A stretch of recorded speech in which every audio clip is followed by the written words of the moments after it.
His hand on there?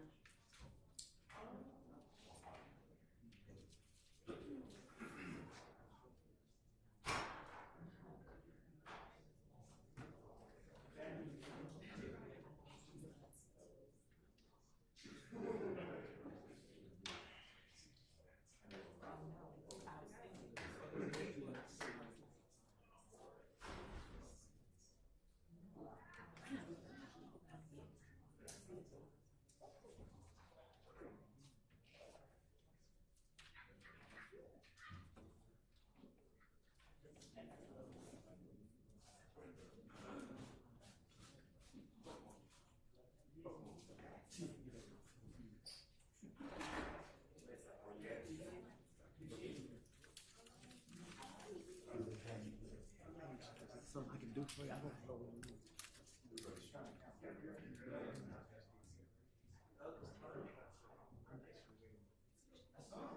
I'll go look over.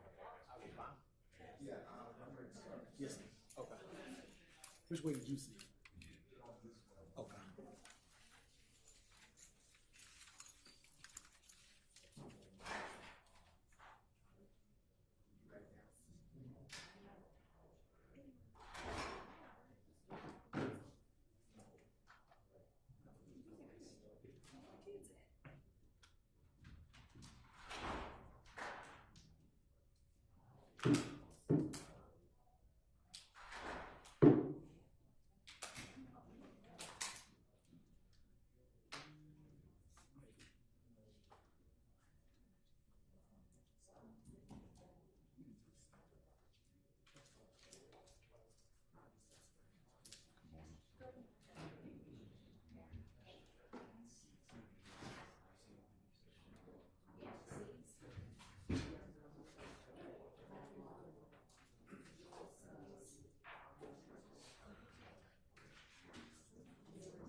Morning, Brian.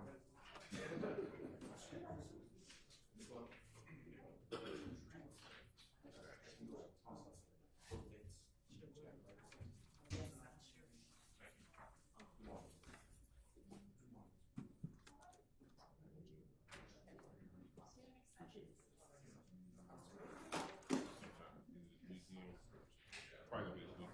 I don't know exactly the rain or something. So. Wait on my brother on the other phone. I just heard what's going on. Try to get a ticket out of the park.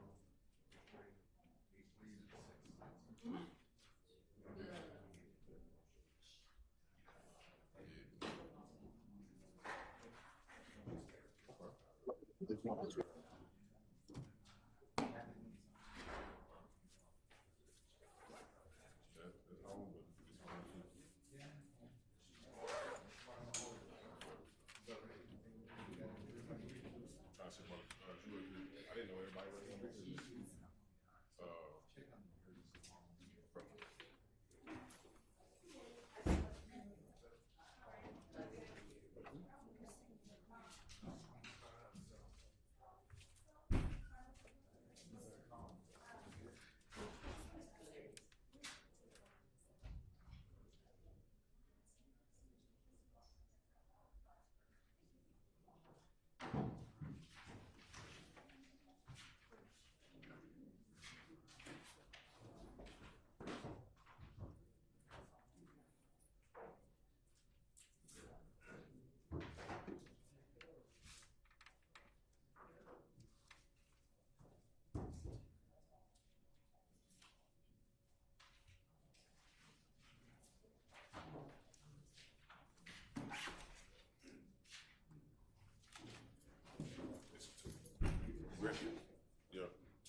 smarter mentally.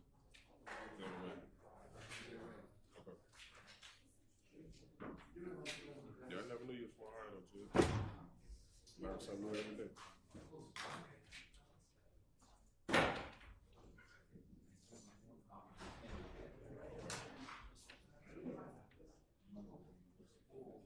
Okay.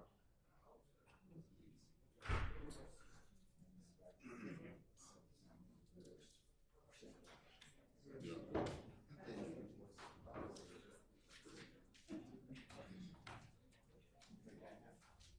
Yeah, I moved here when I was 27. But my family from here. My mother's side. My dad's side. Alabama. My biological dad. Still dad raised me. So, my dad. My pop. You see my biological dad. It's like looking at me. You know what I mean?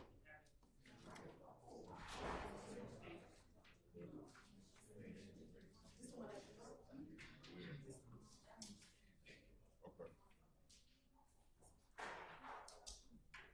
Yeah, I didn't know SARS wasn't gonna be here today.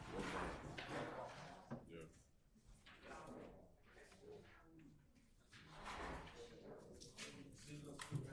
I got you. He got out of trouble. So he can't get ready for work. Oh, okay. So we missed the 2 before I work. Yeah, that's why he got Yeah. You about to start so they come in.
everybody in jail.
Superior Court of Fulton County, Atlanta Judicial Circuit is now in session. The Honorable Judge, your Glanville is presiding. Court will now come to order. All right, good morning, ladies and gentlemen. Please be seated. We're back on the record in the matter of the state of Georgia versus Lee Babbitt et al. on 22 SC 183572.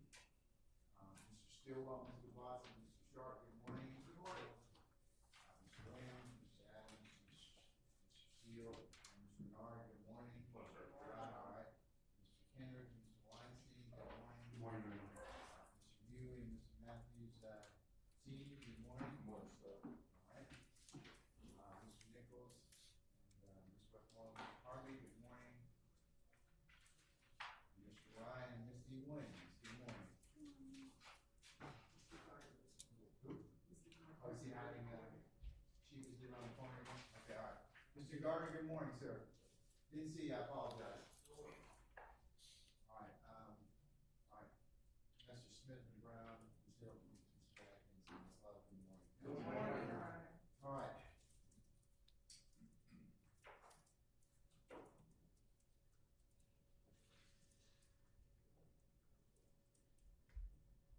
All right, your present, sir. Yes, sir. And then you take up for a call on yours? Not in this state. Your Honor. Yes, Mr. Chief. I thought someone else was speaking. We just have another 10 minutes. We are trying to orient all the times and the reactions, so it got sideways, and I apologize, but I thought we'd be done. So I don't do it in front of the jurors, because I can have the exact pinpoint on the recordings that are in evidence. Okay. Thank you. I apologize, everyone.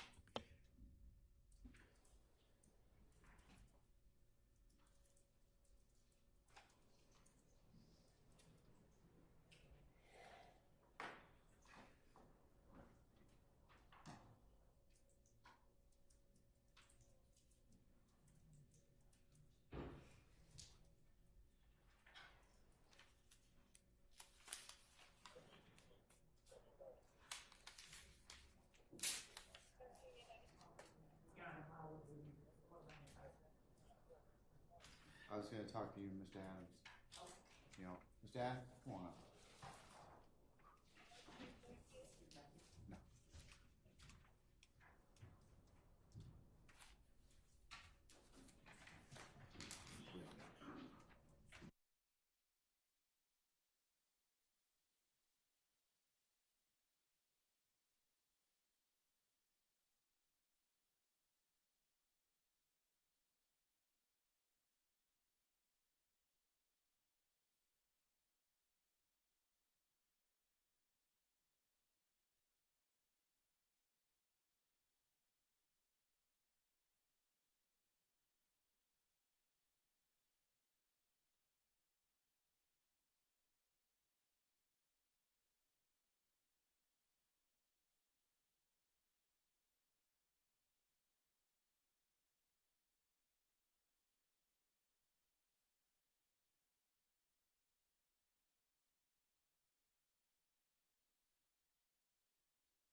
Good morning.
All rise for the jury.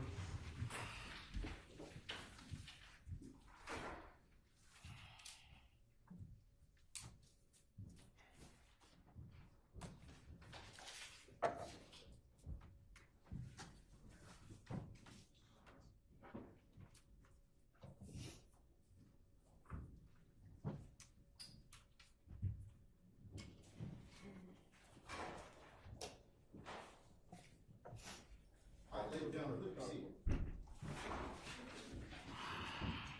All right, Deputy Ham, all jurors present, sir? All right. Mr. Bean, good morning. Morning, sir. You're still on the rough, okay? Sir. All right. Ladies and gentlemen, jury, good morning. Good morning. All right, we're going to continue where we left off yesterday. All right, Mr. Steele?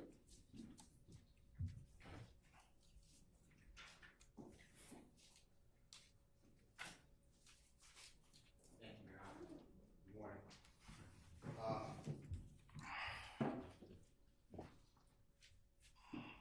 Yesterday,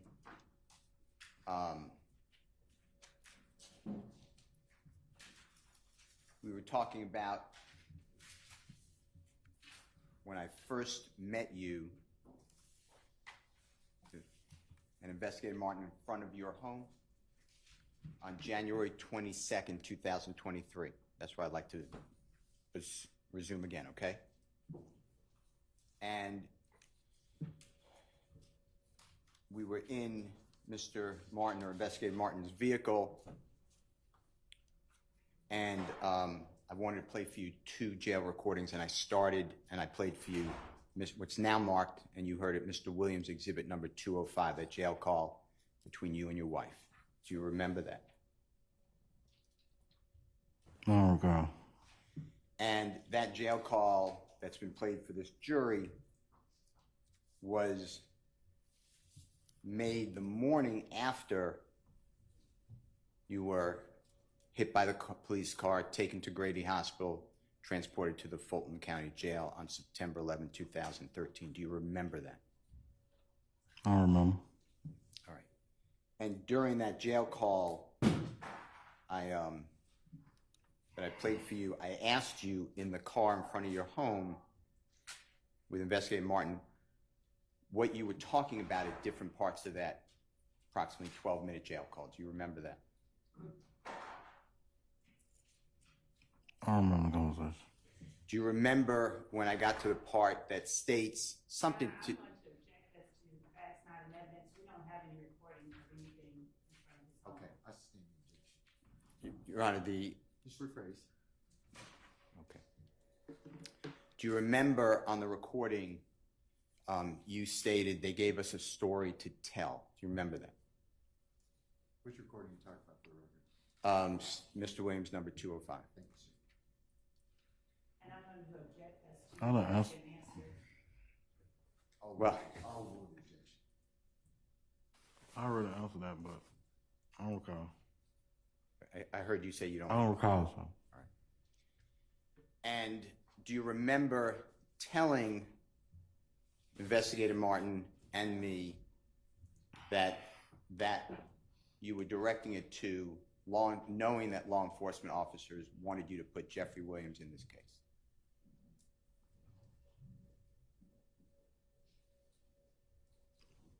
I don't recall. I answered that already.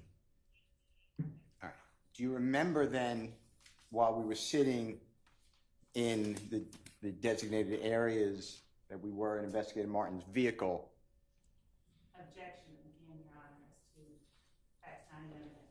I'll sustain, I'll sustain as a form, just rephrase as to where you, the designated areas. Okay. You could just rephrase that, please. Yes, sir. Do you remember, as you were in the back seat, I was in the front passenger seat, Investigator Martin was in the front driver's seat. Do you remember I wanted to play for you a second jail call? And Your Honor, I'm going to object. If this is at the Kroger, it's not anywhere in this recording that we have, so I don't know what evidence he's referring to. All right, I'm gonna overrule the objection. Finish your question. Do you recall that in front of your home, in the car, Investigator Martin's vehicle, that I wanted to play for you a second jail recording but couldn't get it to play? I don't remember the conversation. Do you remember then the topic coming up, maybe we needed Wi-Fi for me to be able to play that recording, and then we were going to go to a nearby place in your area that would have Wi-Fi, and that's how we wound up at the Kroger. Do you remember that? I don't remember the conversation. Do you remember leaving Investigator Martin's car and we followed you to the Kroger? I don't remember. Okay. Do you remember at the Kroger, I again, and I'm confident it was me, but I again couldn't download or get that second jail call to play? Do you remember that? I don't remember. And do you remember then at the Kroger that Investigator Martin and I, when it wouldn't play, I told you that I would try to get it to you if I could get it to play. Do you remember that? It being the second jail call. And you were interested in hearing it. Do you remember that? I don't remember. Do you remember then being asked permission to record a summary of what went on and what you said? To the summary, there's nothing that suggests this is a summary. I sustain the objection. Do you remember being asked whether a recording could be made at the Kroger about this topic? I don't remember the conversation. And that was introduced, and you heard Mr. Williams number 197. It's now Exhibit 197 at the Kroger. Do you remember hearing that? That conversation with your voice, Mr. Martin's voice, my voice? Yeah, I heard you play something. I heard y'all play a lot of stuff. All right. Now, that's in evidence. So I want to go back, and I'm going to need, with the court's permission, the state's permission, the Honorable Prosecutor Hilton, if you could help me, I think it's 176 of the state. I want to go, and we're going to discuss some of the statements that you made, but if you need to clarify anything and you need other statements or whatever, just let us know, or other recordings on the jail call or whatever. Do you remember the 17th day of, I believe it's a Tuesday, the 17th day of September 2013, being in the Fulton County Jail, being housed in the Fulton County Jail? I don't remember. Do you remember, while in the Fulton County Jail, you didn't want to be there, you wanted, which makes sense, you wanted to have freedom and be home with your family and friends and work. Is that true? I don't recall, sir. Do you remember, you know who Detective Quinn is?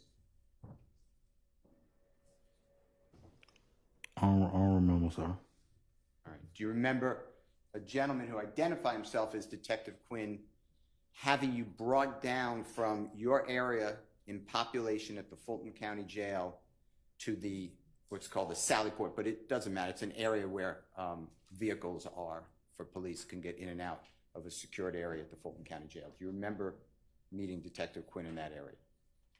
I don't remember, sir. Do you remember Detective Quinn explaining to you that you and he are going to ride in his Taurus vehicle and him telling you where it is? Do you remember all that? Your Honor, You played it. I want to object to the line of question asked and answer. This formed the basis for the playing of the entire I'll text sustain the 176. When you met with Detective Quinn, he read you your Miranda rights, true? Your Honor, again, I'm going to object, ask and answer. He I'll played the tape. overrule that. Go ahead. Do you know what Miranda rights are? And if you don't, that's fine. No, sir. Okay. Do you remember being told that you have certain rights, like everybody, you did not have to speak with him? Do you remember that? Your Honor, objection, ask and answer. Direct, cross. I didn't ask it ever before. Say again, I'm sorry? I didn't ask that question ever before. I'm overruled objection. Do you recall? What you say? Say it again. That's fine. Do you remember waiving certain rights that you didn't have to speak with Detective Quinn? Do you remember that? I don't remember. All right. But on the 17th day of September of 2013, you had an agenda. Is that fair to say?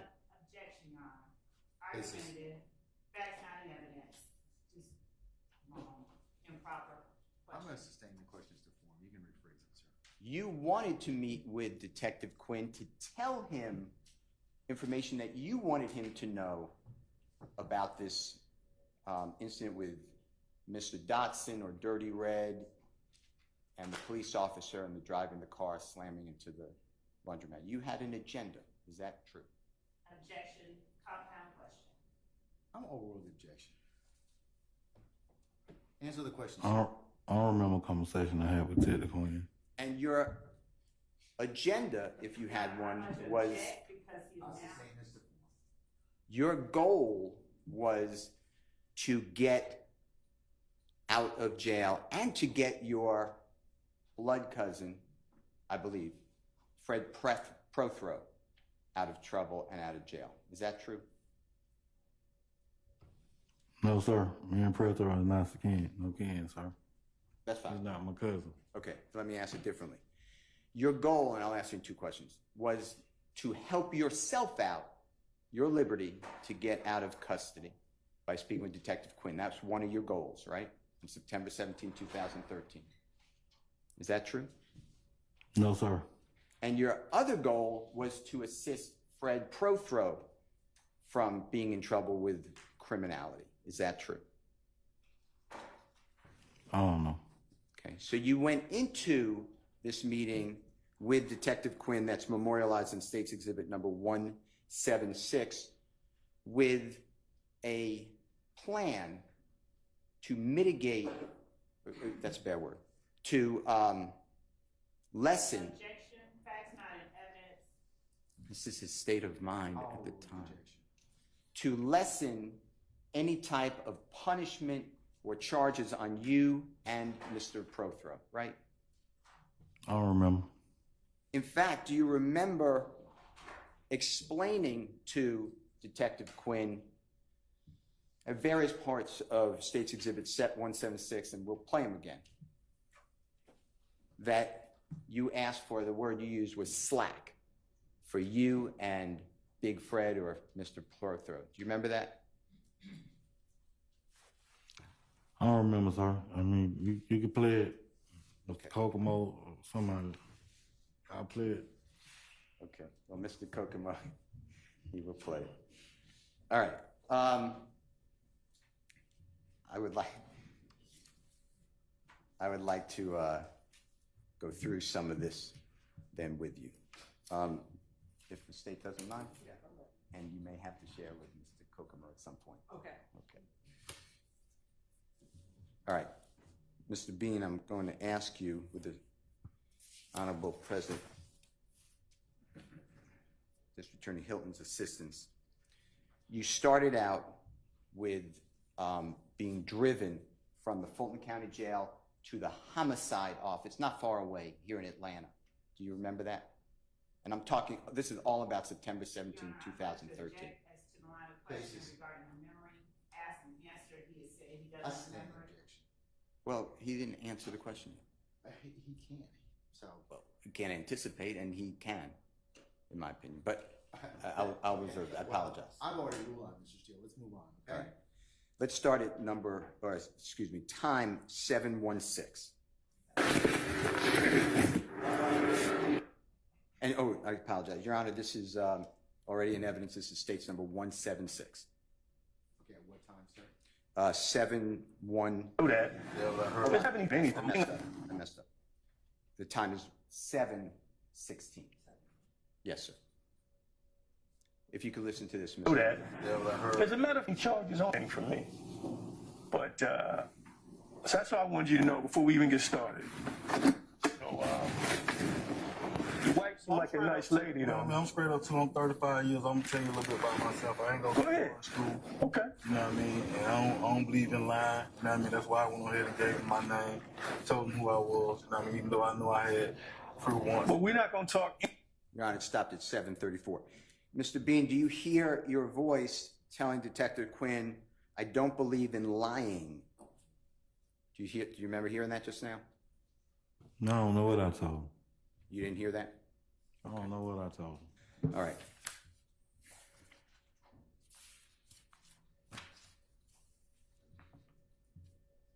Then it's 14:17, if you don't mind. Anything about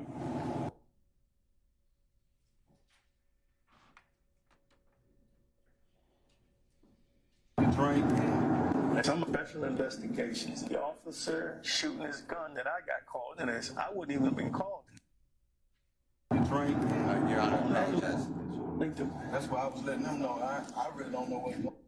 Your Honor, it's now at 14. Well, wait a minute. Okay, it's going to be 14:17 approximately. Up the street to holler at this other dude. And this thing, know he hop out the car and wild 5 shots go to car and everywhere. So I don't, you know what I mean? Just everything just happened so quick at one time, the way it just, you know, it just throw me all the way out too. I don't know what's going on. I was thrown out. You know what I'm saying? So Yeah. that's why I was letting them know. I really don't know what's going on. Everything happened so quick. Well, that's all I want is what you said. That I'm gonna tell you what they said. I'm talking about. I mean, just for the record, how many motherfuckers in the car? That's 14:31. And by the way, I stopped it, but you answered that question 4. You answered the number 4. You Whether that was a question or a testimony from Mr. Steele, let it play. That's the same question. All right. So did you hear? That's why I'm letting them know that I don't really know what's going on. Everything happened so fast. You remember hearing that? I heard it. I don't remember the conversation though. And the them is from 6 days before when you spoke with law enforcement. True? I don't know. Have you ever seen a report of you speaking with law enforcement on the day of this incident, September 11, 2013? I don't remember. Did you ever hear a recording of you speaking with law enforcement on September 11, 2013? Say what now? Did you ever hear a recording of you speaking with law enforcement on September 11, 2013? So just when I got in this courtroom. September 11th. When I got in this courtroom. So who showed that to you? You said what? I'm talking about when you spoke with the police. You said it, I hear it. Yeah, when you spoke with the police on September 11, 2013, you said at the hospital. Did you ever hear? It's in the recording of Mr. Williams number. I'm gonna sustain objection. You gotta kind of orient him to that particular spot. Do you remember explaining in Mr. Williams number 205, exhibit number 205? Is that the recording of Mr. Steele talking to Mr.? Which one's? Oh, it's 197. Sorry, Your Honor. Thank you. 197 at the Kroger. Do you remember explaining that at the hospital you spoke with law enforcement? I'm asking you, have you ever heard a recording of you and the detective or officers or whomever at that hospital? This compound statement then question. Your Honor. Mr. Steele is testifying. I sustain objection. Your Honor, I am entitled to that recording, summary, okay, report. I have nothing. In terms of form, she's correct, so I'm gonna sustain the objection. So you are gonna have to break it down a little bit. Have you ever heard a recording of your conversation with the authorities, whomever, at the hospital on September 11, 2013? Hey, Your Honor, that's where I'm going to object, because Basis. again, What's the basis of your assumes facts that are not in evidence. It's on, it's what And, Mr. And, Your Honor, I'm going to object because based on what Mr. Steele, the recording Mr. Steele provided me, that is not what is being said. That is exactly what's It said. is not. I'm gonna sustain the objection, Mr. Steele. Your Honor, Mr. Bean just said it, 1417. That's why I was letting them know I really don't know what's going on. He did not say That's That's not the question you asked. It is the question. What I'm getting at is he spoke with the police before. I don't have anything from the district attorney's office or law What enforcement. did I tell you about that? I have nothing. What did I tell you about that? I'm asking the witness if he has heard anything, seen anything. That's my question. Your Honor, he is assuming facts that are not in evidence. I'm not assuming any fact. I'm asking. I'll overrule that objection. You can ask him that. You can ask him that question. Have you heard any recording from your meeting with the detectives, officers, whomever, from September 11, 2013? I don't know.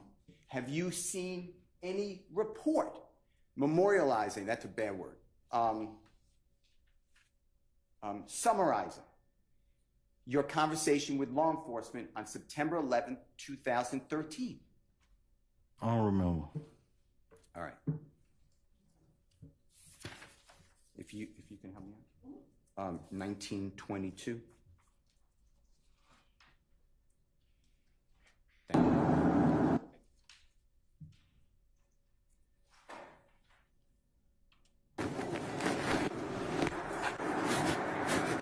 What touch you in? All right, brother. Take your time, take your time. Ooh, watch yourself.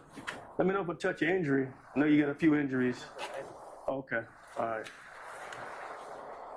I also want to, I got to make note of all your injuries. I want you to tell, I may have to take pictures of them too.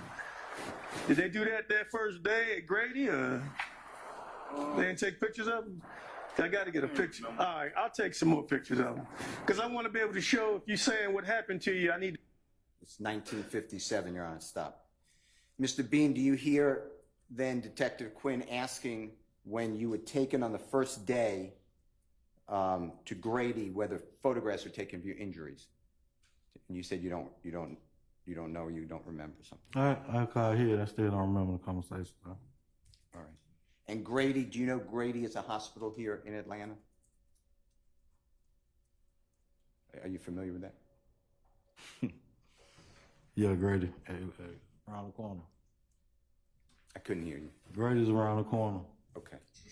And that's where you were taken from the scene on September 11, 2013. You were taken by law enforcement to Grady Hospital. Is that true?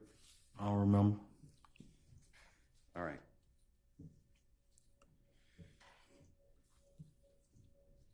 Okay. 40, if you don't mind, 4327? No, it have a.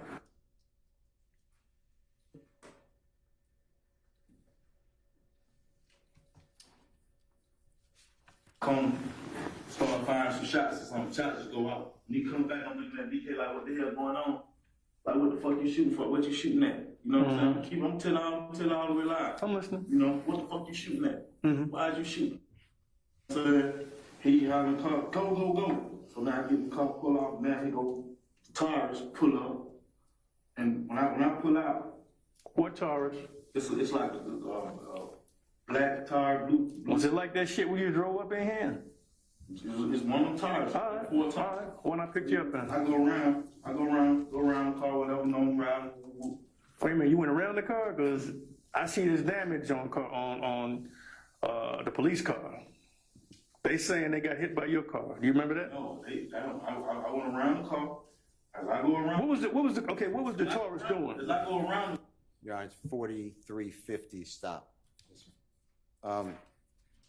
Mr. Bean, earlier the jurors just heard you telling Detective Quinn that you don't believe in lying, and just then you're telling Detective Quinn you went around the car. Do you remember that? I heard something you just played. I still don't remember the conversation. That is a lie, right? Your Honor, I'm going to object as to the form of the question, argumentative and badgering. I sustain the objection. Is that a truthful statement that you did not ram that police car? I don't remember.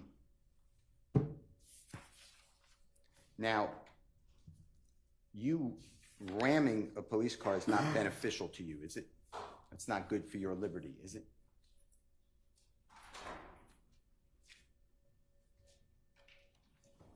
I don't remember. And your mission was to get out of custody. I sustain the objection. All right. 40, can you help me out with the objection? 4402.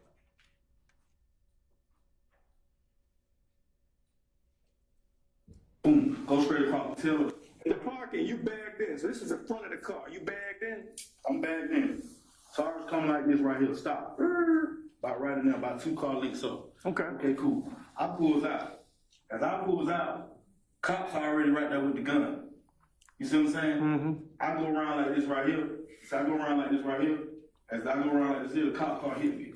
Bump the tail of the car like that right there. I goes out. They shoot. Your Honor, it's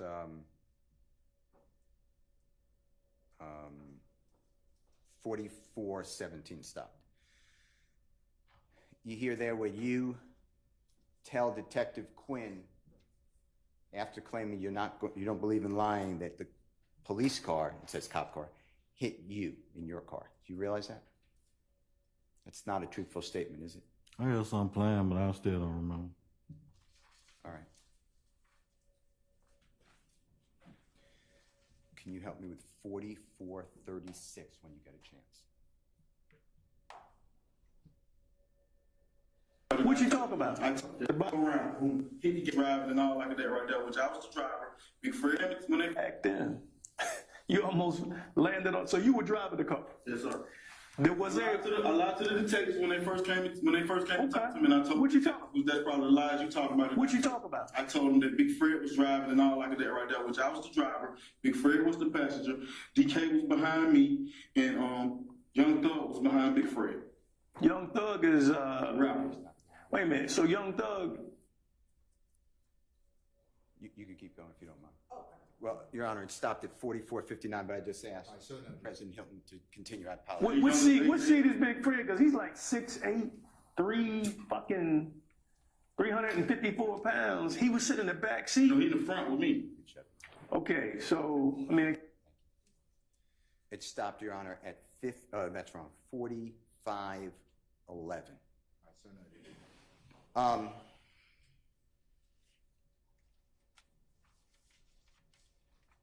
Sir, did you hear your voice on this recording that states exhibit number 176 explaining to Detective Quinn, yes, sir, I lied to the detectives when they first came and talked to me.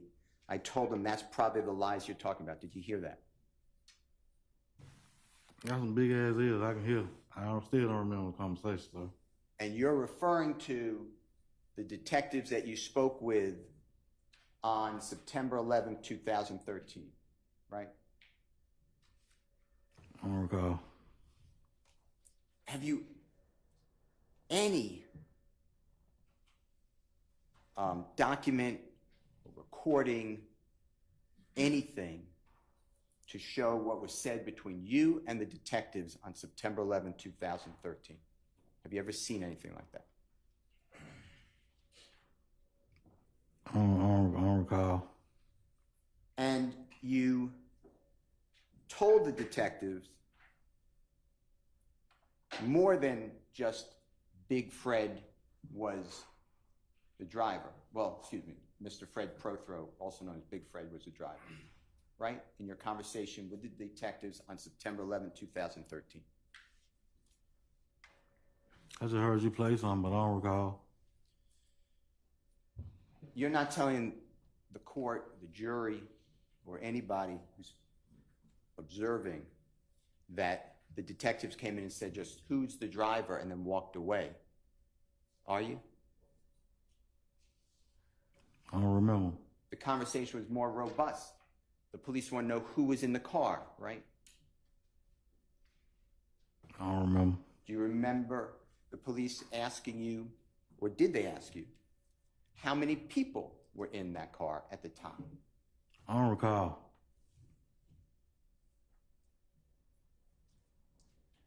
Do you remember, I know it's a long time ago, do you remember the name of the detective or the other officers who interviewed you at the hospital on... Objection, Your Honor. Facts not in evidence. It's There's no on... interview at the hospital. It's on... Do you remember the name of the detective or detectives or officers or authorities that you interviewed with or interrogated by on September 11, 2013? I don't remember. Do you remember? It'd be hard for me trying to remember conversation stuff, so I don't remember. Do you remember what any of those law enforcement officers looked like that you spoke with on or about September 11, 2013? No, sir. Do you know if they were a man or a woman or men and women? Do you remember? No, sir. Now, in this State's Exhibit 176, you make it clear that you're trying to help out not only yourself, but Fred Prothro, or get slack or lesser punishment or not get charged. You realize that? That's something y'all played. Okay. And here, you are specifically telling the detective that Fred Prothro was not the driver. You wanted to make sure that he's not the driver, right? That you're trying to help him too, right? I don't remember. But originally, are you close, or were you close with Fred Prothro? Objection asked and answered multiple times. Originally, you put another human being who is not driving that car as the driver of the car to the detectives on September 11, 2013. Why did you do that?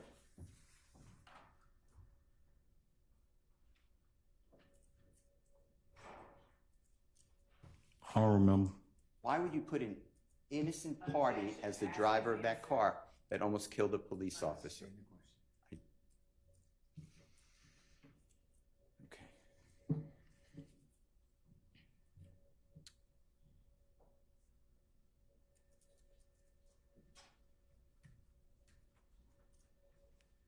All right. I think.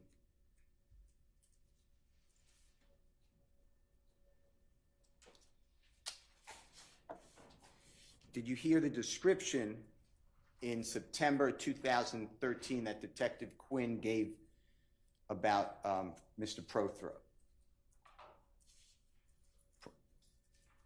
The 6 foot 8 inch. I don't remember. 6 foot 8 inch tall. You playing stuff, but I don't remember. All right. Well, let's go by your knowledge. However long it's been, I can't remember that. Well, I can't even speak on it. I don't remember. Let's just try. The gentleman you're referring to is Big Fred. Fred Prothro. Is he approximately 6'8" tall from your observation? I can't recall, sir. Do you know whether in 2013 September he was approximately 350 pounds? No, sir. You don't remember? I don't know how big the guy is, sir. I can't tell you his pound, his weight, his size. On September 11th, 2013, when you're driving that 2004 Nissan Altima maroon or red burgundy vehicle, were you wearing any type of hair on your head? No, sir. And was your hair similar to the hair, of the appearance on your head that you have today? Isn't it true that you had no hair on your head on September 11, 2013? I don't remember. All right, Your Honor, with the court's permission and the President, District Attorney's permission,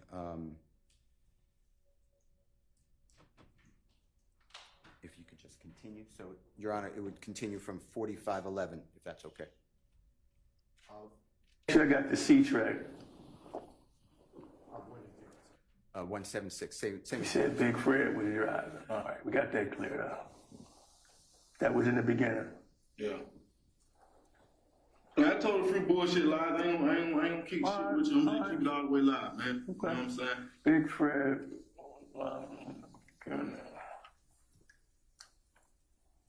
You know, like I told the police officer, you know, everything just happened so fast that we ain't even, none of this is even supposed to occur. You know, so my manager come home from prison. So what about the guy with the money? Sir? What about this guy with the money? Okay, so it's 40, stop, Your Honor, 4547. And this is all State's Exhibit 176, sir. Sir, do you remember explaining that you told a few bullshit lies?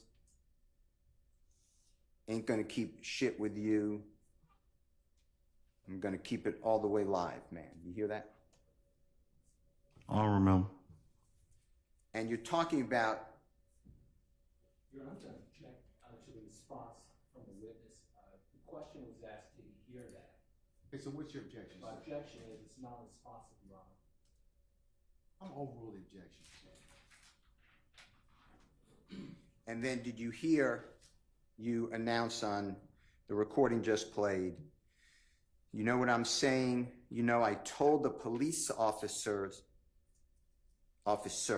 that everything happened so fast that none of this was even supposed to occur. You hear that?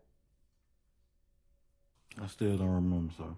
And you're referring to the police officer that you spoke with on September 11, 2013, that none of us have any idea what was said. Right? Your Honor, I'm going to object. I don't even know what the I last part stand was. in objection. That's what you're referring to, right? Your Honor, I'm going to I object. stand in objection. You're referring to the conversation you had with officer or officers, whomever, someone with the authorities on September 11, 2013, right? That's what you're referring to. I don't remember.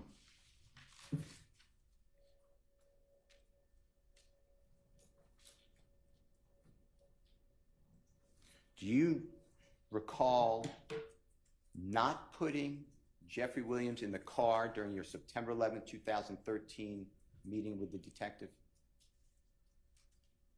Your Honor, I'm going to object as to facts, not an evidence. He's right here, Your Your Honor. Honor, he said Objection still, Mr. Steele. You can rephrase it. You can do whatever else that you may think that may put him on the path to answer that question. Did you tell the detective on September 11, 2013, when you met with them, that Jeffery Williams was or was not in that car? I don't recall.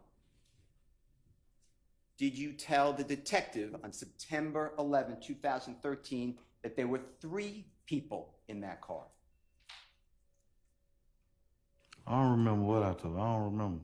I don't remember. And you made yourself not the driver on September 11, 2013 to the detective. Right? That we know. I don't remember the conversations I had with nobody in 2013. because Mr. Steele is testifying and his words are not evidence. Mr. Steele, let's move on.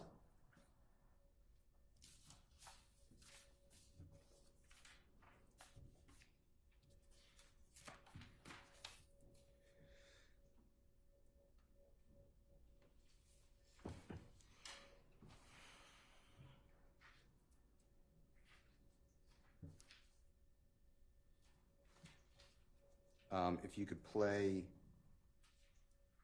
at 1 hour, 00 minutes, 58 seconds. And what's Thug? That shows truth. All the other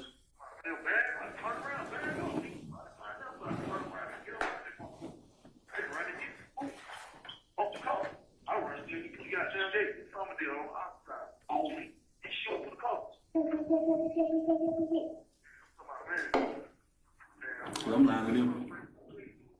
You see what I'm saying? Hold on. I'm lying to them now. Okay.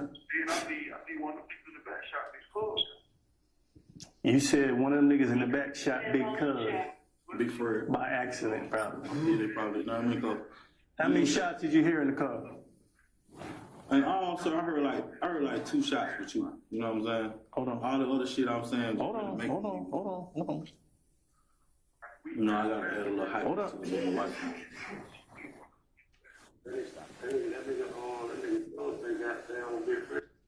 It stopped at 1:01:42. Mr. Bean, do you recall on that recording that excerpt that we just played, you are actually being played recorded jail calls that you made from the Fulton County Jail by Detective Quinn? Do you realize that? Did you hear that? I heard you play some. And you interjected with Detective Quinn, "I'm lying to them now," meaning that on the jail recorded call, you're saying you're lying to your wife and your brother-in-law. Right? That's what you said on the recording to Detective Quinn, right? I don't remember. And you said that, you know, I gotta add a little more hype to it with my wife and them. Remember hearing that just now? I heard you play something. Mr. Bean, tell the jury, when you're on a recorded jail call, why would you have to add hype to your wife and them unless you were doing it for the police who listened to the calls? Objection, Your Honor, to the form. That's a proper. No. I stand objection. Why, tell the jury, why do you need to lie to your wife and other people on a recorded jail call about this incident? I don't remember. Well, your wife and this other person or people on recorded jail calls, they can't give you any leniency if you, they can't give you any reduced charges or reduced time in prison, can they? Nobody has. Well, we'll get to that in a minute. You actually got a very low sentence for 2 cases. Your Honor, objection to I the, sustain the question, Mr. Steele, you can't testify. and Your Honor, I'd ask the court admonish Mr. Steele to not testify and inject. Let me take care of that, Mr. Ms. Love. Mr. Bean, you have been in the Fulton County Jail various times before September 11th, 2013. Is that fair to say? I don't remember how many times I've been locked up, sir. I could not hear you. I apologize. I don't remember how many times I've been in Fulton County Jail, sir. But you knew in the Fulton County Jail when you were there in September 2013 that your jail calls are recorded, right? I don't remember. And you also knew that prosecutors with the Fulton County District Attorney's Office and police officers, the City of Atlanta Police Department, as well as others, listened to these calls, right? No, sir. You knew on September 11th, 12th, 13th, 14th, 15th, 16th, going into 17th, that you had an audience with the police by talking on those jail calls, right? Your Honor, I'm going to object. This assumes facts that are certainly not in evidence. He's right here, Your Honor. I sustain the objection as to the state's basis. You knew that law enforcement whomever they are, district attorney's office or police, listen to your calls, right? Objection, Your Honor, that again assumes facts that are not in evidence. He's right here. There's no assumption of anything. Any objections, sir? You can ask him a question. Did you know that the police were listening to your calls that were recorded from the Fulton County Jail in September of 2013? I don't remember, sir.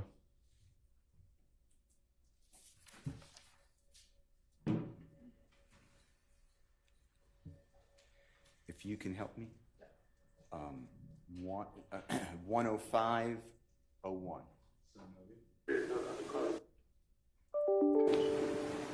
I don't even know what I'm saying. That's one working it. All right, got one more, and then we're gonna talk. I just wanted you to hear what I was listening to. I'm the only one working this shit. Yeah.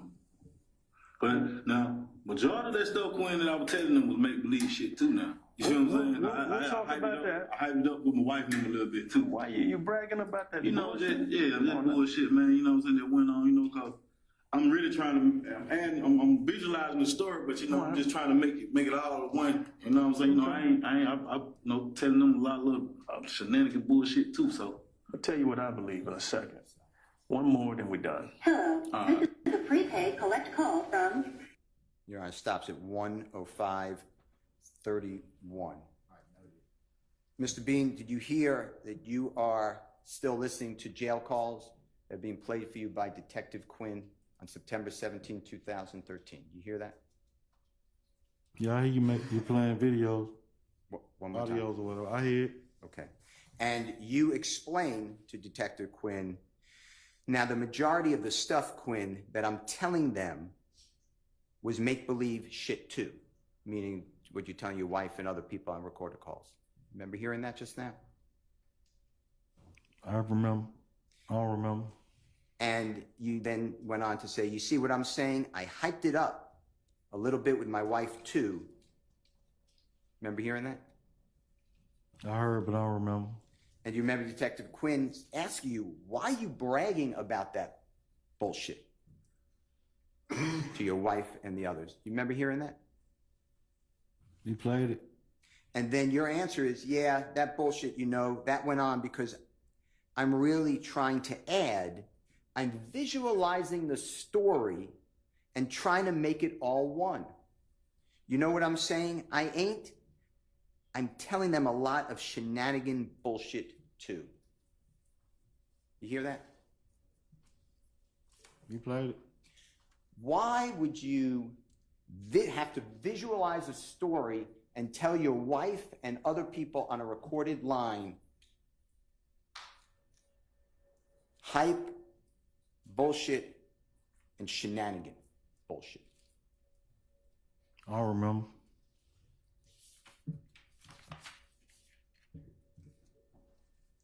If you can help me at 10720.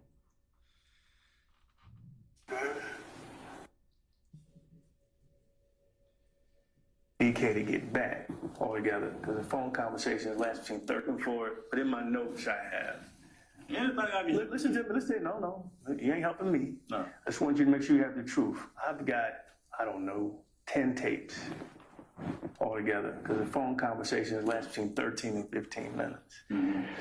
There was a situation where Hold on, you say DK got out of the car. If you could stop it just 1 second. We missed it. Give me 1 second, okay? Your Honor, may I have 1 second? You may.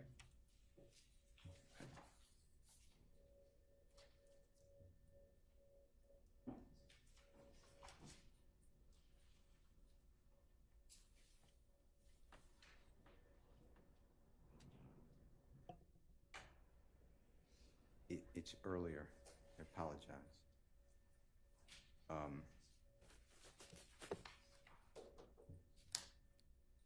Did you start at 10720? Mm-hmm.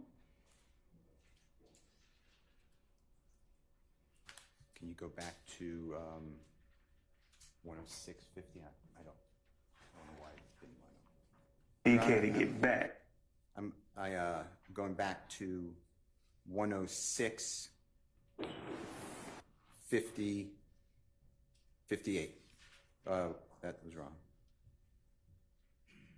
Okay, we could just start. We can just start there. 105, 58.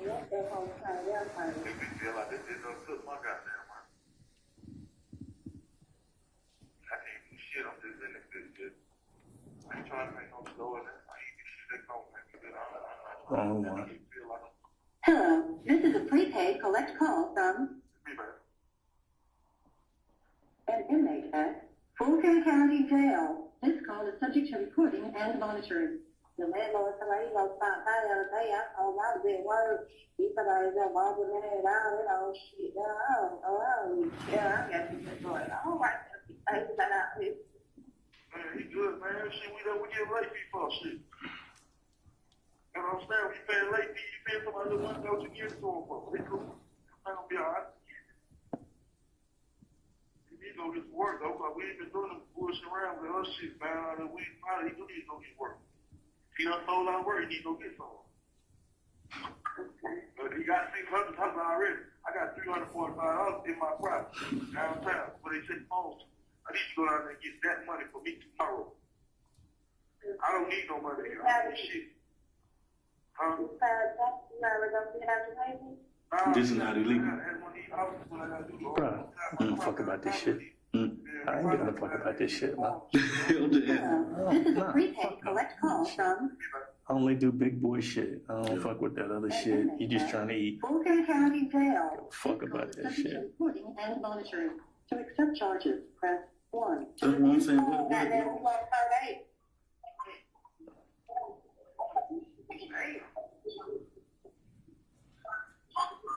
Oh, that's the football game. Y'all won too. Yeah, that's yesterday.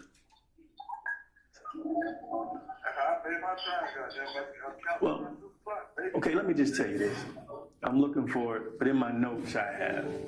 Anything I can. Listen to me. Listen. No. You ain't helping me. No. I just want you to make sure you have the truth. I've got, I don't know, 10 tapes. Stopped at 10808, Your Honor. Did you hear you tell Detective Quinn, "Man, anything I can do to help"? No, I don't remember.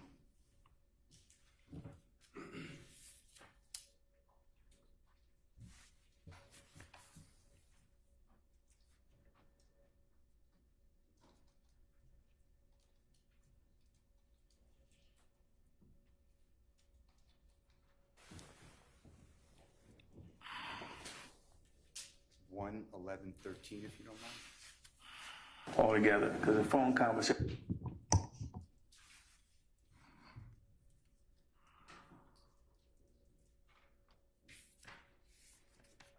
You got a hard work in the car with you. All right. Let me to move how Atlanta is. Y'all went to rob Red. I just want the truth. No. Man, you like you said, we together. So. Y'all switched cars. You didn't go up there. I mean, come on now. Talk to me like I'm a nigga know some shit. But I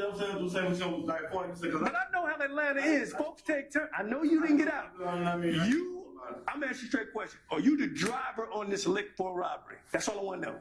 You're not the gunman. Are you the driver on a robbery? You're the driver, so you're right. You're the driver. All right, so what's the move? Tell me the...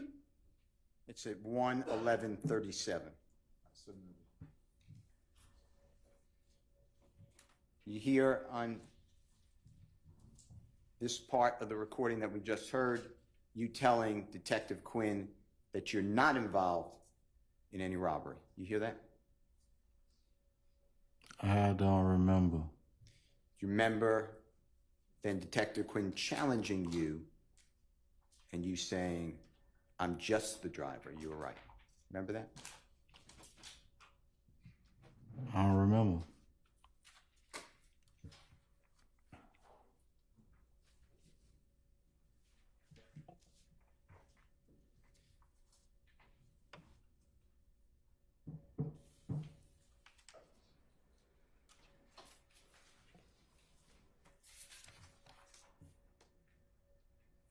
If you could help me with 11344. Move it. Tour, you weren't sure. No, see the target, all of them going in together. Is the Taurus in front of you or behind you? The police Taurus, what I'm talking about. Police cars in front of me. Did you know it was the police? Because it sounded like you were nervous, like, damn it, goddamn, let me find out what this Taurus all about. I didn't know it was the police. Your radar went up. The rest of them motherfuckers ain't even clued in on that shit. You're like, hold on, motherfucker, let me see. I see a Taurus. Sure. That's what I heard. The police now. Not that I went to look, a check, and then like that, because I was. It's 1:14:03, stop. Did you hear you deny knowing that it was the police in the outside the vehicle, right on your vehicle? You denied that you knew it was police. You hear that? I don't remember. That gentleman was in uniform right next to your vehicle with you driving. Do you remember that on September 11, 2013? I don't remember. Do you remember gunning your vehicle and almost running over that officer? No, sir. Is that the family man that you are? Objection, Your Honor. Badgering. That's the same question. You then slam through, or into rather, a police car. You realize that? I don't remember. You deny that too. You hold on to the position that you went around the police car and that the police car slammed you. You realize that's what you say? I don't remember. This is all about you, Mr. Bean, isn't it? Objection. Obeyed. That's the same question. This is all about you trying to better yourself and, to a certain degree, your friend, Mr. Pro. Objection. Obeyed. True. You don't know what this is. That's the same question. This is all about you trying to Objection, Your use Honor. your lies to get out of trouble, So, I'll allow objection. that. I'll allow that. right? I don't remember.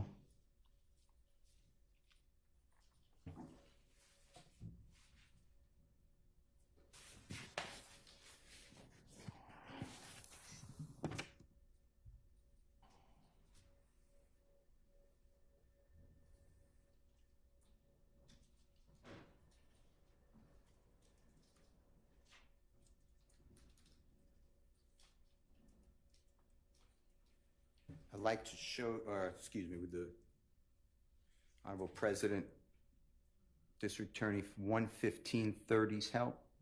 Play that, Your Honor, if you don't mind. I know then, you know.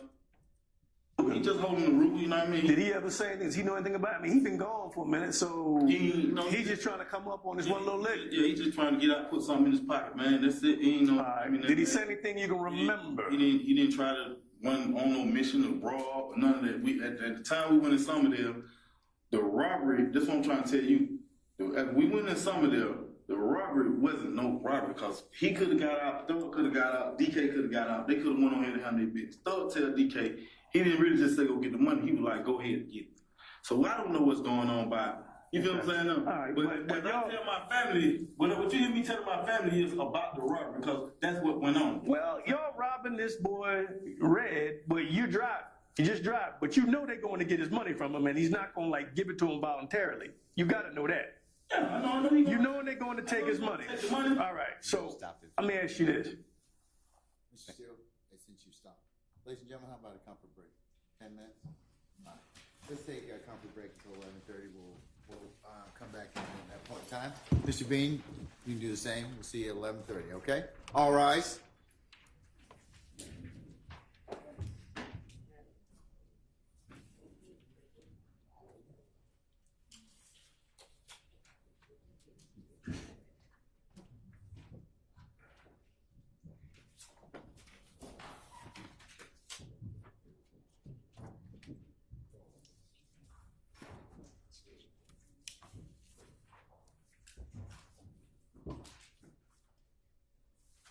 All right, ladies and gentlemen, we're in recess.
Is Mr. Bean out there?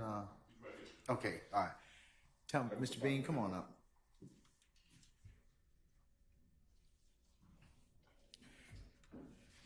All right, summon our jurors, please, sir.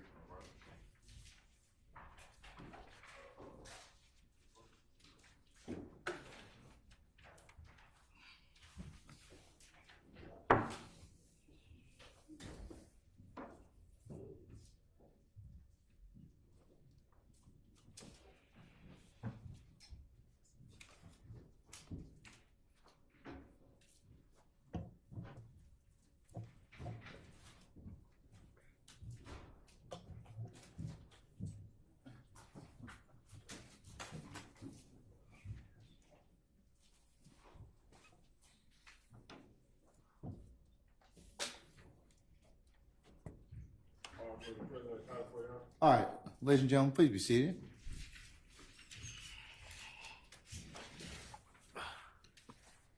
All right, Mr. Mathis Jr., good morning, sir. All right. Mr. Steele?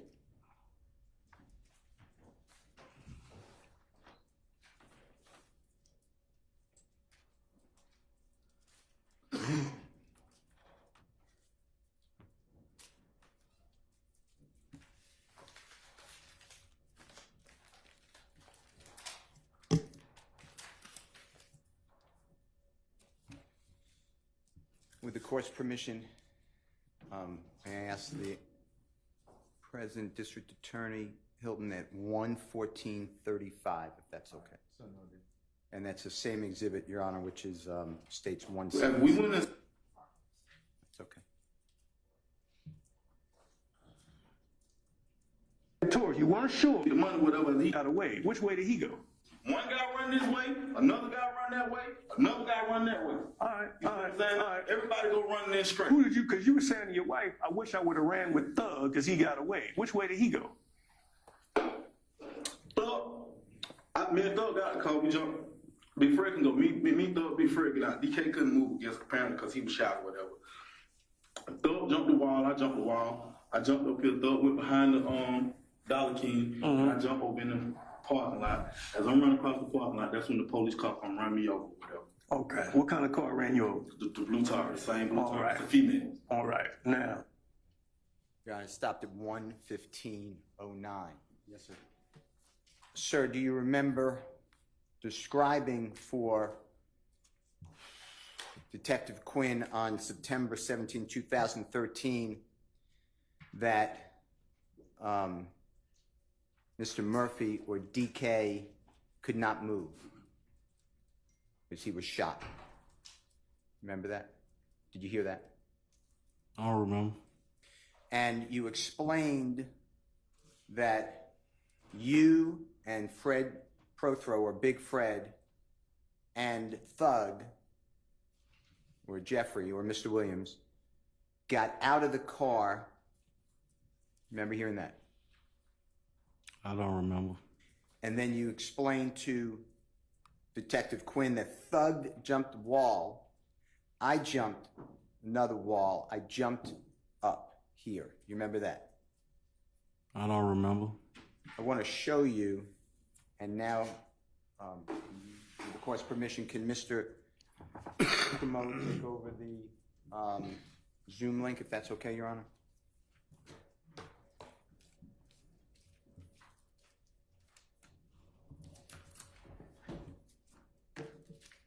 Several.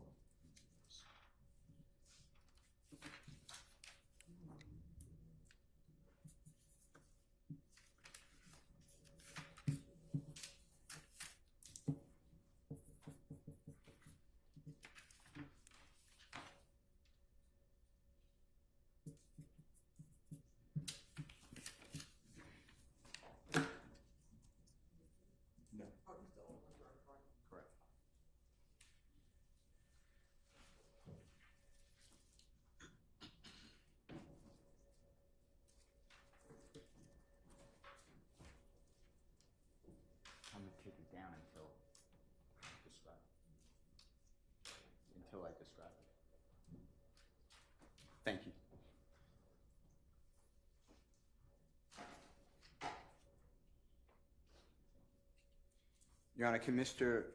Kokomo display, with the court's permission, Jeffery Williams exhibit number 144? It's already in evidence. All right, sir. Mr. Bean, it's going to come up on the screen to your left when you get a chance to see if you can look at that photograph and see if you can orient yourself to it, and I want to ask you some questions. Do you see in Mr. Williams number 144 the vehicle that you were driving on September 11th, 2013,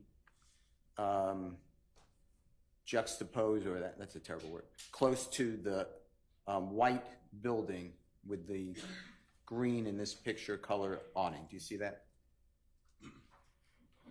I see a picture. Okay. And are you familiar with this area? I don't remember, sir. All right. I want to talk about jumping over the wall.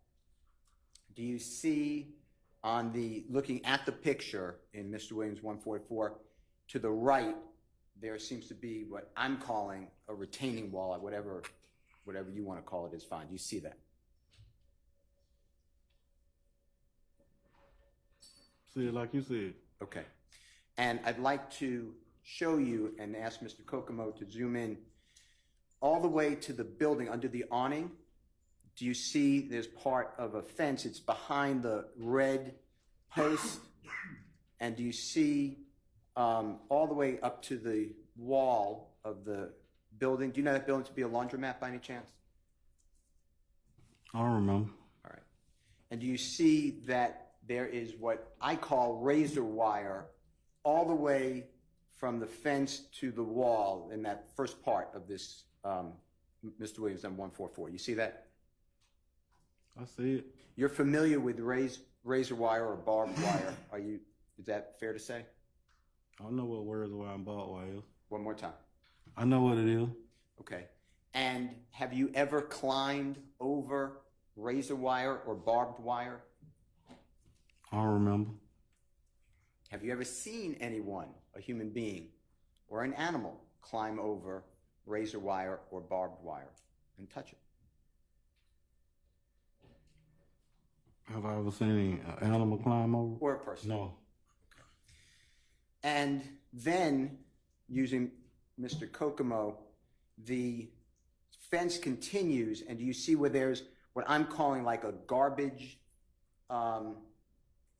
disposal area? Do you see that? Or surrounded by what looks like to be a gate and cement? I see a picture. Okay. And then above it and next to that garbage area, do you see the fence continuing from the fence that we already talked about that was touching the white building? If Mr. Kokomo can go back. Yeah, you see that? The fence continues and actually gets higher. Do you see that? Yeah, I see the picture. And do you see on towards the top of that fence, do you see again razor wire or barbed wire there? Yeah, I see the picture. All right. Now, just continuing along that fence line, do you see at the same height of that fence, do you see more razor wire or barbed wire?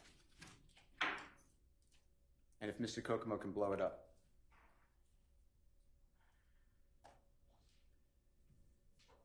I don't know what that is. You don't see? Okay. Mr. Kokomo, blow that up, please. Is that it? Okay. That's fine if you don't know what it is, but do you see the posts that come and extend from the fence in Mr. Williams number 144 as Mr. Kokomo is showing it now? I see the picture. Okay. And on where the fence stops, do you see there's approximately 3 lines going across all the way of that fence? Do you see that?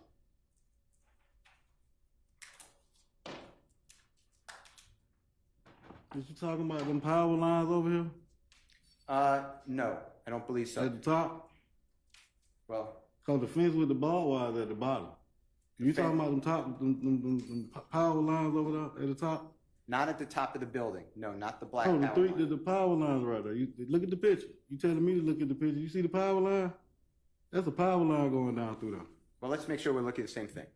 Do you see on the building, and where Mr. Kokomo has it, do you see that there's a color, there's a change color where it's lighter and then it gets darker for about 1, 2, 3, 4, 5, maybe 5 approximately cinder blocks. Do you see that? And Mr. Kokomo can point it out if he doesn't mind.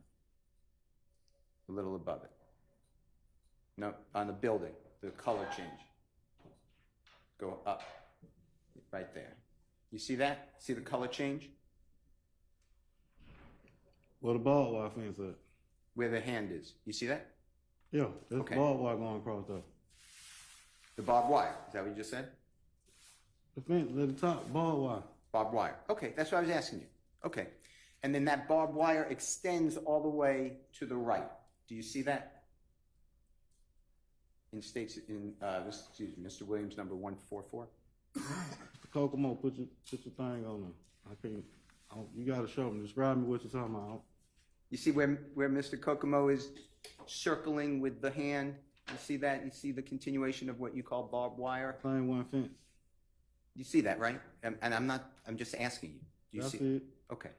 And then if Mr. Kokomo continues, you see the barbed wire continues?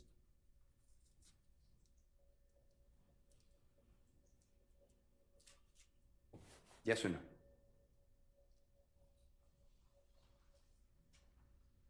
I see it. Okay. And then if Mr. Kokomo, and it may run out, this photograph may run out, but we'll have other ones.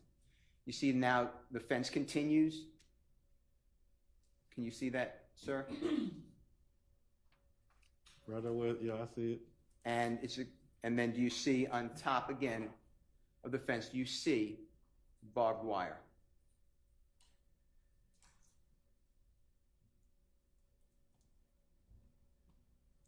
I see it. Okay. And then it's a little easier to me, but you testify.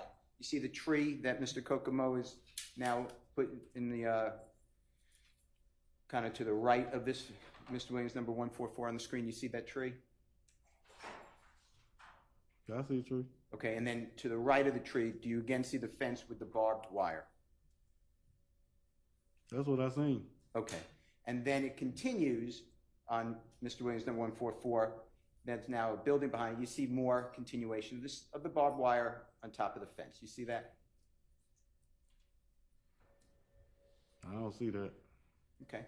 Well, let's see if we can make it a little better.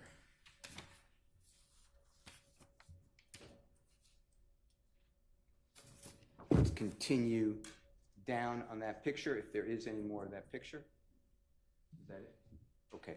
Let's go, if you don't mind, to Mr. Williams, number 118. It's already in evidence, Your Honor. Oh, I gave the wrong. Hold on, I think I gave the wrong.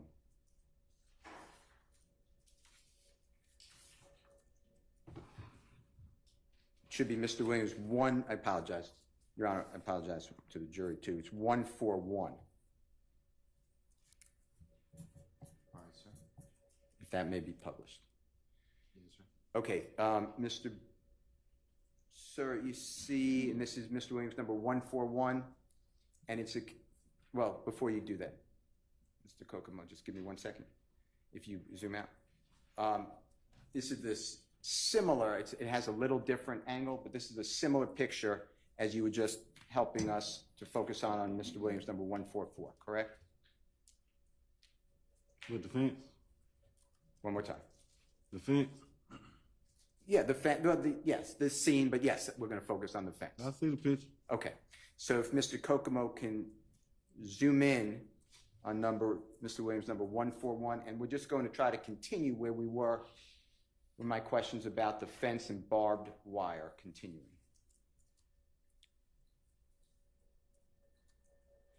And do you see now the building behind that with the tree, and do you see what I would call barbed wire? Do you see that? The top of the fence? Yeah, I see the picture. Okay, and if Mr. Kokomo can continue as far as it can. Is that the end of the photo? Okay, all right. You would agree with me that from what we've seen so far in Mr. Williams, number 141 and 144, that that entire fence, after the fence ends, has additional extenders with barbed wire, at least 3 rows. Is that fair to say? You showed me a picture with a fence with barbed wire. Okay. Now, I'd like to show you Mr. Williams number 118 with Mr. Kokomo's permission. Now, do you recognize that this is the house that you ran over while driving that 2004 maroon or burgundy Nissan Altima and crashed through that yard, ran over tricycles and children's bicycles, hit the porch area, crashed through the fence, and then careened over that wall over a police car to slam into the laundromat? Do you recognize that area? That's in Mr. Williams number 118. I see the picture, but I don't recall with all that extra stuff you just said. All right, well, I'd like to focus you, and you help focus the jury, on, again, the continuation of the fence, okay? Now, you see the fence there in Mr. Williams number 118? I see the picture.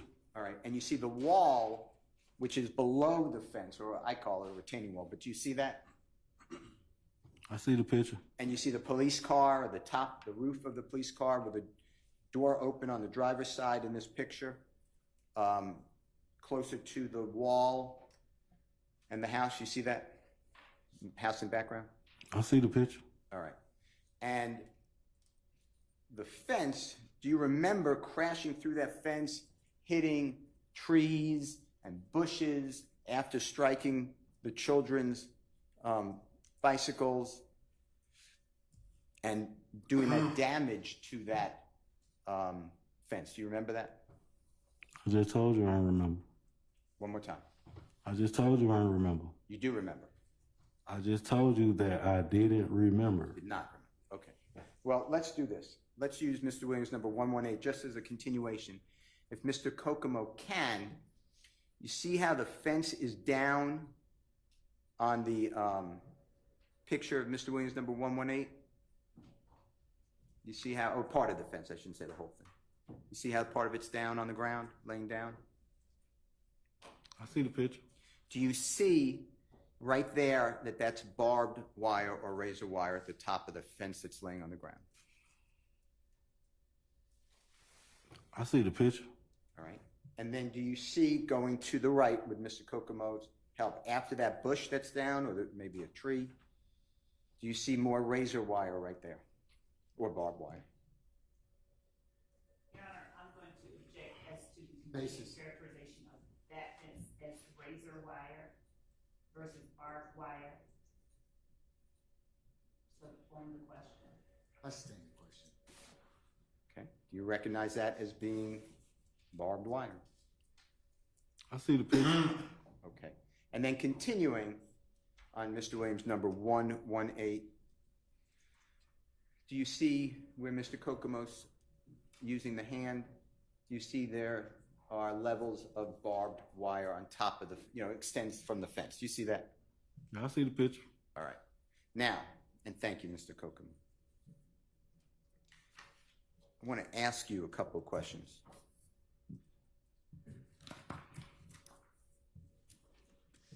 When you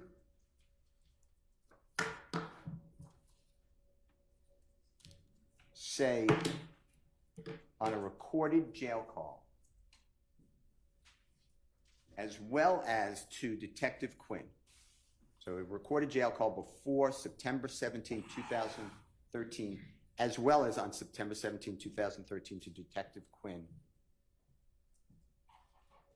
that you followed Thug, he jumped a wall. I don't remember. These walls, you also say later that you jumped a fence, they all have razor wire. Objection again, that is not facts that are in evidence. You I did stand not say that was objection. razor wire. I stand the objection. They all have barbed wire. Can you explain to the ladies and gentlemen of this jury how Jeffery Williams, with you following, jumped over Your Honor, and I'm a going to fence object with as razor to wire. facts not in evidence. He said I should have followed. I sustain the objection. Can you explain how any person, since you're observing it allegedly, is climbing those type of walls or fences that are lined at the top with razor wire? Can you explain it? I think Mr. Steele is intentionally saying razor wire. I knowing sustain the objection, Mr. Steele. Barbed wire. That is not what it is. Barbed wire, sir. Can you explain that to the jury? I don't remember. Now, if Mr. Kokomo can just help me one more time with Mr. Williams, number 118, you just looked at it, sir.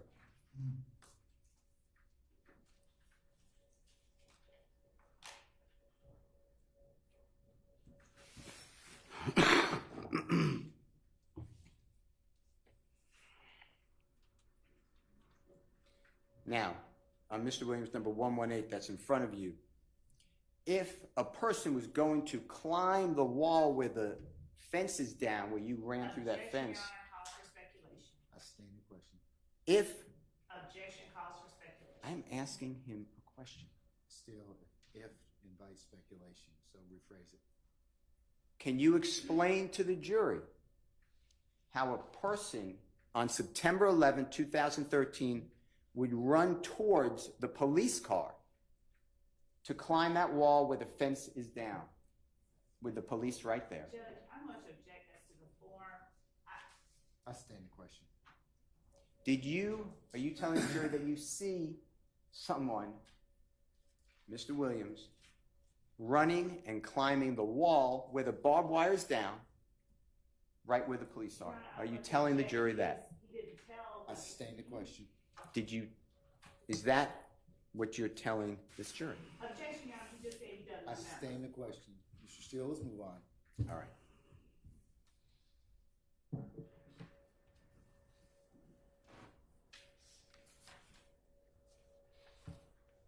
You said to Detective Quinn that Jeffery Williams was in the rear passenger seat of this 2004 Nissan Altima vehicle. Remember hearing that? I don't recall. You said that, you call him DK, I call him Mr. Murphy, but regardless, same person, I believe, or DK we'll call him, was sitting in the rear driver's side behind you in that 2004 Nissan Altima, true? I don't remember. You told Detective Quinn on the recording that we heard that Fred Prothro was in the front passenger seat of that 2004 Nissan Altima vehicle, right? You heard that? He played it, but I still don't remember. And you told Detective Quinn that you are the driver on that day at that time of September 11, 2013 of the 2004 Nissan Altima vehicle, right? You I don't remember.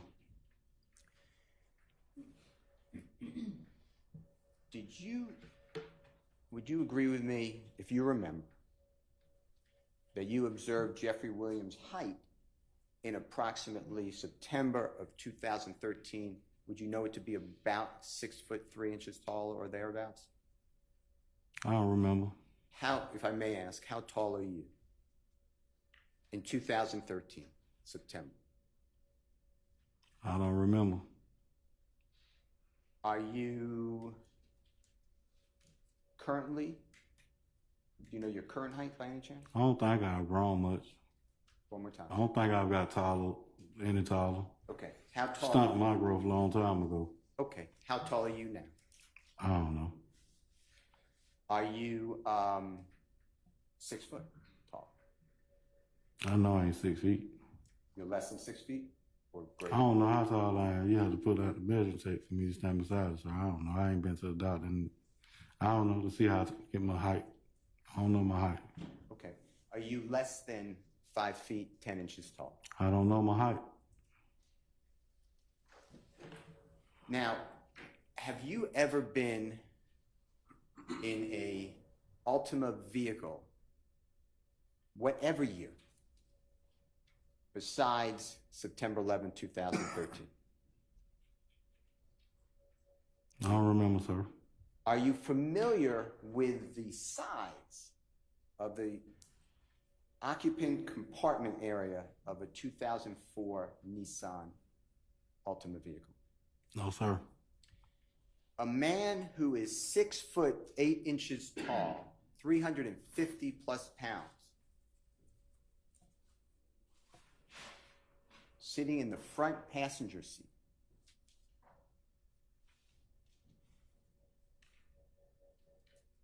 How much room, if you observed, was there with Mr. Prethro occupied that seat according to what you told Detective Quinn on the recording we just heard? I couldn't tell you. I couldn't tell you.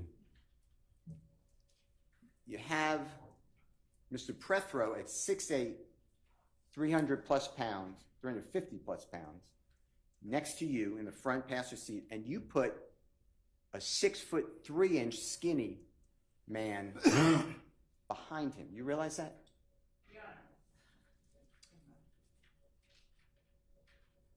Do you realize that? I don't remember. In addition,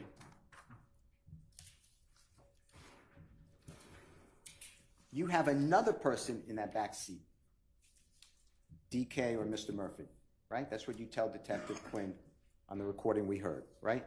I don't remember. I'd like to ask Mr. Kokomo to share with us and you to take a peek at Mr. Williams number 155.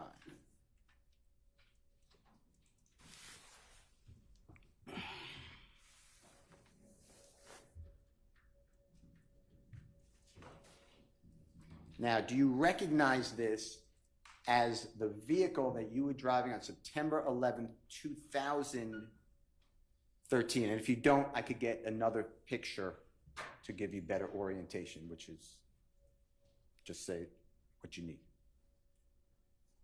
I don't remember. Do you? Okay. I see a picture. All right. Your Honor, may I just approach for a minute to get another You may, photograph? sir. Can I look at Mr. Williams? From this?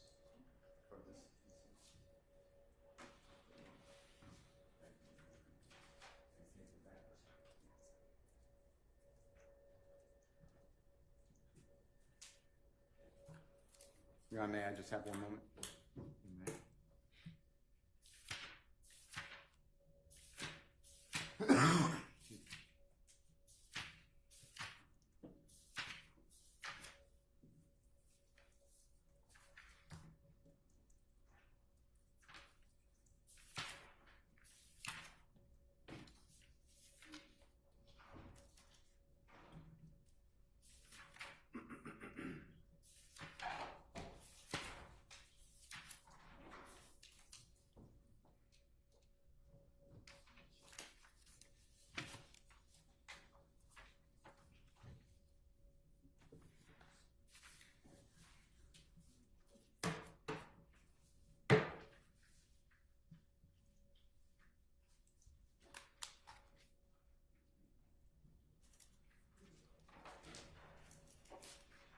May I approach the Honorable Court reporter? Yes.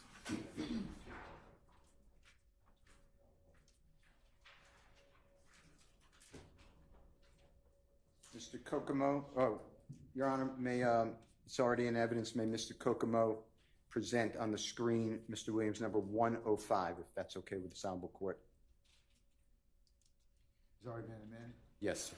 All right, then he may display defendant Williams 105. Mr. Bean, this is just going to, for orientation, if this helps you.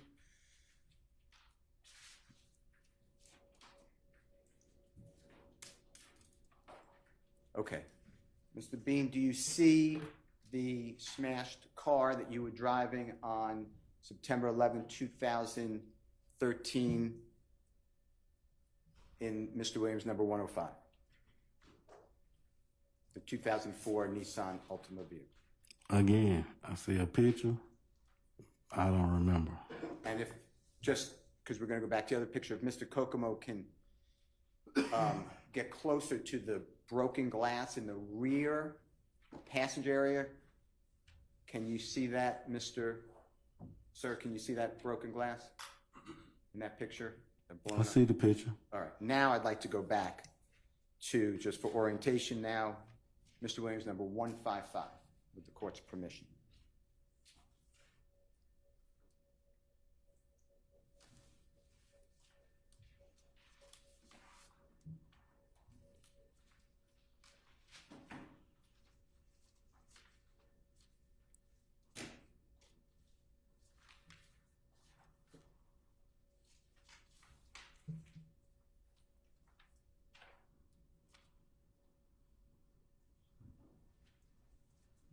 Okay.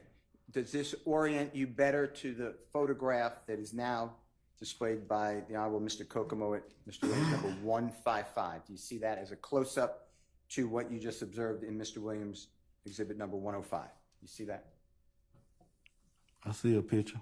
Okay. And then going through and you know, or do you know, that that glass was broken by Officer Roberson L. firing his weapon to try to prevent you from killing him and others? Your Honor, objection as to the form of the I'm gonna overrule the objection. I don't remember. And if there was a human being who is 6'3" tall, as you said, Calls for speculation, sir. all right, since you put Mr. Williams in that passenger rear seat at the time of leaving that apartment complex, when the bullets are going into that rear passenger window by the police, can you explain to the jury how Mr. Williams was not shot? objection, Your Honor, calls for I speculation. sustain the objection. Can you explain how the bullets missed the person that you put in that seat? Still speculation. I sustain the I'm objection. asking if you know. Still speculation, sir. Move on. You told Detective Quinn that multiple shots came into that car, right? Objection, Your Honor, I believe that calls for facts that are not in evidence. Said it on the recording that's in evidence. Multiple went off in the car, That is true. That's, not multiple. But not that- what you just said, Mr. Steele. I'll point the court to it. That's not, Miss Love is not correct. Just rephrase the question and move on, Mr. Steele. You know that police had multiple shots going into that car, right? Objection, Your Honor. He can answer that. I don't remember, bro. Can you explain how, if Jeffrey Williams is sitting behind someone who's Calls for 6 foot, speculation again, Mr. Steele. It's number 5. Move on. look at Mr. Williams number 155. Do you see the top of the toolbox in the picture on the seat? I'm talking about the rear seat.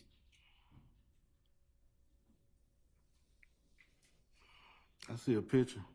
Okay. And you see the color, what I'm referring to is a black item in color, and it has, like, in the corners, it has two slightly outward boxes. Do you see what I'm referring to?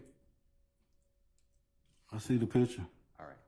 Now, with Mr. Kokomo's permission, if he can display, Your Honor, Mr. Williams number 157. All right, go ahead.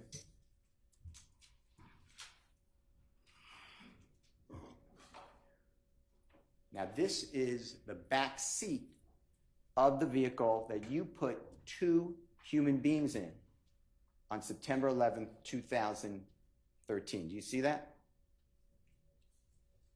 I see a picture. And this is what I call a toolbox. It's called the UNT2. You see that? TZ, maybe. I think it's 2. I see a picture. Okay. And then there are items next to what I'm calling a toolbox, to the behind the driver's seat on the seat. Do you see that? The real seat? You see what I'm referring to? I see a picture. Okay. Now, that toolbox, you didn't take it from outside the car and put it in the back seat as you were running from the police to get away after crashing the car into the side of the laundromat, did you? I don't remember. You didn't see Fred Prothrow take that toolbox from outside the car and put it on the back seat and throw its contents around, did you? I don't remember. You didn't see Mr. Walter Murphy, also known as DK, take the toolbox from outside the car after you crashed the car into that laundromat and put it in the back seat and throw its contents around, did you?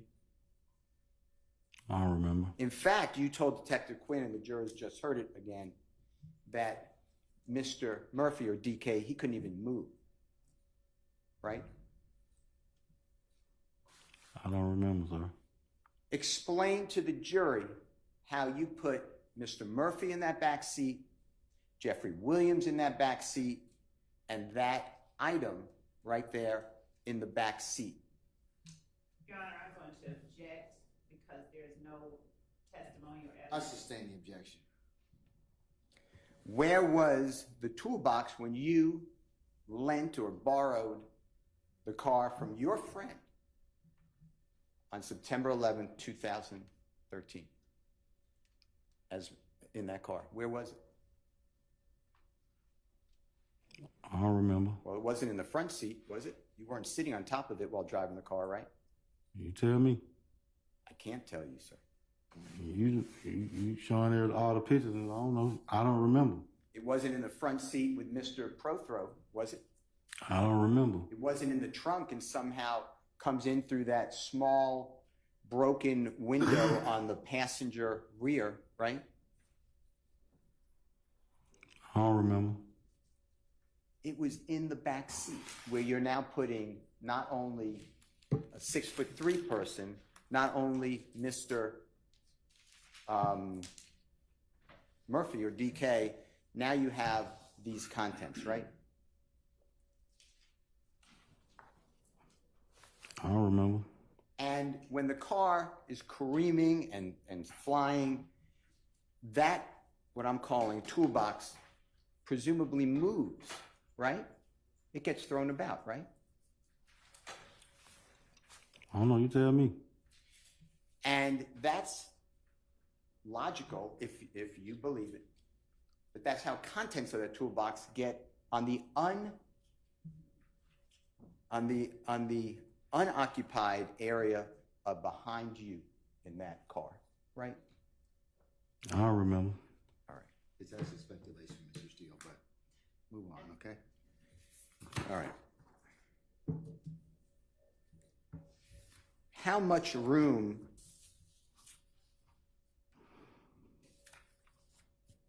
was there between the front passenger seat that Mr. Prothrow was sitting in and the rear seat where you put Jeffery Williams sitting? One more time. How much room was there between the front passenger seat where you put Mr. Prothrow sitting and the rear passenger seat where you put Mr. Williams sitting on September 11, 2013 in this car that we're looking at? I don't remember. I'd like to show you what's already in evidence. Mr. Williams, number 160, if I may.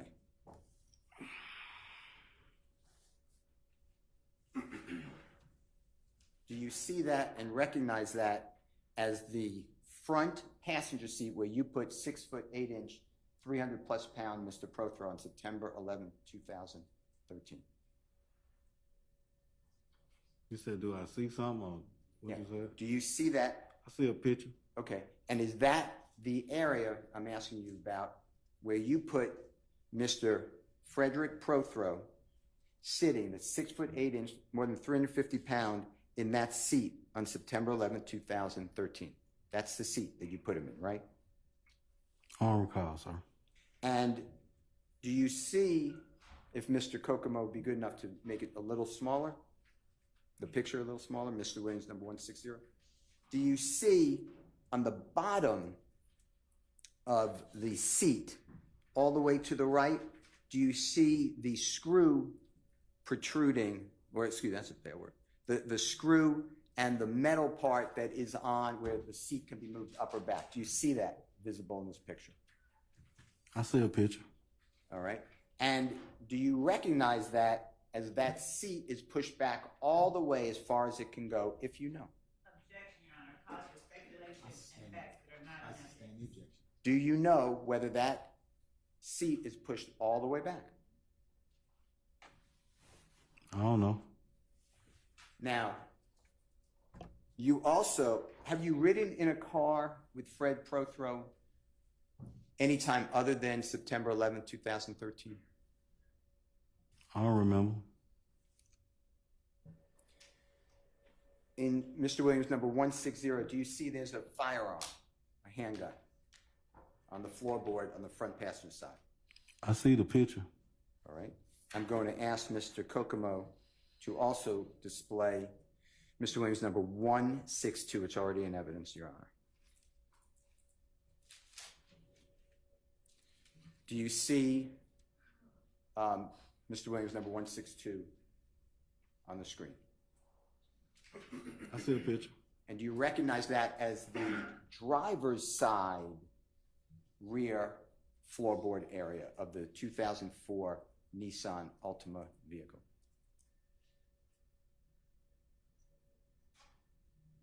I see a picture. And do you see what appears to be, and they have placards, it's called, but it says the number 4 and 5, but the items I'm asking about, do you see 2 potential firearms or handguns? You see that? I see the picture. Okay. And if 3 handguns are accumulated or found by the police, and you and Mr. Murphy and Mr. Prothro were in the car, that would be 3 guns for 3 people, right? Your Honor, I'm going to object as to characterization of the evidence. I sustain the objection. 3 guns are found in the car. Do you realize that? I don't remember. When you were hit by the police car and arrested, you didn't have a firearm on you, right? I don't remember. You weren't charged with actually having a firearm on your person, were you? I don't remember. Okay. You see that hat right there in Mr. Williams, number 162? Or do you recognize that as a hat? I see a picture. Is that your hat?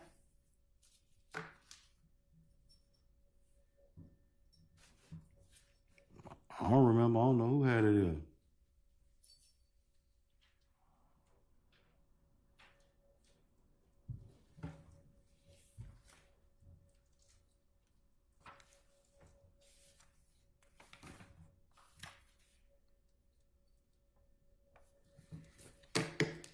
Okay.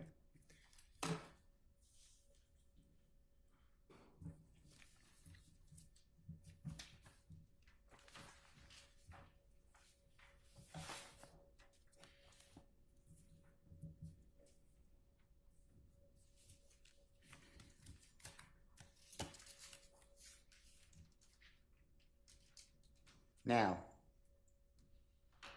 do you remember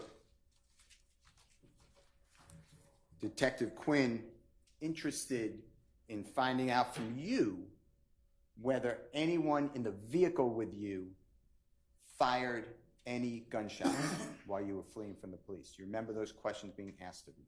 I don't remember, sir. Can you, Mr. Kokomo, can you release it for the district, for Madam District Attorney President Hilton? Your Honor. Your Honor, this is State's Exhibit number 157 with the court's permission. 176. What did I say? 157. I apologize. So 136, it may be shown. 176. 176, it can be shown. And at 1:17:39, it should be.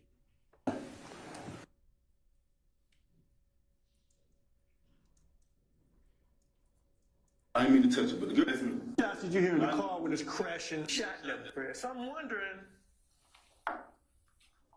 do you think Thug shot DK in the back?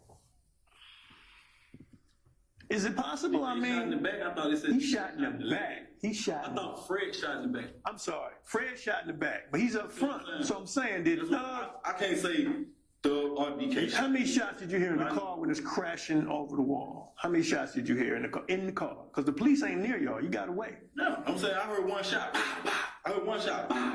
But I can't say it was a shot because it was a lot of confusion. It was a crash. All right. I can't say this person, that person shot him or who shot him. All I can say is I heard a loud noise, but all of it was going off with the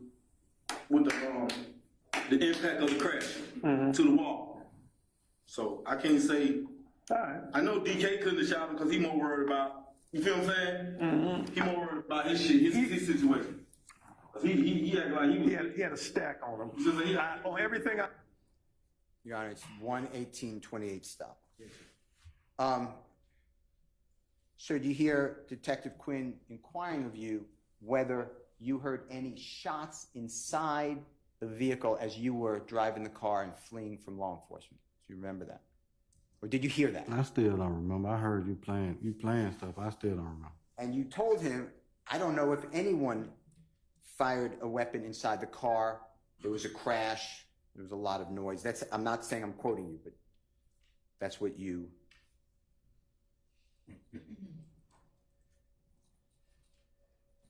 Well, is that what you said? Is that what you heard on the recording? You playing stuff, but I still don't remember, sir. Did you take with you when you fled from the police any shell casing from inside that car? Do you know what a shell, well, let me start here. Do you know what a shell casing is in relation to firing a semi-automatic weapon? Did I grab some shell casing? One more time. Did I grab some shell casing? I don't remember. Would you agree with me that that would be an odd thing to do? Why would I grab some shell casing? Exactly. All right.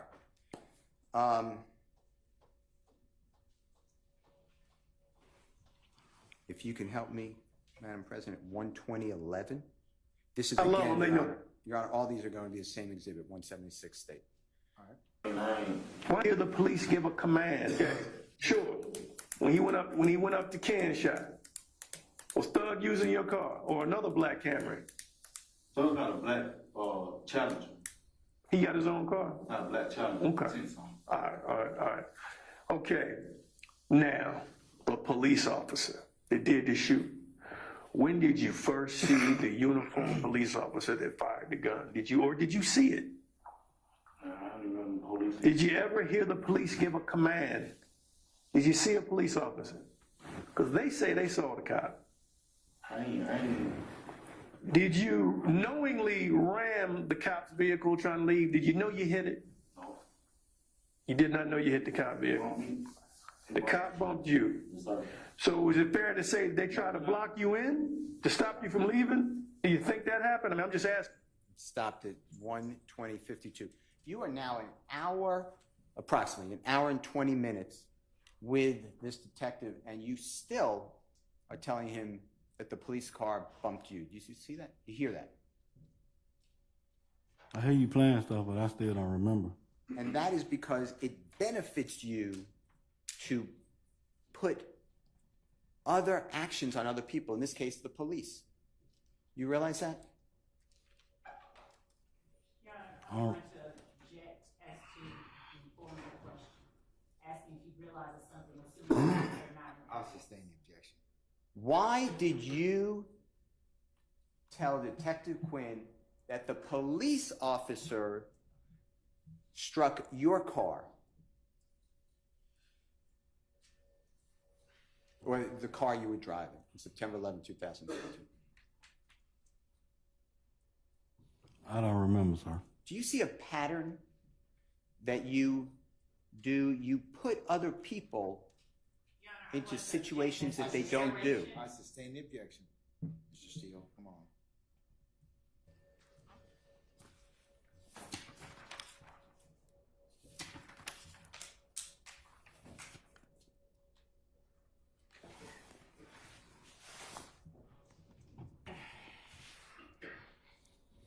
If you can help me with, you're on 125.20, that's wrong, that's wrong. 125 even. 125.00, or, Yeah, they probably did. And why didn't you stop? Did you know there were police? 125.00. In a different situation. What life's all about. I hate to call testify, I can't do none of that now. Pretty much. They don't care about a whole lot, and it really bothers me. You, man. I just want to give you my story. I know I bullshit around with my family a lot. You know what I mean? I bullshit around with the story a lot. You know what I mean? But I just want to make sure I told you pretty much everything. This sounds like the truth. You're the driver. You 125.17 stop. All right, noted. You hear that you told on September 17, 2013, I feel you, man. I just wanted to give you my story. I know I bullshitted around with my family a lot. I bullshitted around with your story a lot. I just wanted to make sure I told you pretty much everything that. Did you hear that? I heard you playing something. I still don't remember, sir. Explain to the jury why you would bullshit your family on a recorded line. I don't recall, sir. Like everything else, you did it to benefit yourself, right? I sustain the objection.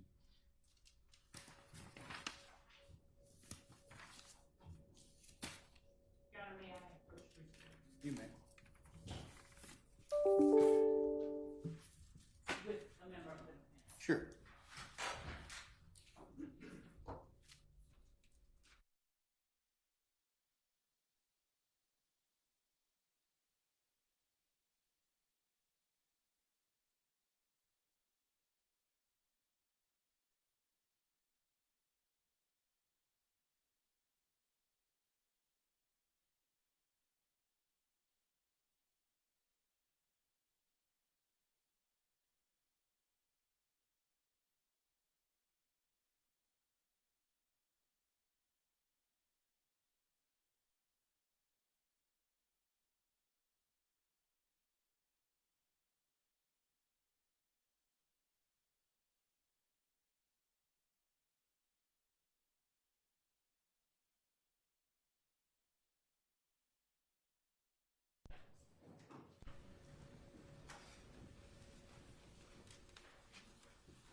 Your Honor, may I? Yeah. Okay.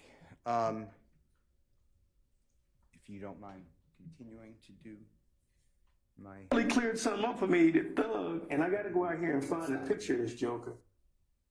If you can go to 2:02. 2:0200 or around there. Thank you, sir.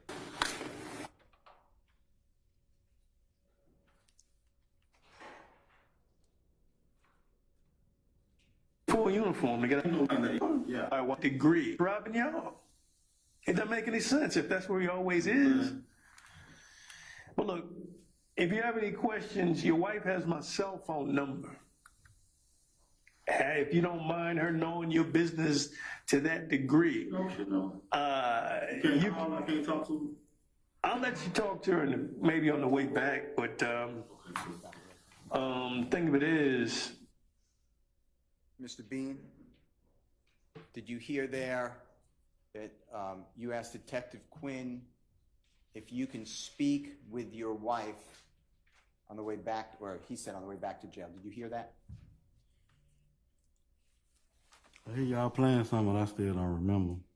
And you know from prior experiences that when you're with detectives, you can speak with someone, if they let you, on a non-recorded line, right? Okay. That's not speculation, that's if he does it. Except for the fact that Detective Quinn is recording you a call with your wife, nobody would know what was said. You realize that? While you're in custody. Objection, Your Honor, cause for speculation. That's not speculation. All right. Your Honor, it stopped at 2:02:11. If you could just continue. this is an investigation. I got to understand why there was gunfire, why the police had to get involved with gunfire, because they believe you were going to run them over. You know, they were scared of the car. I ain't nowhere near police officers. Okay. I ain't seen a police officer. Me personally, me seeing the police, I would stop. You sure? That's at 2:02:31.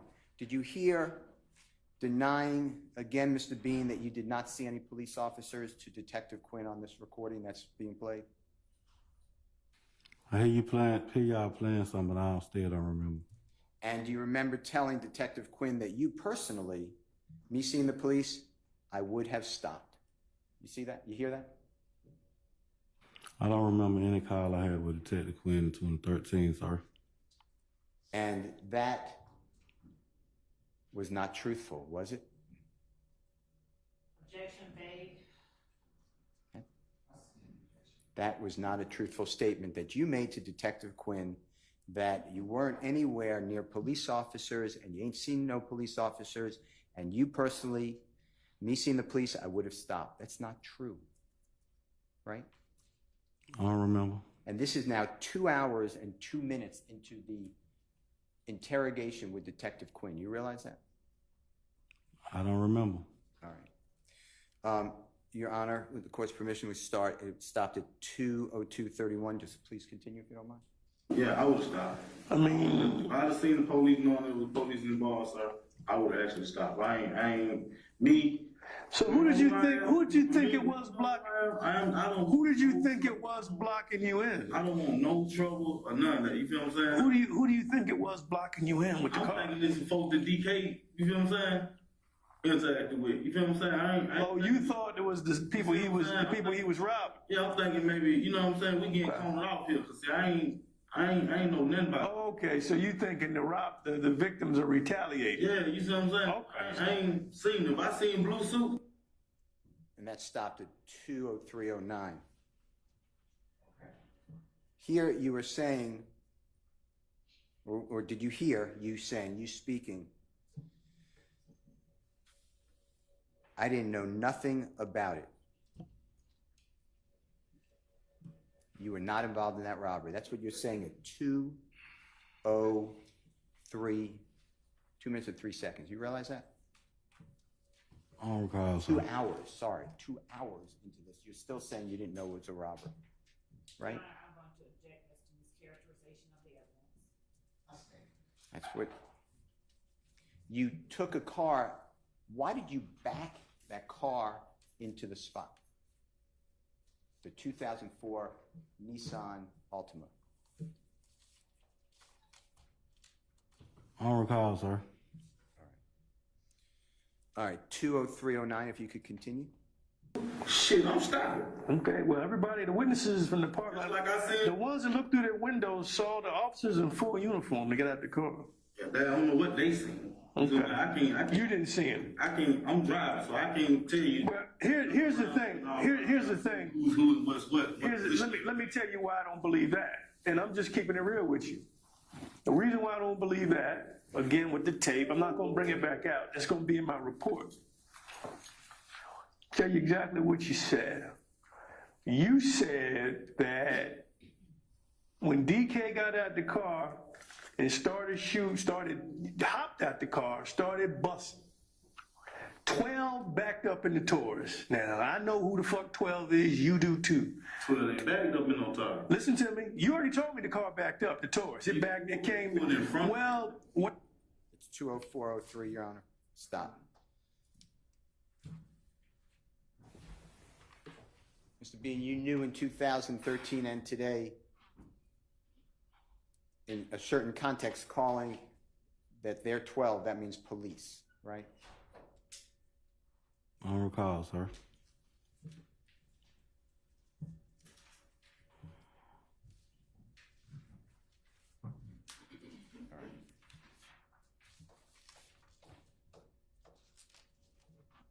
If you can help me with 20720. Whatever I'm saying, you that on those phones. So free. I mean, I don't understand that. I mean, it's really nothing to me, really. I mean, it's just check my wife, what's going on. You know? Okay. You know, I'm gonna make stand up. I'm gonna put these behind you. I'm gonna leave off the ankle chains because you say they hurt you. I'm gonna tell her some shit and some shit I'm gonna make believe, make sure it's up. You know what I mean? Well, maybe we need to get her involved in anything else. It's gonna be a little add-ons and you know what I'm saying? There's gonna be a lot of little shit going on. Hold on. Make sure I got it right. You know what I mean? I feel you. You the head of the household. You get to make that decision. You can't just take everything that I say towards my wife. That okay, everything you said. That's well, what said. I'm also. It's the brother that. Well, what I'm saying that. Stopped at 20802. Mr. Bean, did you hear Detective Quinn ask you why do y'all talk on these phones so free? I mean, I don't understand that. And your response was, I mean, it's really nothing to me to tell my wife what's going on. Did you hear that? I didn't hear that. Okay, can you go back to 20721 or 20? I'm like, damn, this that on those phones. Telling him the story to make that. You know, I don't. Ain't no rush. Cause like I said, I don't want no robbery, man. I want to get everything in the clear. You know, but like you say, I'm one of the guys that was in the car. So whatever went on that day, I got to, you know what I mean, be accessory to whatever the fuck these niggas done did. So it is what it is, man. I just like to know than not to know. You know what I mean? Why do y'all talk like that on those jail phones? Y'all know we listening. Sorry. Why do y'all talk like that on those phones? So free. I mean, I don't understand that. I mean, it's really nothing to me, really. I mean, it's just check my wife, what's going on. You know? Okay. You know, I'm gonna make stand up. I'm gonna put these behind you. I'm gonna leave off the ankle chains because you say they hurt you. We stopped at 20741. Did you hear? Was that better? Detective Quinn asked you, why do you guys talk like that on these jail phones? You all know we listening. And then again saying, why do y'all talk like that on these phones so free? I mean, I don't understand. And you said, I mean, it's really nothing to me to tell my wife what's going on. Did you hear that? I hear y'all playing something, I still don't remember. But you don't really tell her what's going on. You tell her. From what you said, you tell her bullshit. You tell her lies, shenanigans. Right? You heard that? I still don't remember, sir. All right. It stopped at 20741. If you could continue right there. I'm gonna tell her some shit and some shit I'm gonna make believe, make sure it was up. You know what I mean? Well, maybe we need to get her involved in anything else. It's gonna be a little add-ons and you know what I'm saying? There's gonna be a lot of little shit going on. Hold on. Make sure I got it right. You know what I mean? I feel you. You the head of the household. You get to make that decision. You can't just take everything that I say towards my wife. That okay, everything you said. Well, I'm also. It's the brother that. Well, what I'm saying. 20806. Okay. Mr. Bean, did you hear several different comments? But at the end, you said to Detective Quinn, you can't take everything I say towards my wife, everything you said. You hear that? Shit, play it again. Okay. It was at 2. The whole thing starts at 2:07, about 15. Got on those phones. I'm one of the guys that was in the car, so whatever went on that day, I got to, be accessory to whatever the fuck these niggas done did, so. It is what it is, man. I just like to know than not to know, you know what I mean? Why do y'all talk like that on those jail phones? Y'all know we listening. So, Why do y'all talk like that on those phones? So free. I don't understand that. it's really nothing to me, really. It's nothing to check my wife, going on, you know? Okay. I'm gonna make Stand up. I'm gonna put these behind you. I'm gonna leave off the ankle chains because you say they hurt you. I'm gonna tell her some shit, and some shit I'm gonna make sure it's up. You know what I mean? Well, maybe we need to get her involved in anything else. It's gonna be a little add-ons, and you know what I'm saying? There's gonna be a lot of little shit going on. Hold on. Make sure I got it right. You know what I mean? I feel you. You the head of the household. You get to make that decision. You can't just take everything that I say towards my wife. That okay, everything you said. That's what I said. I'm also. It's the brother that. Well, what I'm saying. 20805 stop. Okay.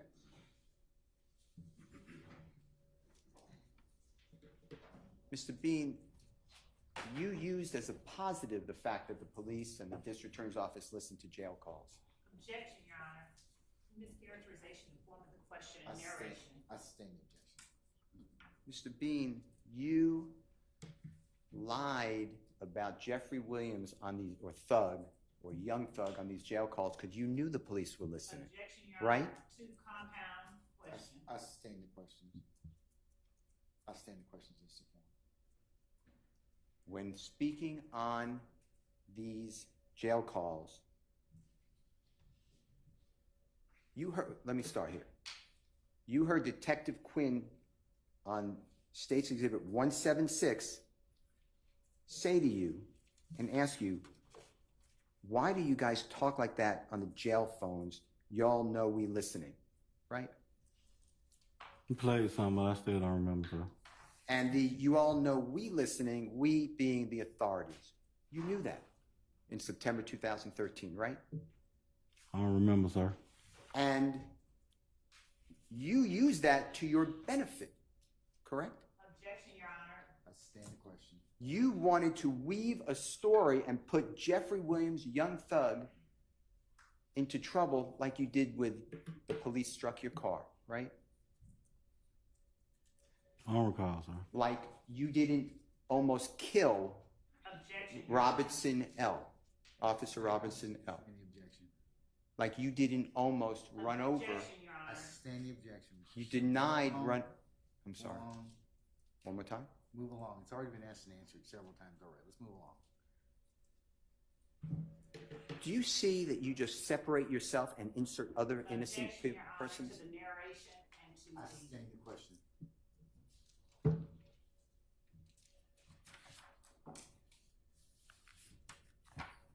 If you can go, if you don't mind, to 20855 or 50, something else. What you feel you? Me, you know what I mean? I'm like, Say what? all right, Fish, hold with that shift change because you know it gets crazy over there at the jail at that place now. All right, Fish, hold it tight, man.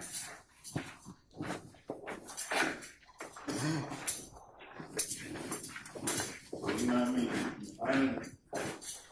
I bullshit with him on some go I saw it, you know what I mean? I ain't come bullshit with you today, you know what I mean? You know, some of the shit, you know, like I say, the lean and all that, you know, all that shit was true, but we did go on a whole other mission to these guys, you know what I mean? So, Y'all gotta stop going on these missions. you know what I mean? Y'all gotta stop going on all these missions. Stopped at 20923. Did you hear that part to orient you are now leaving homicide? You hear the handcuffs or the leg chains in the background. Did you hear that? Yeah, I playing stuff, but I don't recall, sir. Do you remember hearing just now your voice telling Detective Quinn, you know what I'm saying? I bullshit with them on some parts of it. You know what I mean? I ain't come to bullshit with you today. You know what I mean? Did you hear that? I don't remember, sir. Some of the shit, you know what I said about the lien and all that, you know, all that shit was true. You hear that? I don't remember. And that was true. There was supposed to be a...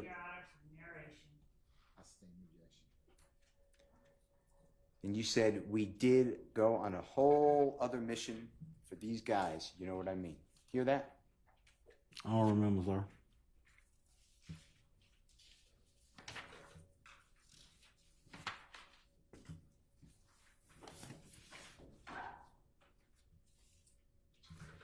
If you can.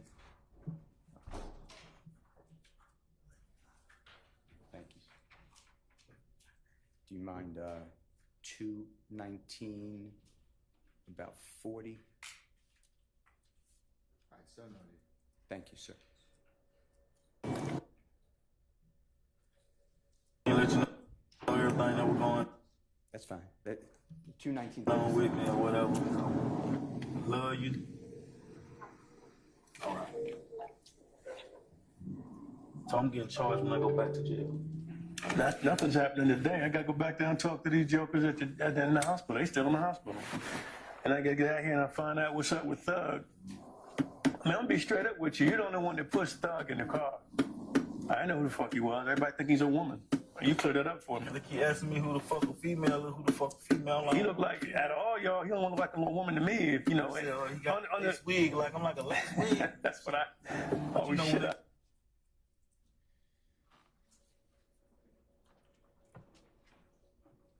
Now, this is, you heard just now, you being permitted to speak with your bride in Detective Quinn's Taurus vehicle from the homicide office in the city of Atlanta while you're being transported back to Fulton County Jail. Is that what you heard? I don't remember, sir.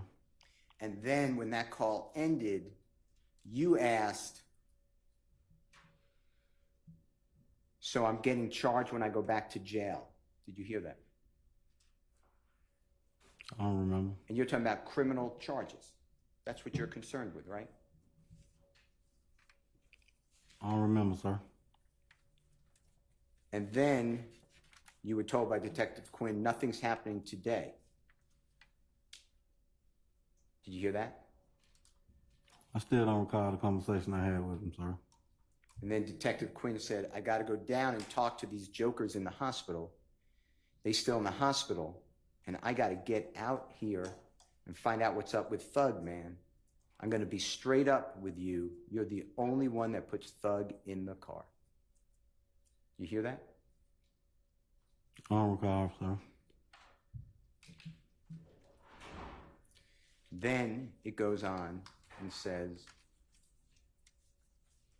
I didn't know who and it says FUC blank, he was. Everybody thinks he's a woman. You cleared that up for me. You see that? Or you hear that, excuse me. I heard what you played. I still don't recall it, sir. And then you say, like he asked me who the FUC blank of female, who the FUC of female. You remember saying that just now? And hearing that, rather. I still don't remember, sir. Then the question by Detective Quinn said, like, out of all y'all, he the only one that looked like a woman to me. Basis. Do you see that? Hear that? Mischaracterization. That's not a And mischaracterization. The evidence is the best. I'm The asking. tape is, the recording is the best evidence, and mischaracterization of the evidence. I'm asking him if that's what it was, Your Honor. It's in evidence. Are you reading directly from the Yes. old objection? Then you said he like a lace wig, like a lace wig, and then there was laughter. I still don't recall, sir. All right.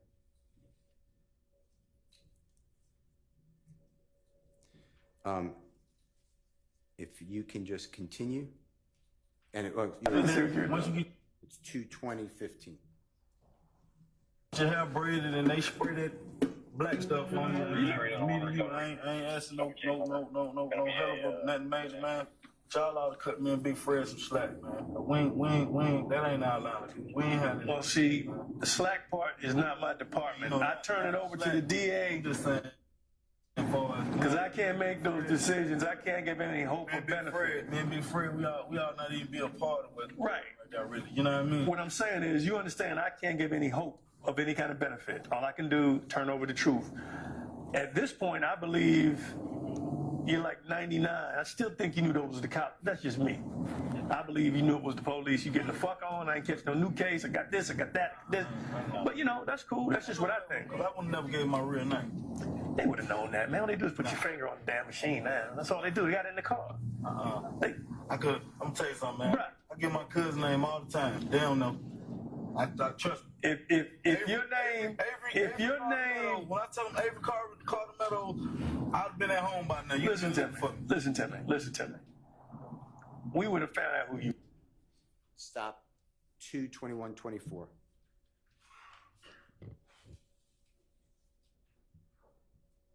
Do you remember stating, or hearing just now, you stating to Detective Quinn, man, from me to you, I ain't asking for no hell of a nothing major, man, but you all ought to cut me and Big Fred some slack. That ain't our line of duty. We ain't nothing. You hear that? I heard you play something, but I still don't remember, so. And that, tell the jurors, that was your entire purpose of meeting with Detective Quinn and speaking on these jail calls. True? That's not an evidence.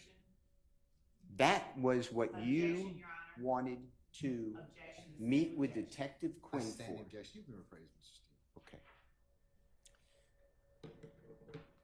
You met with Detective Quinn to get slack or a better deal. True? No, sir, I don't got no deal, sir. But on September 17, 2013, that was your attempt, correct? The witness answered the question, and Mr. Steele has asked and answered it, and now he's trying to get a different answer. I stand the objection. That's not true. The answer was, I didn't get a deal. Okay, that's been asked and answered, so move on.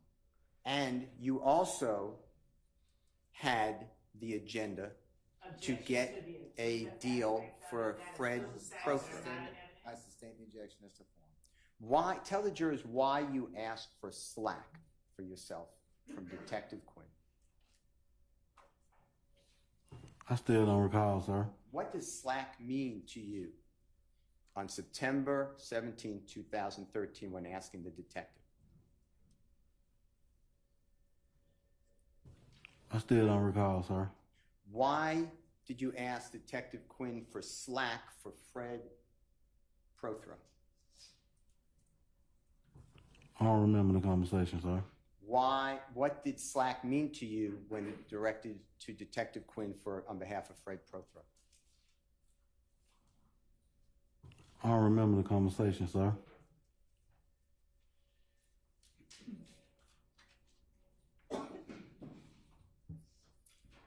Did you just hear you said, I'm just saying as far as me and Fred, Detective Quinn interrupted and said, I can't give any hope of benefit. And you said, me and Big Fred, we ought to not even be part of anything. Remember hearing that just now? I don't recall, sir. What was the point of you telling Detective Quinn that you and Big Fred should not be a part of anything? I still don't recall, sir. Did you just hear you explaining to Detective Quinn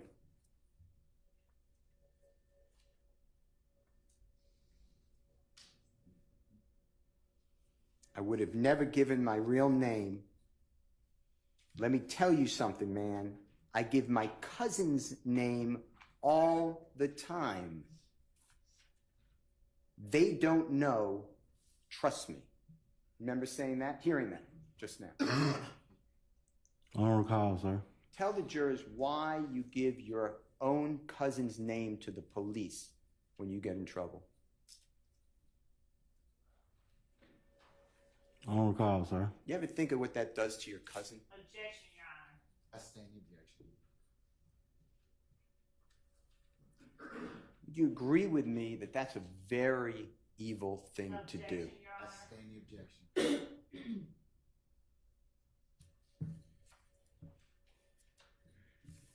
What were you saying when you heard your voice say, Avery Meadows, if I told them Avery Meadows, I would have been home by now. Explain that to the jury. I don't even have a record with Avery Meadows' name on it. Do you said earlier in this recording that you knew Your Honor, I'm Chief going to object Meadows. as to relevance here. He's with the City of Atlanta Your Honor, Police I'm- Department. It's on the recording. I'll overrule the objection. Go ahead. I don't recall, sir.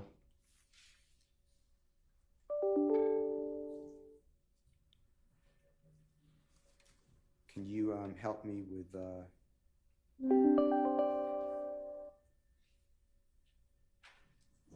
222?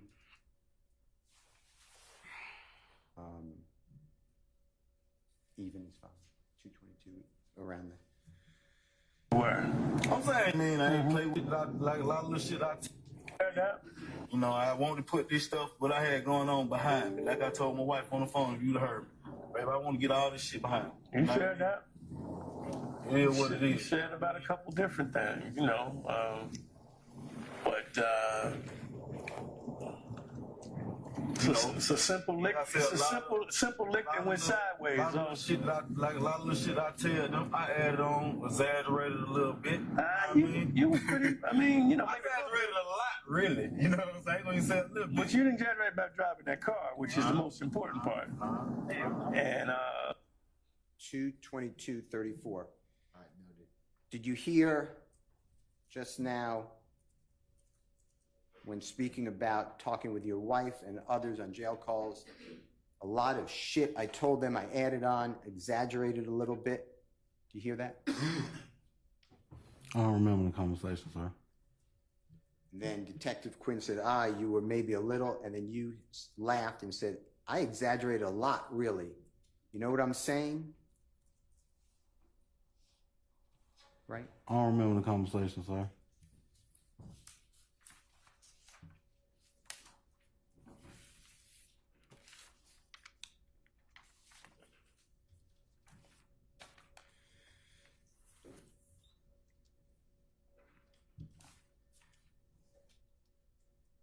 I want to go to, and if you don't mind, give it to Mr. Kokum.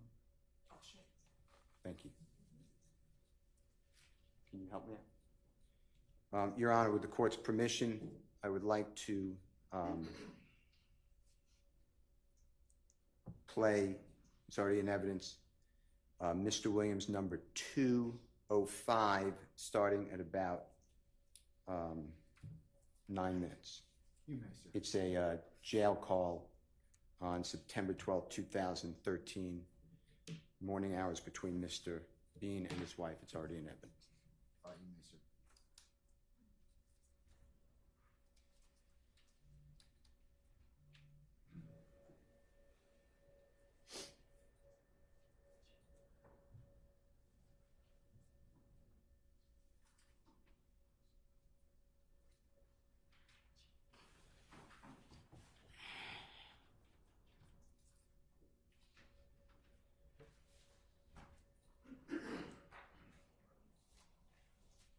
What did you say? Your Honor, may I have 1 second? Yes.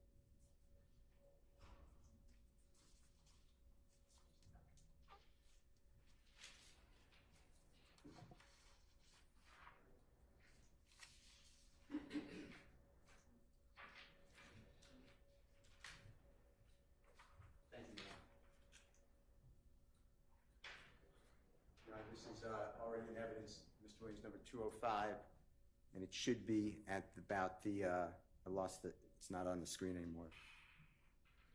Should be about, it's a 904, well, 90140. All right, so noted. Hello, this is a free call from. If we baby stood outside talking. We done stood outside talking, goddamn. That thing up, man. They got us some money, man. Get us some money. Get us some money out of this shit, man. We need us some money. But the detective came back though, man. The homicide detective kept coming back. He came, we were down one side, he came back again, and What? they still trying to figure out what the fuck skateboard if niggas got there. I don't know. I don't know what the fuck. I said they trying to figure out where the white boys came from. The white boys told them they were down here. Down there with Adrian Bean. I don't know. They still trying to figure that shit out. I don't know. They said the call my phone last night, called that shit, told that shit. They just trying to figure out who the fuck was driving. He said it's a bitch was driving. The bitch had on lace front wig. Who the fuck is this hoe? So goddamn, he can't find out who this hoe is. Then he go in when he kept calling a broad. He was adamant. He was so fuck. I put him on speaker so brother I was shopping with him. The homicide detective. He like shit.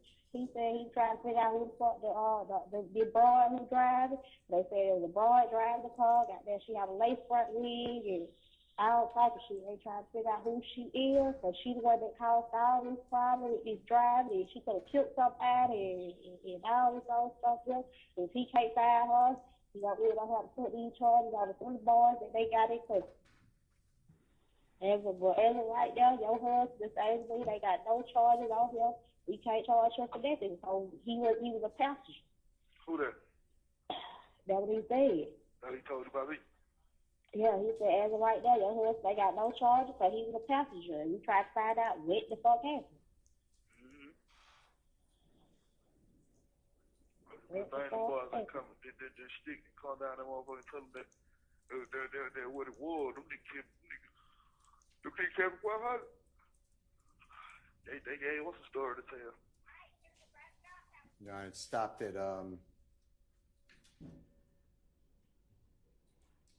1:11. Oh, excuse me, that's wrong. 11:09:07. Sir, did you recognize that as a collect recorded jail call between you and your wife on September 12th, 2013 morning hours? I still don't recall, sir.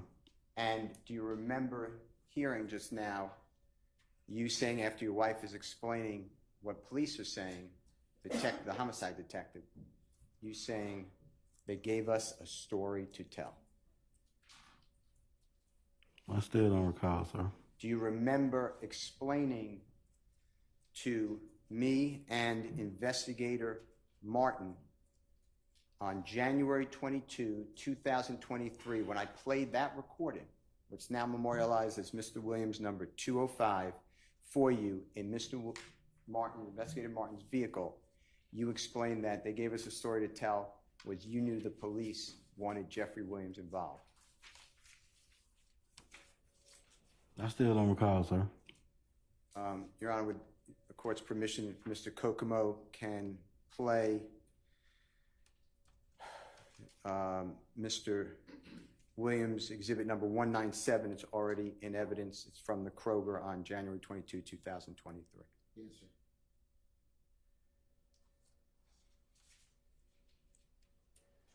Okay, I got it on. Go ahead. Go ahead. This is Brian Steele. I'm giving the honor to Investigator Jimmy Martin Jr. We represent Mr. Jeffery Williams, also known as Young Thug. We're standing in Kroger. We'll get the address. And it is approximately. Are you familiar with this Kroger? Somewhere in Fontana Road. I'm sorry. Go past the phone number part, so it's not to That's fine. play it again. Okay. All right, y'all can just play it. I don't mind. Play it, motherfucker. Shit, it's already out there. Excuse me, y'all. Excuse me, Jerry. Play it. 0620. 1979. And Mr. Bean, do we have permission to record this? 42 years old. Do we have permission to record the conversation? Sorry. Okay. As you know, as I just said, I represent Mr. Williams, Mr. Jeffery Williams on trial right now. Young Thug is performing name. Jim Mark Jr. and I work together. Jim Mark Jr. investigator, licensed investigator. And I just want to go over what you told us previously and make sure this is accurate. If it's not accurate, all I want, like I told you before, is the truth. That's all I want. You were in I'm not saying you remember the date, but you were in a situation involving a good friend of yours, a very close person to you, named Dirty Red, with Mr. Walter Murphy and Mr. Fred Prethrow, and Walter Murphy is also known as DK. I mean, it's what you told me. Is that correct? Correct. And I'm telling you the date. I'm not saying you remember, but we're talking about it's the 11th day of September 2013. So September 11th, no, it's 2013. And there's a be allowed to be played, but he's already played the whole thing. Yeah, it's, Your Honor, I'm going to be asking questions now that's oriented, and the but it's district. foundation, you played it already, and he's already, it's been played for him, and played for office. I'm gonna stand the objection. Okay, then I'll stop it each time and I'll ask questions. That's fine. Okay, it stopped at, I can't hear you. 2 minutes. Okay, Your Honor, it stopped at 2 minutes. All right. And it being Mr. Williams 197. Okay. You recognize, you heard your voice on Mr. Williams number 197?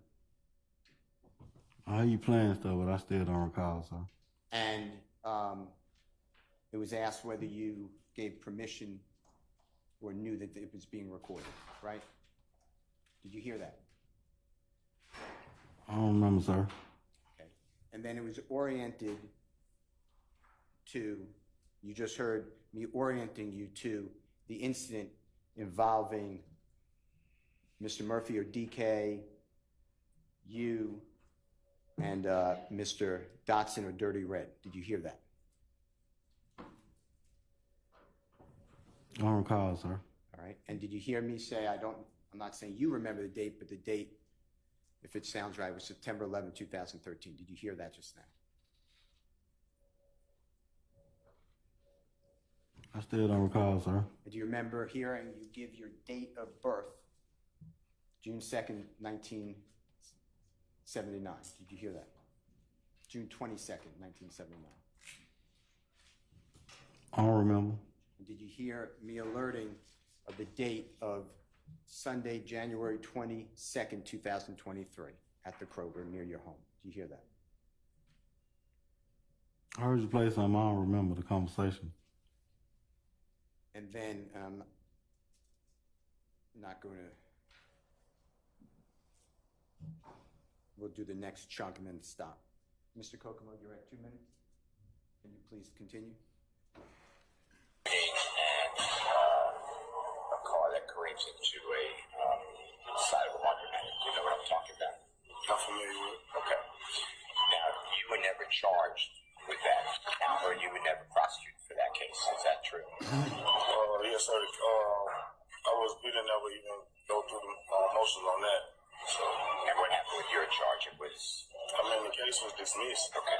That's to make sure. The whole case was totally dismissed. Okay. Now, I'm interested in Jeffery Williams, Young Thug.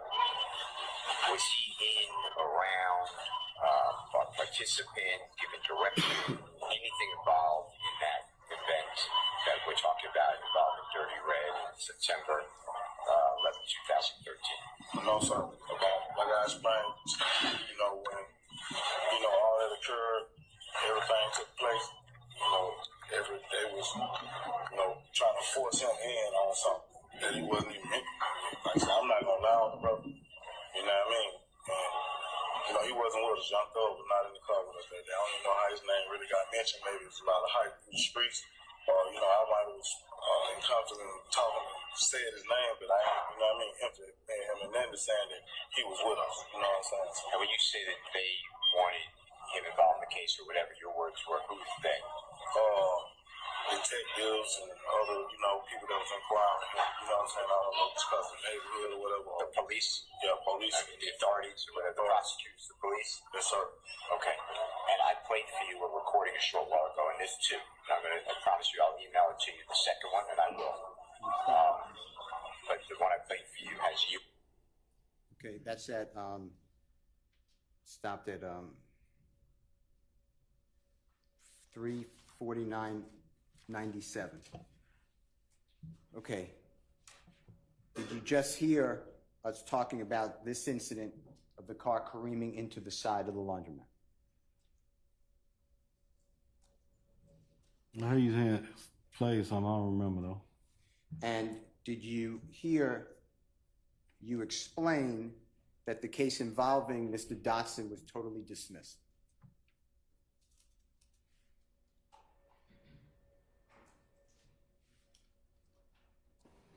I don't recall, sir.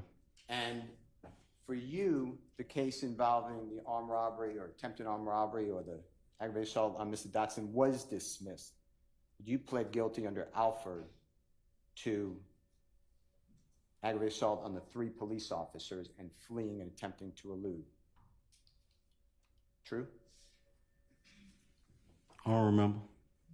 And then I asked you, was Jeffery Williams, performer known as Young Thug, involved in any way, directly or indirectly, with the events involving Mr. Dotson on September 11, 2013? And you said he was not involved in any way. Did you hear that?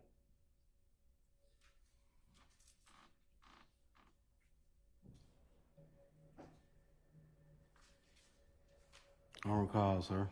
And then you explained, you just heard that you explained that we qualified that, you qualified it as the detectives and police. And I asked you the authorities, the police, the prosecutors, I just made it broad, that they forced Jeffery Williams into it. Did you hear you say that? Man, can I get a water or something? I'm so high right now, y'all. I'm about to go to sleep on y'all now. I ain't gonna tell you no lie. Yes, you may. We're gonna take a break soon. Hang in there.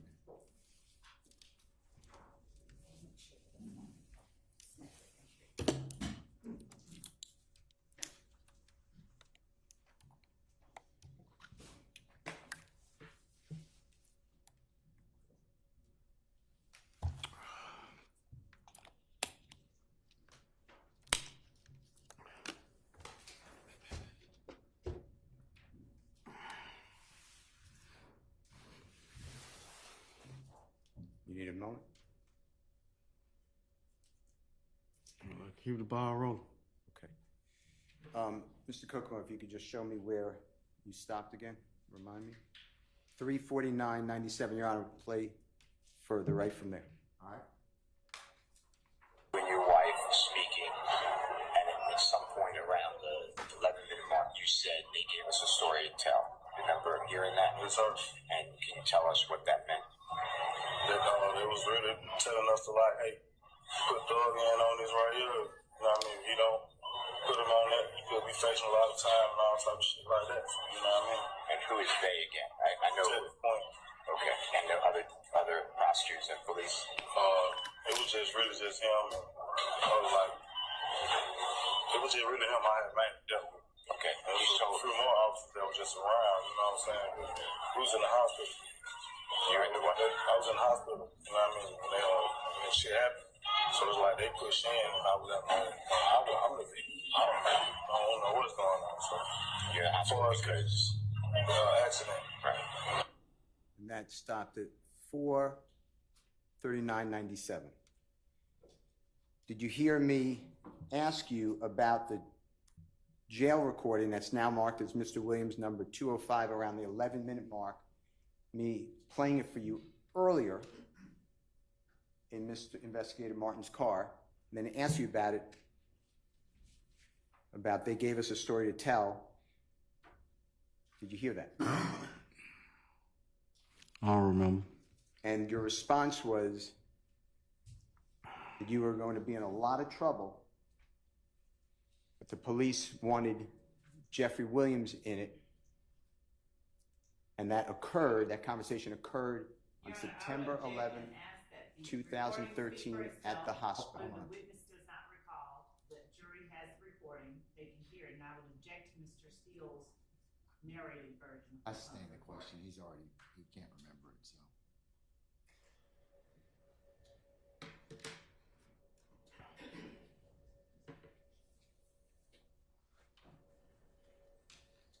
Mr. Kokomo, where did we stop? It's 139.97. If you could continue. In the car, they say we crashed and collided over a police car and the side of the building. You were driving the car. I was the driver.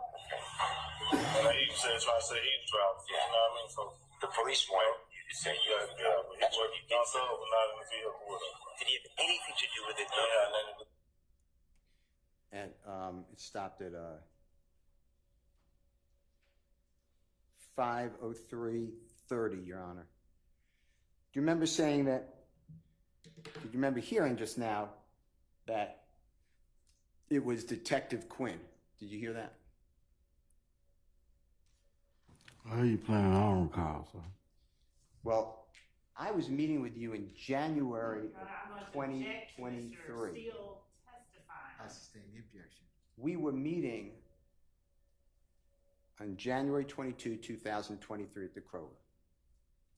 You remember that?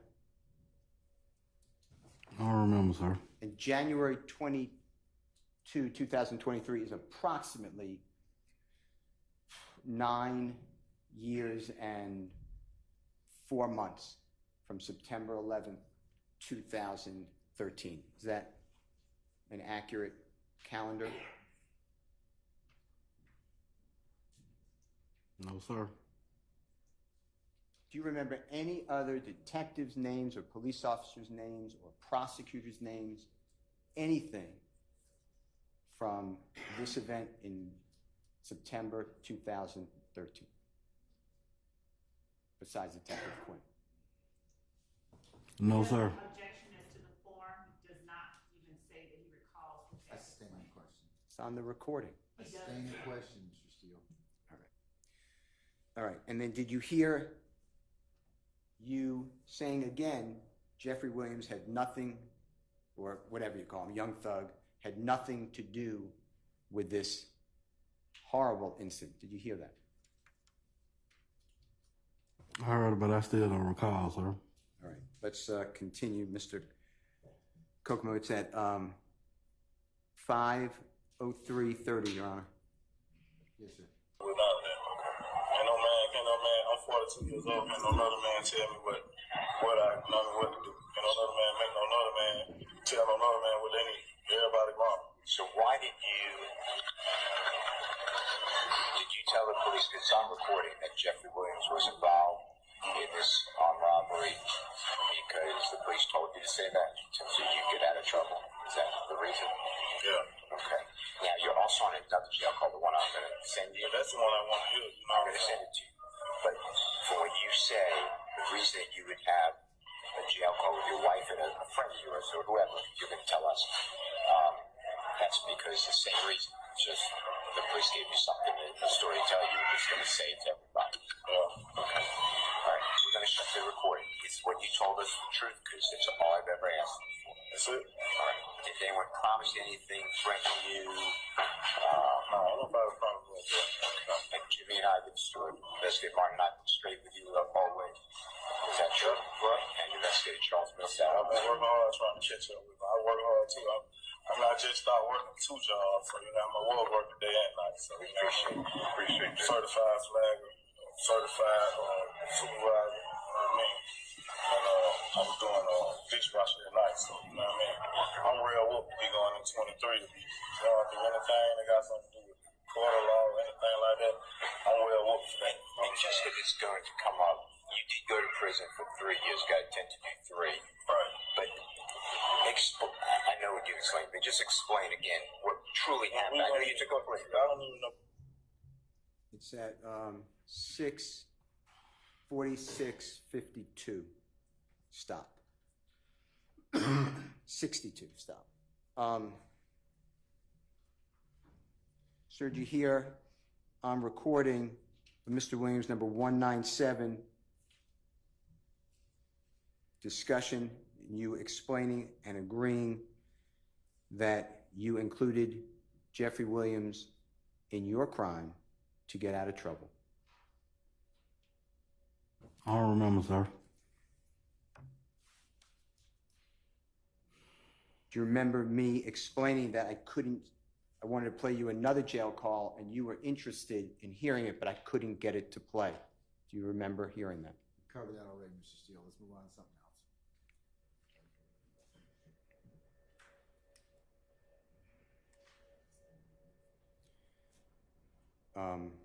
else. Mr. Kokomo, if you don't mind, we're starting at 6:46:62, Your Honor. When we went into court, me, Walter Murphy, and I think one day we come to court and they said, case dismissed, that the victim had killed himself or something like that. So I'm like trying, you don't have a victim. I'm talking about your other case. Oh, the one you went to, yeah. But that has something to do with my children. They ain't got But your children. Stopped at 7:04:96.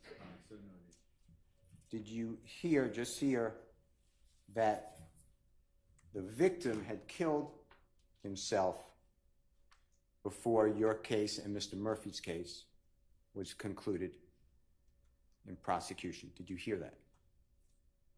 I heard it, but I still don't remember the conversation, sir. And the victim talking about is Mr. Derek Dotson, God forbid, killed himself, is what you said. And then I don't recall, sir. there was no case. Okay. Mr. Kokomo, if we can go back, it's 7:04:98, Your Honor. I wanted to be fair to you. What happened with my kids was I had a Polaroid. You had a 10-year-old and a 12-year-old that was choking. And one of them was punched in the stomach, which was my kid. And I went around there and covered with the guy caught by myself. And I got caught up in it, and I explained to the judge what happened, and the judge sentenced me to 10 years. And you caught up with the person that you jumped. Yeah, I shot both of the guys that, in the mix. And how old were they? The one was 28 and the other one was 31. They were jumping on a 10 and 12-year-old about their basketball going in the neighborhood, which was my kid. Right. So, everything that went on, they happened with me and my kids. You know what I'm saying? It had nothing to do with none of that. And then, last thing, and I'm sorry that you went through that and your children. Your Honor, it stopped at 7:54:95. All right, so moved, sir. Do you hear explaining your other case? May I approach 1 second, Your Honor? You may, sir.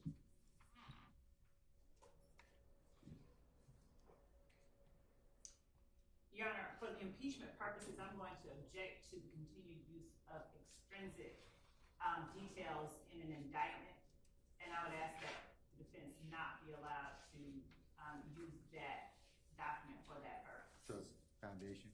Yes. All right, that's Sorry, in evidence, and I'm not using for impeachment. Just for the record, and Mr. Bean, if you need to see this, what you just, let me just get your mouth.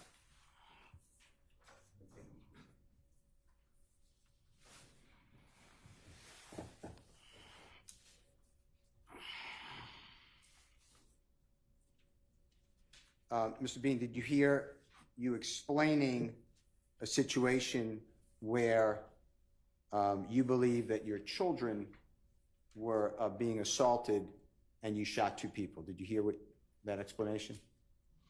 I heard you playing something I still don't recall, sir. Okay. And that would be, and you've already looked at this, but if you need to see it, it's in evidence. That would be your guilty plea under Alford on about October 15th, 2015, where you were sentenced for 2 counts of aggravated assault for shooting, possession of firearm by a convicted felon, possession of firearm during commission of a felony, if you need to see it. But that's the case you're talking about, right? I don't recall, sir. And then the other case, and if I didn't say that, Mr. Williams, number 199. Then the other case that I was asking you about. Your Honor, I want to object to the continued use, improper use of a document, extraneous document for the purpose of impeachment. These are asked and answered. Yeah, I'm a sustained objection, Mr. Steele. They have been asked and answered a few times already. All right. Okay. I'm returning this then to the court.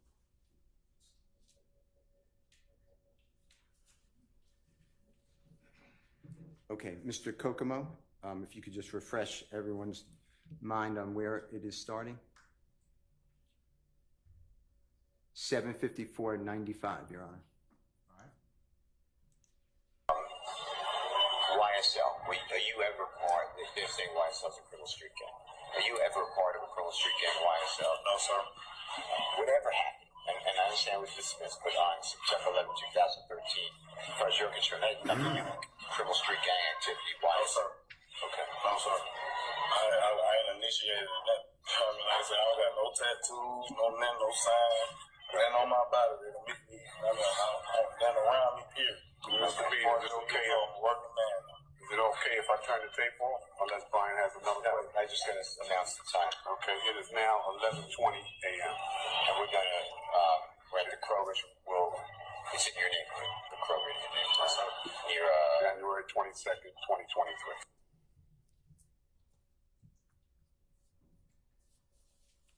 Your Honor, may I have a minute?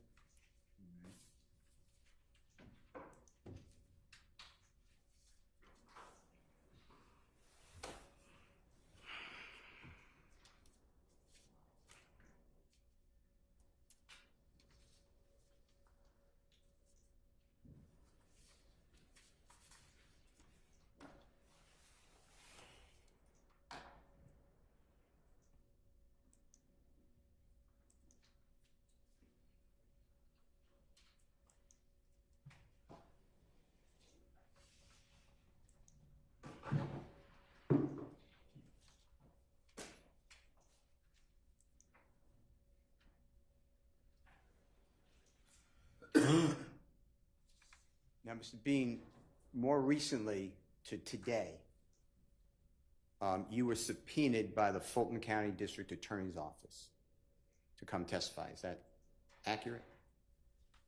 Or the police or somebody with the authorities. Is that true? I don't recall, sir. And your wife was also subpoenaed. Is that accurate? And if it's not, just say, I don't know. Or I don't know, sir. all right. And you contacted me to say you've been subpoenaed. Do you remember that? No, sir. And I told you you need to come to court and tell the truth. I think you contacted my lawyer and Ed Adams, and then Ed Adams tried to give me a call, but I didn't want to speak with you. I didn't even want to speak with nobody. I didn't want nobody to bother me, period. You actually asked me if you could come to our office on a Friday.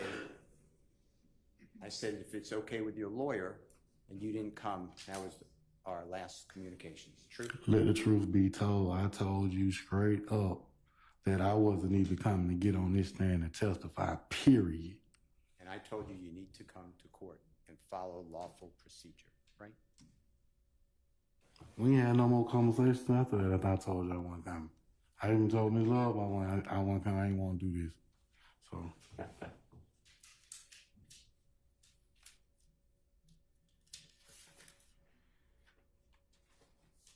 Your Honor, I'm going to return these. They're not in order, but I was going to give them back to court report. I don't have any other questions. All right, okay. May I approach you? You may.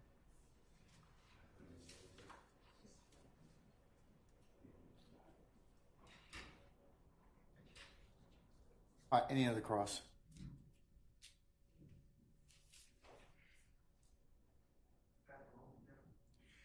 You got about a minute.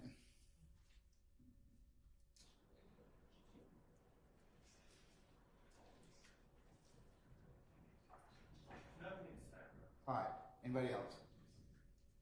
Any redirect from the state? Yes, Your Honor, just briefly. All right. Good afternoon, Mr. Bean. Mr. Bean, you've heard a lot of questions on cross-examination regarding the interview that you said you don't recall from 2013. And from an interview with Brian Steele on January 22nd of 2023. Let me ask you this. Was Thug in the room with you when you made that recording that we heard with Detective Quinn? I don't recall, ma'am. Have you ever been in a room with Thug while you spoke to a police detective? No, ma'am, I don't recall. Okay.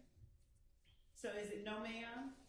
Or is it that you don't? No, ma'am, I ain't never been in a room with no detective. Okay. And do you know who Yak Gotti is? No, ma'am. All right. So have you ever been in a room with anyone by the name of Diamante Kendrick while speaking to a police detective? No, ma'am. Have you ever been in a room with a person by the name of Quay or Marquavius Huey while speaking with a police detective? Objection, Your Honor, relevance. Relevance? I'm overruled the objection. Have you ever been in a room with a person, Quay or Marquavius Huey, while speaking with a police detective? No, ma'am. Have you ever been in a room with Quay or Cormavius Nichols while speaking with the police detective? I never been in a room with nobody, ma'am, but none of these guys. All right. And so you say none of these guys. I got one more question, a couple more about that. Have you ever been in a room with Lil Rod or Redelius Ryan while speaking with the police detective? No, ma'am.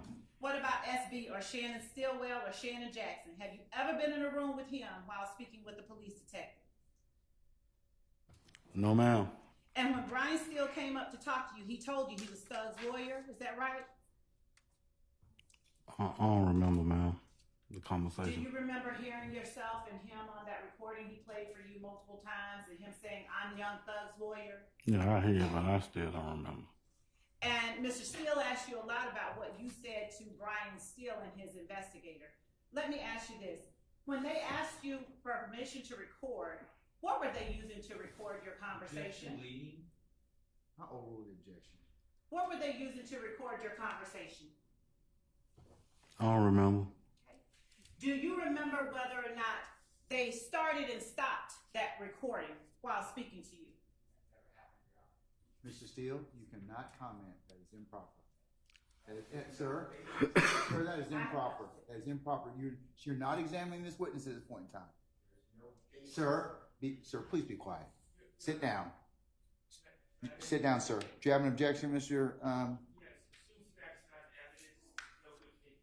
I'm overruled the objection. Mr. Bean, you may answer the question. I don't even know the question. Do you remember whether Mr. Steele or his investigators started that recorder during the course of you all's conversation? No, I can't recall that. Do you remember saying that they did to anyone within the DA's office? Objection, leading. I'll sustain the objection. Did you ever tell anyone within the DA's office that they did? I don't remember. And when Mr. Steele asked you about being in front of your house in a car with his investigator, were you, Mr. Steele and his investigator, the only people present when you made or did the interview with Mr. Steele and his investigator? I don't remember. Was your son there? I don't remember. Did you tell anyone with the DA's office that your son was there? I don't remember. And while you were speaking with Mr. Steele and his investigator, did Mr. Steele tell you what to say when you came in here today? Mr. Steele, you've got, I'm sorry. Mr. Steele, you cannot comment, okay? Your Honor, I have an objection. There's no good faith basis to ask that question. I'm going to overrule the objection. All right. And I'm going to overrule Mr. Steele's objection. Thank you, Your Honor. I'm going to object as it seems facts that are not in evidence. I'm going to overrule your objection. Anybody else? Okay. I don't remember, ma'am. Did you tell anyone with the district attorney's office that Mr. Steele told you what to say when you came to court? I don't recall, ma'am. Do you recall your son noting, they're telling you what to say, just say it? I don't recall, man. Did you tell anyone with the district attorney's office that that occurred? No, ma'am. Did you tell anyone with the district attorney's office that someone standing next to you told you to just go ahead and say what they're telling you to say? No, ma'am. And do you remember what Mr. Steele asked you on cross? Do you remember explaining that they, meaning the detectives, tried to force Jeffery Williams or Young Thug into it? Do you remember saying that? And you answered, I think that was something you said, right? Do you remember when that happened on cross-examination last week? No, I don't remember. I've been asked 1,000,001 questions. I don't remember. Fair enough. When you were asked and you played this recording by Mr. Steele during cross-examination, was it you or was it Mr. Steele who said, did you tell the police, it is on recording, that Jeffery Williams was involved in an armed robbery because the police told you to say that so you would get out of trouble? Is that the reason? Was that you or Mr. Steele saying those words? Objection, Your Honor, compound question. All of those words I together. sustain the objection, Mr. Form. Just break it. Was it you or Mr. Steele saying the words, it is on recording that Jeffery Williams was involved in an armed robbery because the police told you to say that? I don't remember. All right. Mr. Kokomo, would you please pull up the interview between Mr. Steele and Mr. Bean at 5 minutes and 15 seconds, please.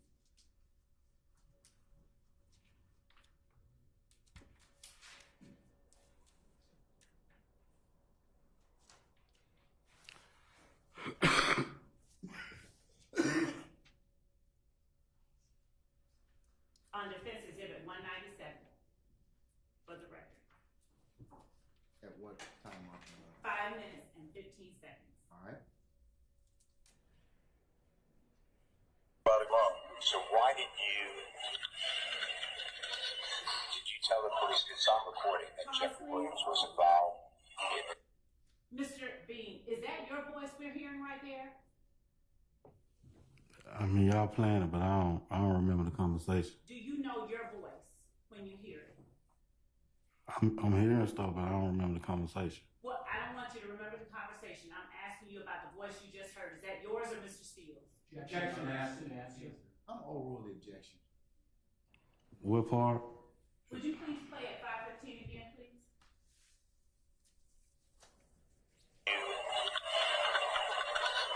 Did you tell the police it's on recording that Jeffery Williams was involved in this armed robbery because the police told you to say that? Is that your voice or is that Mr. Steele's That's voice? not me. That's not you. No, ma'am. Is that Mr. Steele's voice? Yes, ma'am. Okay. Go ahead. I don't have no video recorders. None that y'all have that he got. I don't have none of that y'all done brought back from all these years, and I don't remember none of that. Would you please continue to play? So you get out of trouble. Is that the reason? Yeah. Okay. Now you're also on indictment. All right.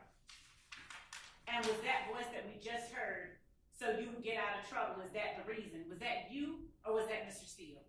That ain't my voice. Was that Mr. Steele's voice? We listening to it. All right. Continue, please, Mr. Kokomo. Jail call, the one I'm going to send you. That's the one I want to hear. I'm going to send it to you. But for when you say the reason that you would have a jail call with your wife and a friend of yours or whoever, you're going to tell us, that's because the same reason. Just the police gave you something, a story to tell you, you're just going to say it to everybody. Okay. Was those words that we just heard the reason you would have a jail call with your wife and a friend of yours or whoever you're going to tell us Were those words spoken by you or Mr. Steele? Them ain't my words. Was that Mr. Steele's voice then? It still was. I ain't talking. All right. And when the speaker says, is that for the same reason? Is it just because the police gave you a story to tell and you were going to say it to everybody? Were those your words out of your mouth? Did you say that or did Mr. Steele say that? I heard it. Would you please rewind about 15 seconds?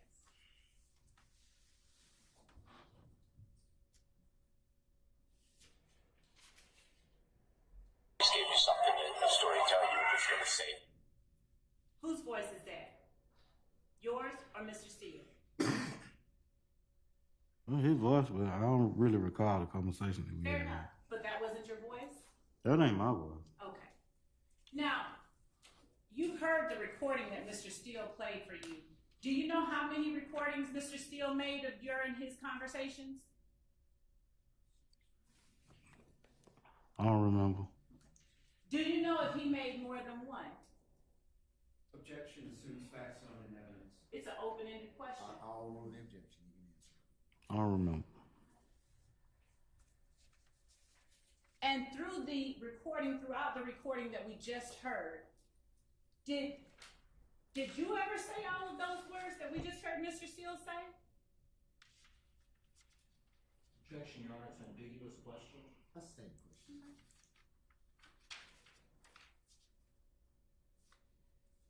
Throughout the recording that we just heard, did you ever say, did you tell the police it is on recording that Jeffery Williams was involved in the armed robbery because the police told you to say that so you would get out of trouble? Did you ever say that or something similar? Were those your words? I don't remember, ma'am. Did that ever happen? Did you ever do something like that? Objection, Your Honor, ambiguous question. That's the same question. Did you ever put someone involved in a crime that wasn't involved to get yourself out of trouble? I don't remember, ma'am. Mr. Steele also asked you about the portion of the recording that he played when you were talking about, after Mr. Steele asked you the question, I played your recording a while ago. I promise I'll email you the second one. Did he ever, in that recording, indicate that he was trying to play for you a second one? I don't remember the conversation, full conversation with Steele. Ms. Love, before you pause another question, I think it might be appropriate to stop at this point in time. Ladies and gentlemen, how about some lunch? All right. I'm going to recess us until about 3:10, and then we'll come back and see where the afternoon leads us at that point, okay? All right.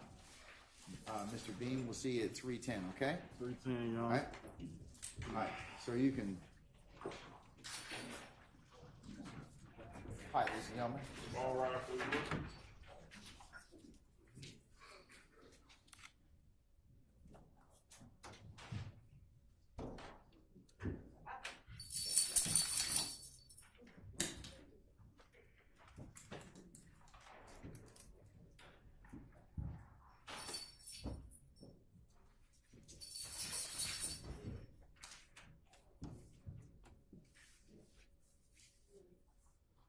All right, ladies and gentlemen, you may be seated. Our jury has left us. We'll come back at 10 after 3 and see where the afternoon goes at that point, okay? All right, we're in recess. Say again, I'm sorry, Mr. Harvey.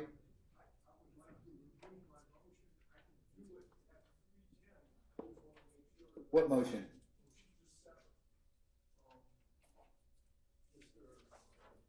I don't think we scheduled that for today, sir.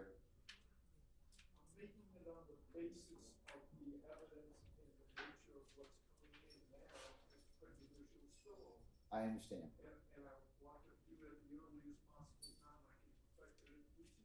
Okay, that's fine. Just remind me.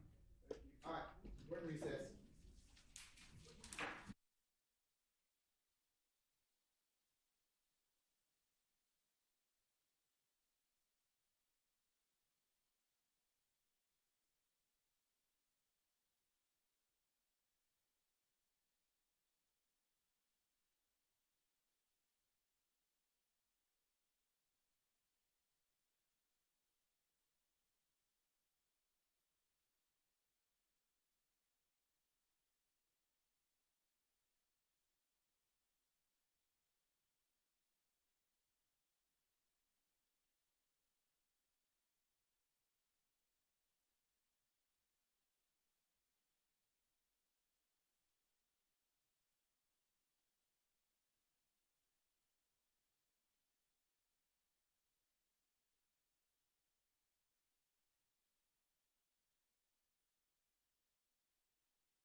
All right, Deputy Ham, are all our jurors present, sir? Yes, sir. Okay, all right. What about our participants, sir? Yes, sir. Everybody present in time. Okay, Mr. Harvey?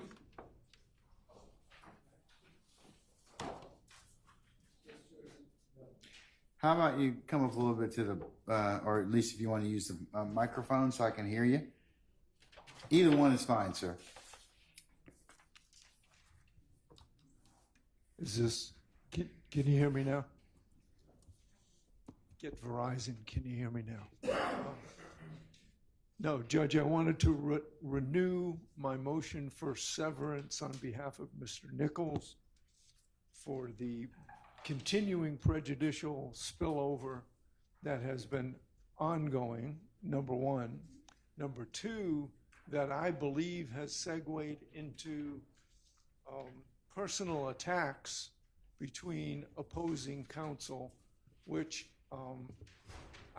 I think has threatened a fair trial for Mr. Nichols. I think that the current cross-examination suggesting that counsel is putting facts before the jury that don't have any foundation, or to confuse them, or through an investigator that aren't exactly facts that are and can be established as prosecutorial misconduct. I'd refer to specifically, for example, with those examples, with regard to confusing the jury, with regard to someone's investigator, United States versus Rios, R-I-O-S, 611 Fed 2nd, 1335, at 1342. That's a 10th Circuit case from 1979. I am not talking about the quantum of proof. I am for the spillover effect, but the nature of the attacks on co-counsel and lack of any connection of any of this evidence for the last, how many days has Mr. Bean been on the stand? How many trial days? None of which has any specific connection to Mr. Nichols whatsoever. So, based upon what I believe is now personal attacks between lawyers and nothing to do with Mr. Nichols, the spillover effect has now reached a point where I believe we are entitled to a severance and or my favorite and your favorite, the 105 instruction. Yes, sir. Thank you. Okay, Ms. Love or Ms. Hilton? It will be me, Your Honor. Judge, this information, the evidence that is being presented through this witness is one of the overt acts listed in the indictment. It is a part of count 1 with which Mr. Harvey's client is charged in this indictment. I'm not certain when he speaks as to personal matters regarding attorneys. I'm not certain what it is that he refers to when he speaks of that, but there's nothing that I have asked that we do not have a good faith basis for asking. I have not made any personal attacks or innuendo regarding anyone. I've simply placed questions upon this witness for which I have a good faith basis for asking. And so I would ask that the court, based on the fact that this information is one of the overt acts that are alleged as a part of count 1, and based on the fact that Mr. Nichols is charged in count 1, we would ask that the court deny Mr. Harvey's motion for an instruction and deny his motion for a severance. All right. Mr. Harvey, I'm going to use to include the case you just cited, as well as the other cases that have been offered for this particular proposition in the past. I'm going to deny your motion for severance at this point in time, and I'll deny your 105 request for an instruction. I'll give you a continuing objection, okay? All right, thank you, sir. Your Honor, additionally, the state's next intent is to play a single jail call. It is a 15-minute call, and we have transcripts that I would like to use with the jury that I will pass a copy of to the defense and to the jury and to the court with the court's permission, and I would ask that the court give the jury an instruction that the transcript is not evidence and that only the audio that they hear is evidence. Do you have the proposed instruction? Because Yes, you Judge. didn't tell me what. I do, actually. Because I would have brought it down. I have a copy of it. Of the instruction? Yes, it's Okay. actually a, yes, All right. I'll send it to the court. Just send it to everybody. Yes, Your Honor. Okay. Yes, Mr. Steele. First, since Mr. Sharp got up before you did, let me acknowledge him because he's always kind of sensitive about that issue. So, okay, all right. So go ahead, sir. So I object to the use of the transcript jury for 2 reasons. First of all, at least to my knowledge, they haven't been shared with the defense. We have not compared the transcripts to the actual jail call, so I cannot speak to their accuracy, but I have my doubts. But additionally, Your Honor, the jurors should not be relying on the words created or the words according to the state in evaluating this evidence.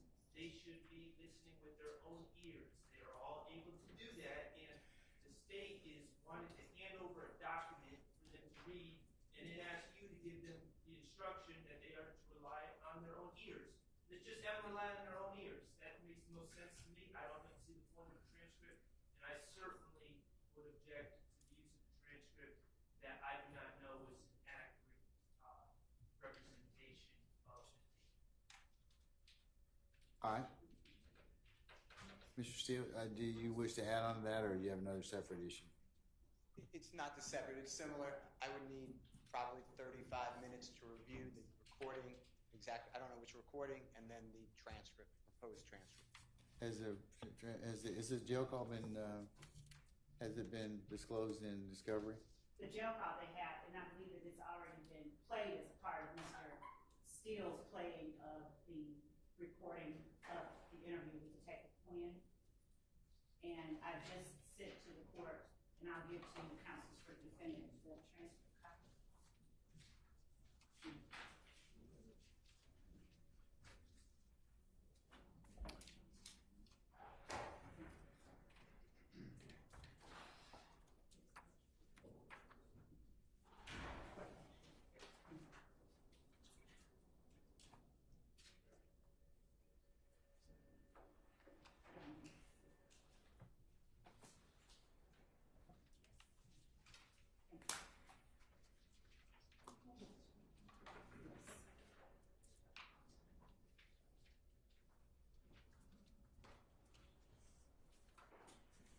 All right.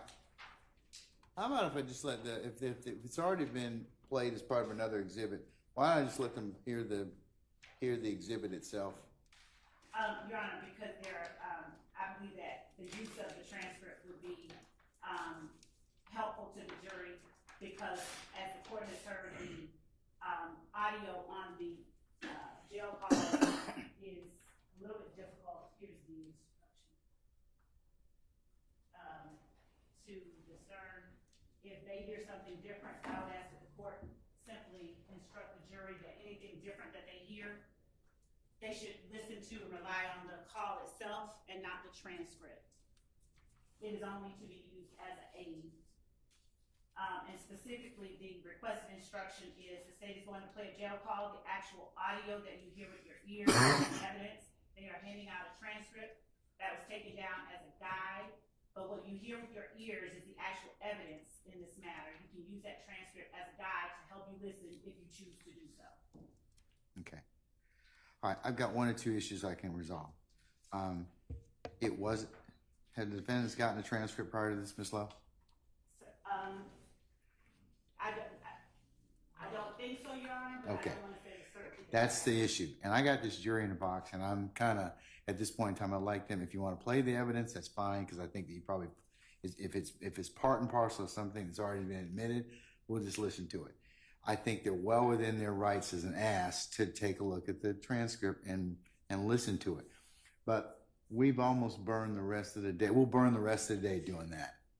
And I am sure that you'd like to finish Mr. Bean. I would. So, Your Honor, we don't have to use the transcript.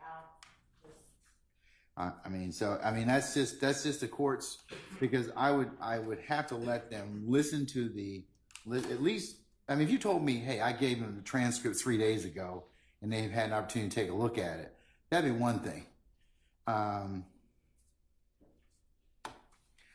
Okay.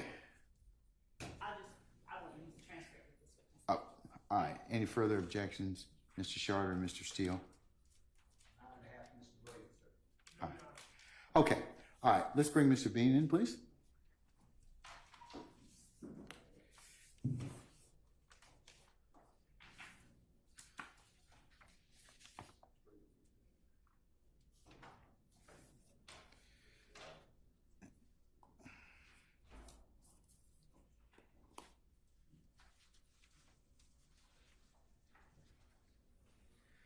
All right, sir. All right, Deputy Ham, summon our jurors, please, sir.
All right, thank you, Deputy Ham. Ladies and gentlemen, please be seated. All right, Ms. Love, you may continue, madam. Thank you, Your Honor. Mr. Bean, you were asked on cross-examination about the interview with Detective Quinn in 2013. And during that time, could you hear? I'm sorry, you're back. You get the microphone. Believe it or not. Sure. Mr. Bean, you were asked during cross-examination about the interview that was played between you and Detective Quinn from 2013. And during that recording, there was another recording of a jail call heard within it. You heard that jail call, right? On the recording. I heard him play a lot of stuff, but I don't remember. Okay. Your Honor, at this time, the state tender states exhibit 175 Charlie Alpha as evidence. All right, any objection to 175 Charlie Alpha? And so that it is clear, it is a call from the Fulton County Jail that has been provided in discovery, and the file name is 10.95.021-10B363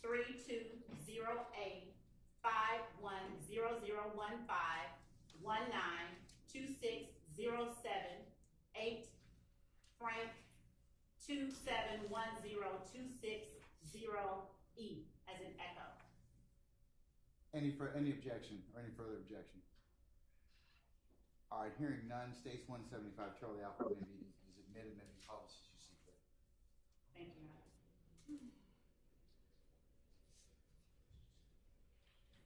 Mr. Bean, I'm going to play a recording at this time.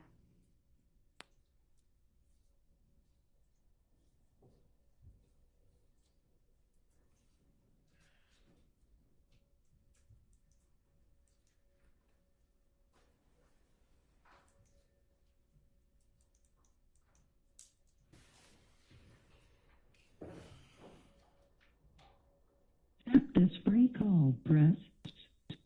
Hello, this is a free call from Adrian.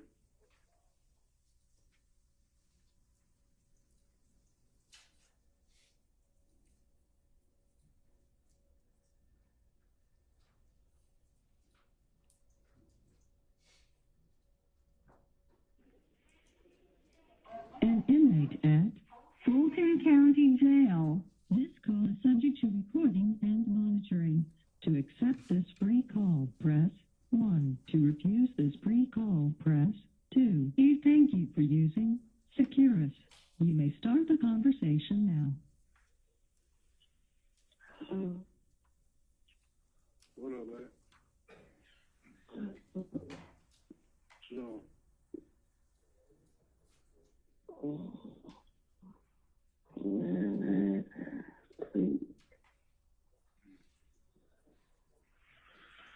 How you feeling? Man. That's some bullshit. Oh, yeah, no way. It's crazy. Ain't nothing but the Lord,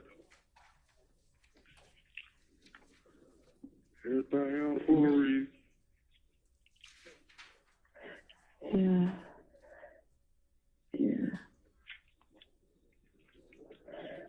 You know, we out there both fucked all way. Oh, yeah. I ain't do shit. Yo, what the neighbors say? Without. Bro, in the high level. No. I don't know, man. I got Adrian. We came home. I saw the free table with. They came over here about 8 o'clock. Mm-hmm. Yeah, they did. So we Nah, both this came nigga out right with quick so I can tell him something right quick. Kyle. Bro, out.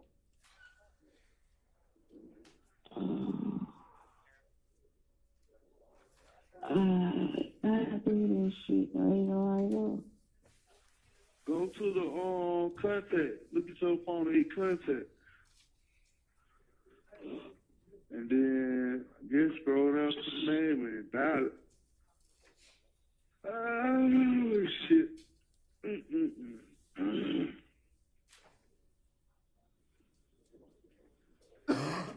Hell shot Big Fred all in the back and shit. Shot goddamn DK all in the damn legs and shit. Goddamn 12 just went to shooting through the car.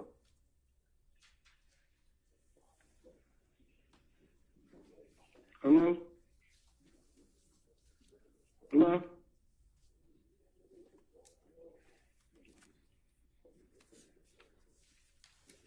Please.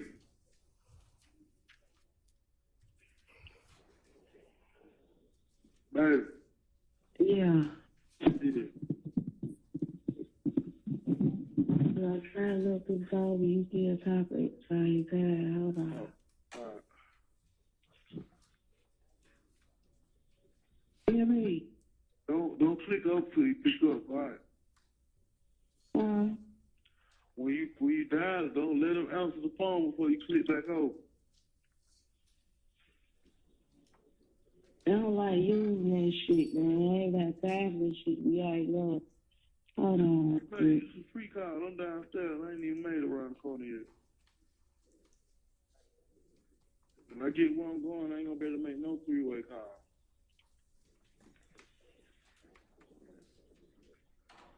You hear me? What?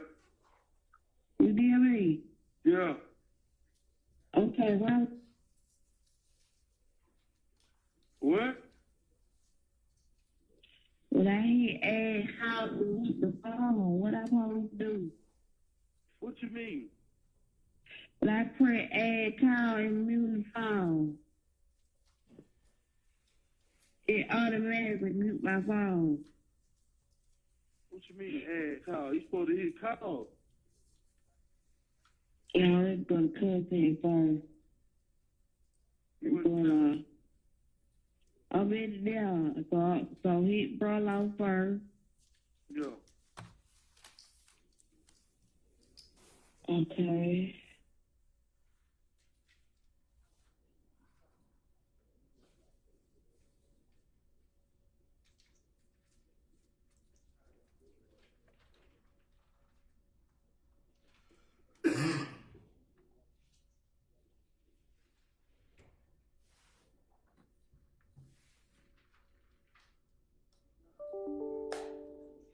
So you got minutes on the phone. Bro, what's up, man? What to do, Brody? You alright? Hell yeah, man. I just talked to him in the store, though. What they talking about?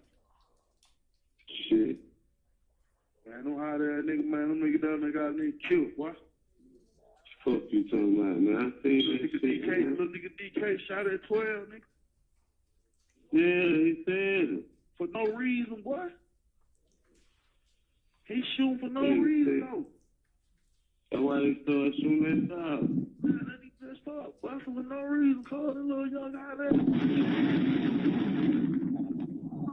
like, hell no, what?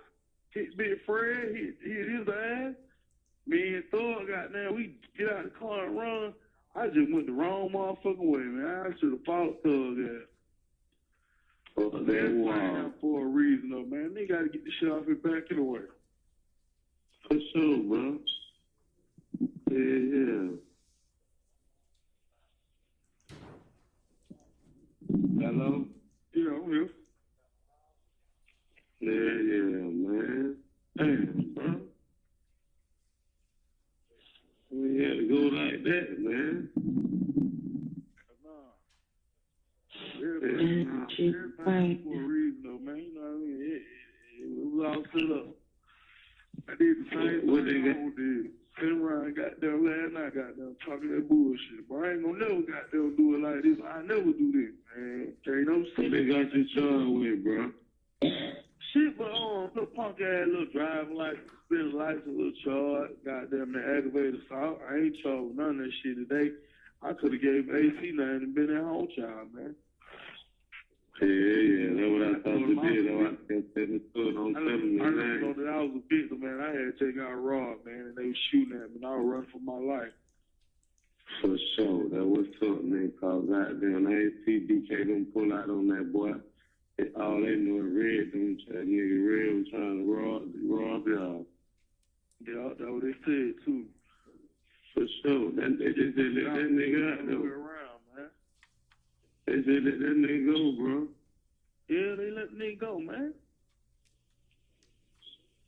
Me and that nigga, he ran. I wasn't too far from him. Nah. He went to Mickey D, nigga. I went from around the laundromat to goddamn that Dollar King over there, trying to make it over there through Little Haiti. For Cleveland E, goddamn, up through the top of that, and I go hit Jamal in my old apartment, goddamn, go down there and chill with Big Nick, you know. But shit, man, that whole goddamn come out of nowhere, boy, run me clean over. They were goddamn, they were thug, Big Nick out. Yeah. I hit you with the car. Yeah, they ran me smack ass over, man. My mom broke my goddamn collarbone and shit, man. You alright, though, ain't no, bro? Big ass out on the back of my head. That nigga escaped, bring the police back to the spot, bro. See this? Yeah. Perfect. Hey, when I'm trying to get the fucking call. What they call them? Bring them to the person who you let the car to. Nah, he's my goddamn. I've been out here chilling with Bean. He been staying down here and all this and shit.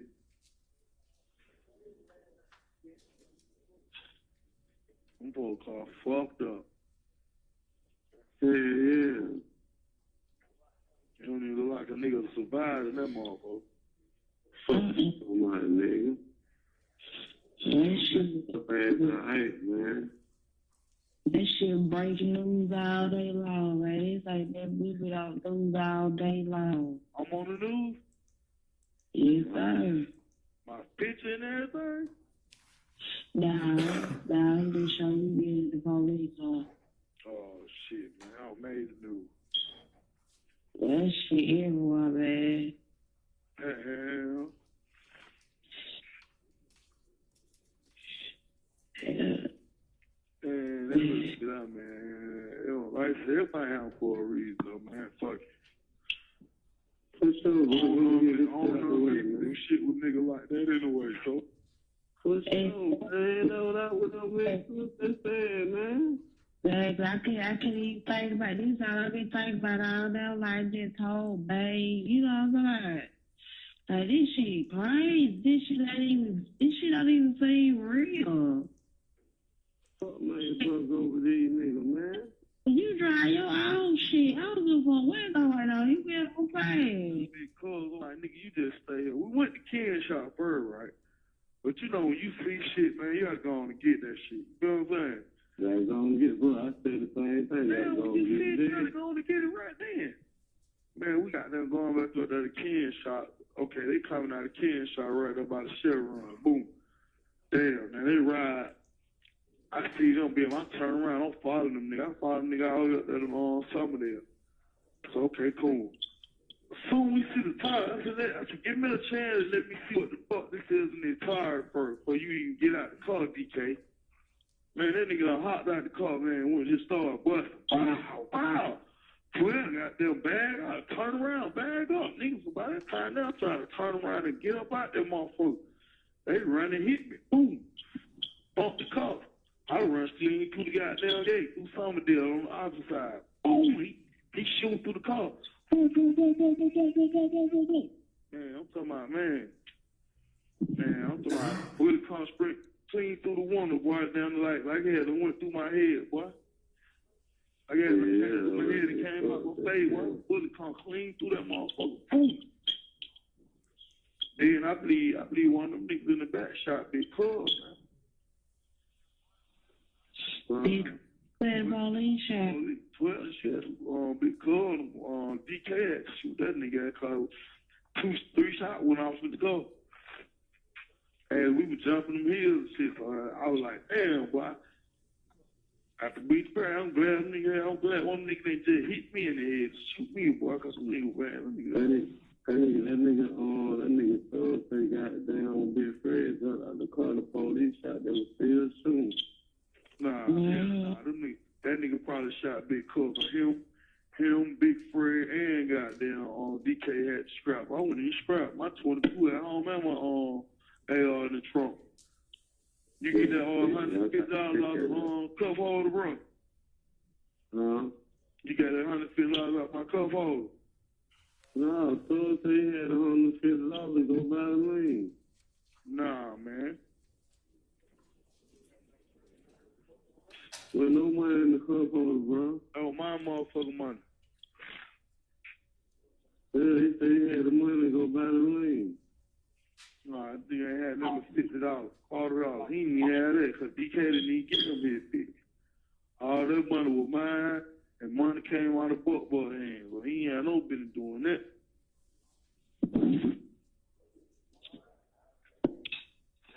He made Buck got them come off 100. I told him, hell no, and he got them go 50, you go 50. Nah, Buck told me you don't 150. No, that nigga gave me nothing. I had a fit of my own money. I had $350. They got $345. I got to let Bay come down here and goddamn go to Providence and get that shit. Come down here and sign a piece of paper. I got to fill out a property release form or a waiver form so she can go down there and get a little $350. You know what I mean? Mm-hmm. And ain't gonna be that. I don't think I just gotta do it, goddamn, just try to make sure this lame, demon lame don't even come to court with dad, goddamn, because they talking about the old man and that old boy. So, yeah, for sure, you know, I'm going to take care of that too, boy. You know, I'm going to talk to these folks. You know, he come, you know, I mean, cool with it.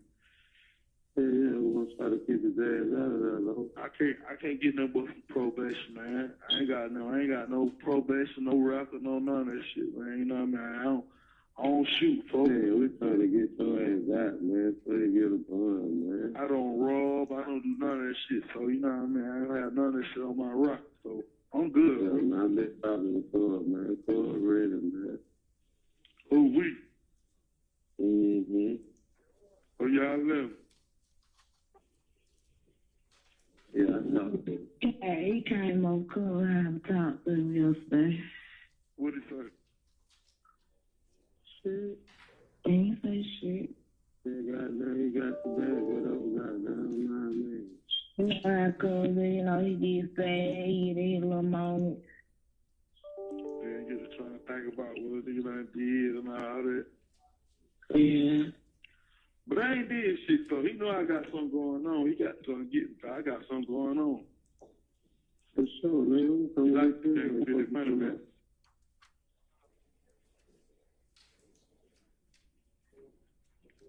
Shit crazy, that money, mate.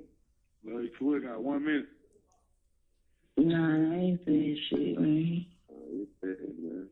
What you want me to do about allow them in the car note in the rent, bro? Huh? What you want me to do about fill out with the car notes in the rent? Shit, that's what I was saying. I got these little $345. I'm not just gonna pay that rent. Car note gonna be goddamn couple of more days. What do we got? How long we got on the car note? About 10 days? Yeah, bro. Huh? You want me to pay the rent first? Yeah, I gotta get that rent. That's what I'm working on this time, that rent. Hey, what's up? I got that, man. Don't worry about it. You take care of that. Probably just need like $6.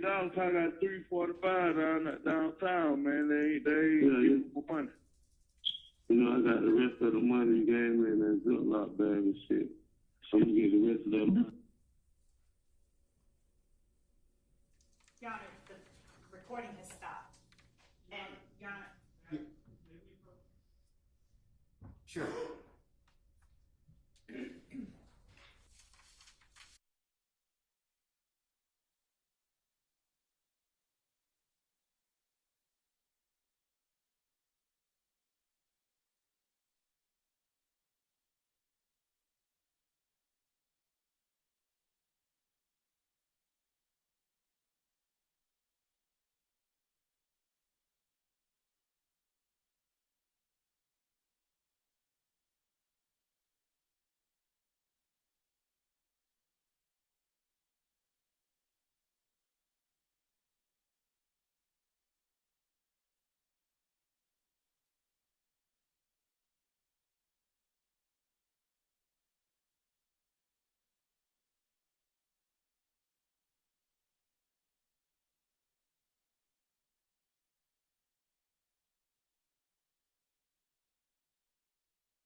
All right, now, what is it you're going to tell me?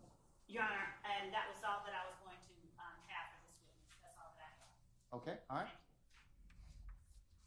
Mr. Sharp, do you have an examination? You got up, you didn't say anything. Yes, Your Honor. Okay, all right, well, come on up. Thank you, Your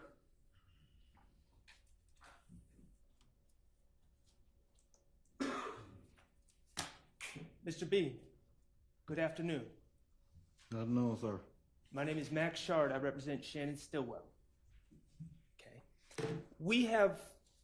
You have heard in court a recording played to you of Detective Quinn and yourself giving an interview on September 17th of 2013, correct?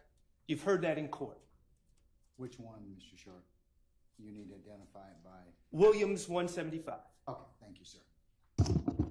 I heard a lot of stuff being played, sir. Okay, but you heard a tape with yourself and Detective Quinn speaking, correct? Yeah, I heard it. I still don't recall it. Okay. Well, I'm not going to ask you to recall the words that were said. In that interview with Detective Quinn, you were wearing a navy blue jumpsuit issued by the Fulton County Jail, correct? I don't remember what I was wearing at the time. Okay. Detective Quinn picked you up at the jail, correct? I don't remember. At the jail, you wear Fulton County issued navy blue jumpsuits, correct? I think they give you some clothes or whatever, but I don't remember what I was wearing at the time. And you wanted to get that navy blue jumpsuit off of your body, correct? I don't remember. You wanted out of jail, correct? I don't remember. Okay. Now, you've been asked who subpoenaed you to testify in court, and you've indicated that you don't remember, correct? I don't know who subpoenaed me. Do you really not know?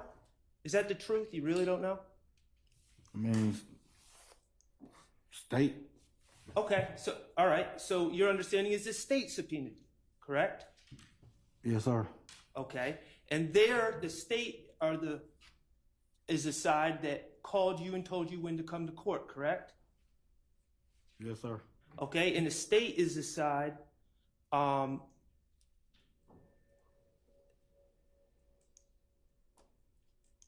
that when you're done testifying, you've walked out with a representative of the state, correct? I don't know what that means. When you leave the courtroom, You saying something. when you leave the courtroom with a young lady walking next to you, she works for the state, correct? The officer? Do not, sir? The officers that's already in the courtroom, when I walk out of the courtroom, I'm going about my business. Okay. I don't got nobody with me. Fair enough.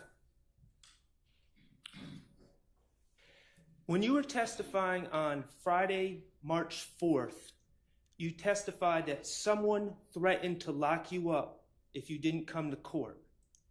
I had answered that question, though. Okay, well, I want to ask you that question. I want to ask you a follow-up question. So, who threatened you? I had answered that already. Then nobody threatened me. It's just a subpoena that went out like I answered that question. So, and no. if you don't answer to that subpoena, then I guess So whatever we want will go out and then whatever. So however it work, I don't know how it work. Okay, so your testimony today is no one has threatened you. Ain't no threat. Ain't no threat. I squared that up with Mr. Steele that they would not answer the question when he asked. So when you testified on March 4th that someone threatened you if you didn't come to court, that was a lie. I told him the threats that was coming through from my phone by them putting my number out there to the public. And why was my number being exploited to the public, such as my face and everything else, like these folks over here on this side over here, you can't see them, but you can see me, and all my business get put out on the street and information. You just might as well just give my address. Okay, but I understand what you're saying, but that's very different than someone threatening you if you didn't come to court. I cleared the threats up that same day, Okay. right then and there, through my testimony. All right. And nobody threatened me to do nothing. I want to talk to you about some other things that you've testified about over the last couple weeks. On February 29th, when District Attorney Love was asking you questions, you answered that you can't remember any events that happened in the year of 2013. That was a lie, correct? No, sir. Okay. You've testified that you cannot remember at all being arrested on September 11th, 2013. That is a lie. If you say so. Okay. You testified. I object to Mr. Sharp testifying about what is not a lie. I'm cross-examining. Yeah, but you can't testify. You need to rephrase the question. Okay. You've testified that you do not remember going to Grady Hospital on the evening of September 11th, 2013. That is not the truth, is it? My testimony, I don't remember that from 2013, sir. Okay. You testified yesterday that, how many times you been to jail? Objection, Your Honor, as to the relevance regarding how many times. You testified yesterday that you did not realize that jail calls are recorded. That was a lie, correct? I don't recall. In your testimony on March 1st to Mr. Steele, you testified that you could not remember meeting with Detective Quinn on September 17, 2013. That was a lie, correct? I don't remember that in 2013. You testified on March 4th to Mr. Steele that you could not remember the conversation that Mr. Steele or you and Mr. Steele had at the Kroger on January 22nd, 2023. Your testimony that you did not remember that meeting was a lie, Your Honor, correct? I'm going to object to this continued characterization of the witness lying and using the lie. He is badgering the witness. I'm not badgering the witness. The form of the question. I sustain this to form the question. That was. You are badgering him, so. That was not the truth, was it? I don't recall, sir. Okay. On February 29th, in response to a question from District Attorney Love, you indicated that you did not recall if you knew a man named Frederick Prothro or Big Fred. That was not the truth, was it? I don't recall, sir.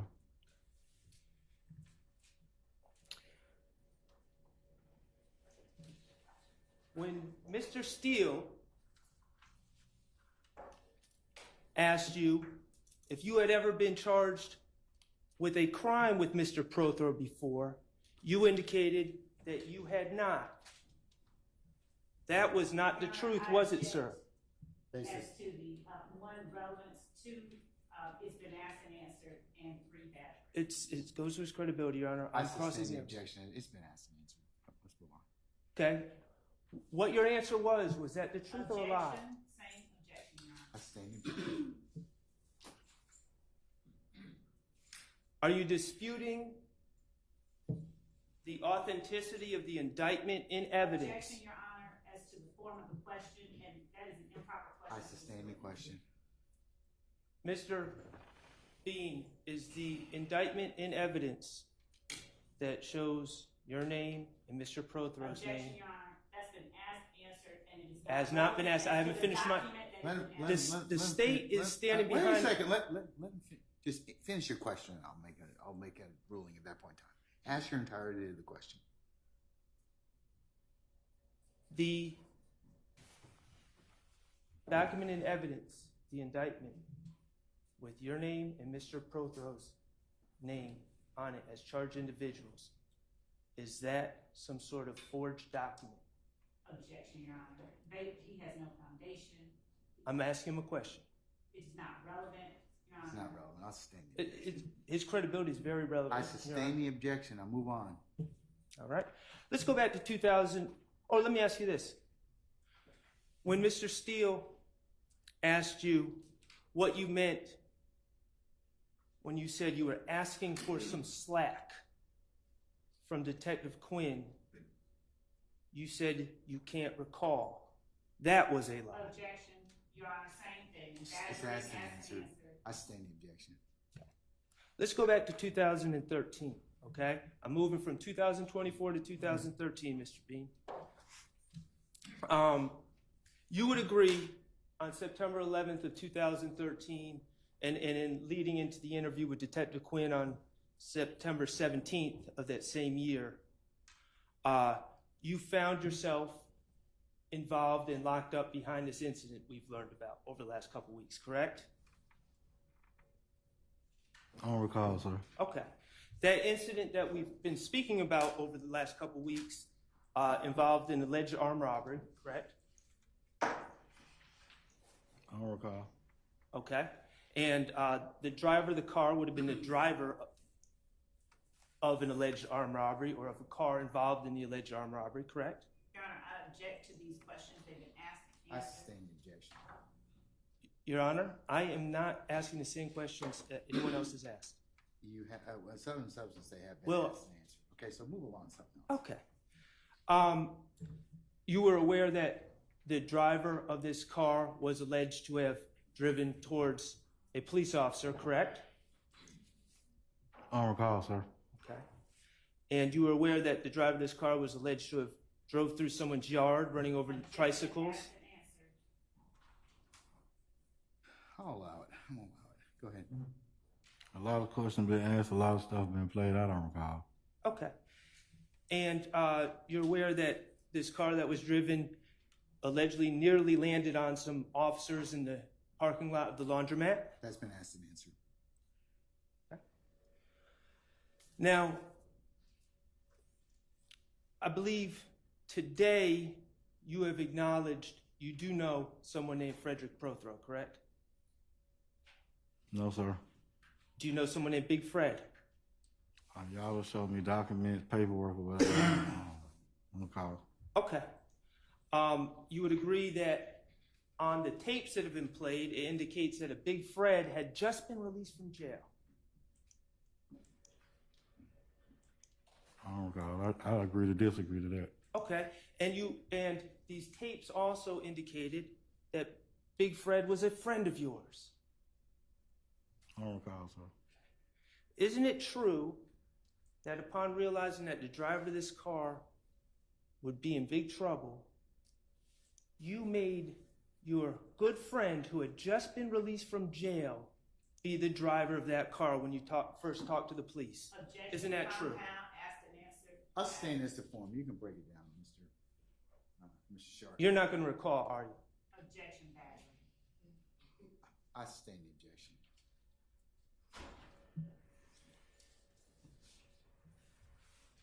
You also told your wife over the jail calls that Big Fred was driving this car. Isn't that true?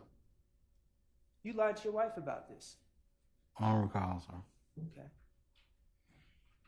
Your Honor, I'm going to object. One that states mischaracterizes evidence. So it's I'm gonna overrule the objection, ma'am. You also told your wife and your brother-in-law on the jail call that you were the victim of the armed robbery, that Derek Dotson was robbing you. Isn't that true? objection, Your Honor. No, I'm gonna overrule that objection. Isn't that true? What'd you say again? You told your wife and your brother-in-law that Derek Dotson was trying to rob you, that you were the victim. I don't remember, sir. Okay.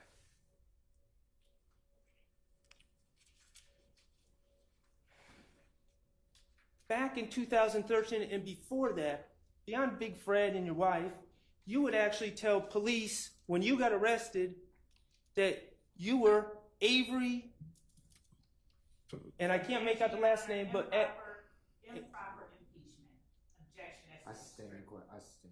Did you give your very own cousin's name when you were arrested, sir? I sustain the objection.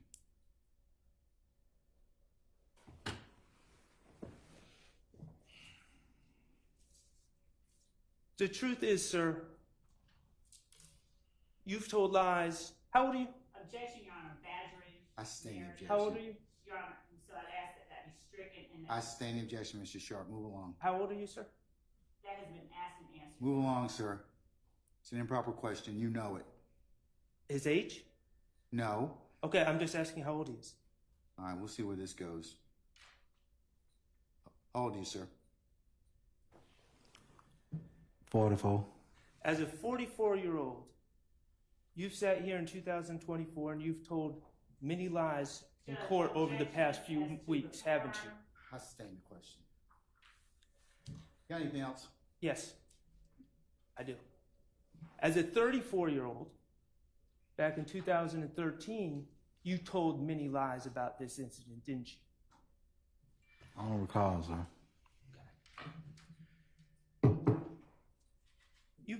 You've testified for 6 days, isn't that correct? Over the last 2.5 weeks. I don't even remember how long I've been up here. You have completely wasted the time of these jurors. Hey, Mr. Short, stop. I'm gonna sustain the question as to form. I have no further questions. All right. Anyone else?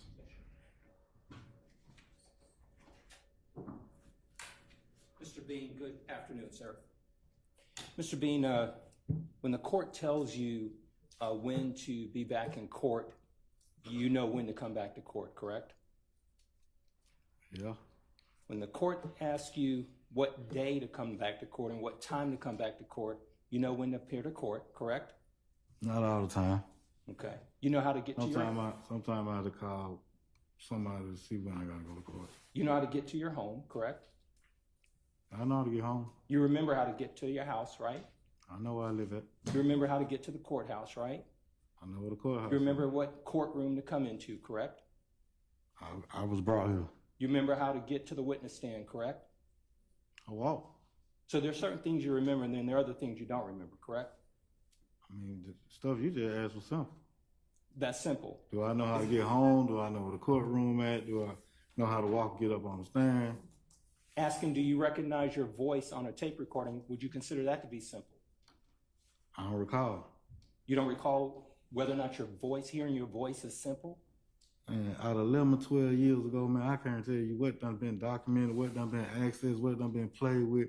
I don't recall none of it. So is your testimony to the ladies and gentlemen of this I don't jury? recall none of it. So is your 10, 11 years, I don't recall none of it. So is your testimony to the ladies and gentlemen of this jury that you don't remember your own voice when you hear it on a recording? I don't recall, sir. That's not my question. My question is, you don't know your voice whenever you hear it on a recording. I hear y'all playing stuff, but I don't remember. The truth is you remember what you want to remember, right? So you say? And you conveniently don't remember what you don't want to remember, correct? So you say? No, that's not what I'm saying. I'm asking a question. I mean, you're saying stuff. That's not what I said. You agree with me, right? I don't agree. You don't disagree with me, correct? I don't agree. So what I'm saying is correct, right?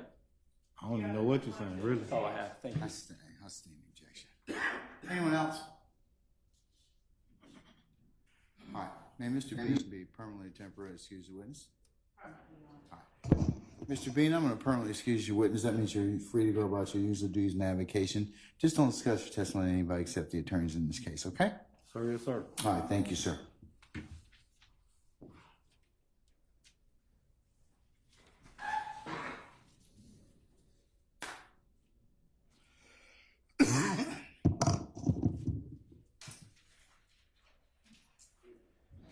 Can I see the state and maybe a representative up here, please?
So given that look, after hundreds of jury trials and thousands of proceedings, I think it might be a good stopping point for today. I don't see anybody severely like, oh no. Okay, so we'll go ahead. I didn't ask you, I'm asking them. All right, so ladies and gentlemen, I think we've reached a natural stopping point. We appreciate your patience that you've given us and will continue to give us, as I told you. We're gonna go ahead and recess for today. And let me just go ahead and take a look at tomorrow's calendar.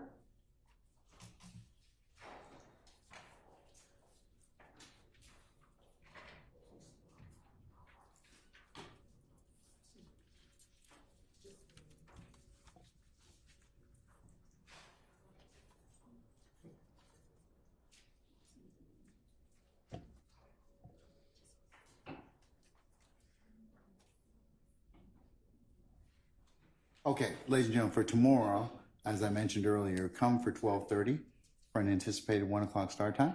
So that's tomorrow, that's Wednesday, okay? Thursday, the 21st,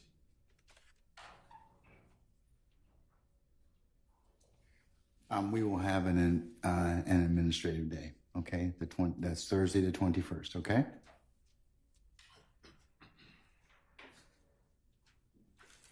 Friday the 22nd, if I can have you all come for 12:30, and then we'll work from 1 to about 5 or thereabouts, okay? All right, that's the next couple, 3 days.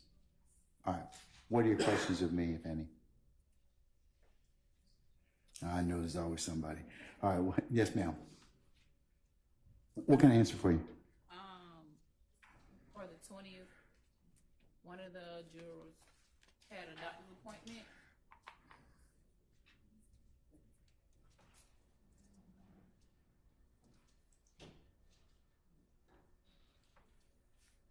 I can't do anything about that at this point. It's the best I can do at this point. Remember, I told you all, make your appointments on the days I tell you that we're not going to be here in court. You had already spoke to me about it. No, I think we got a note from you.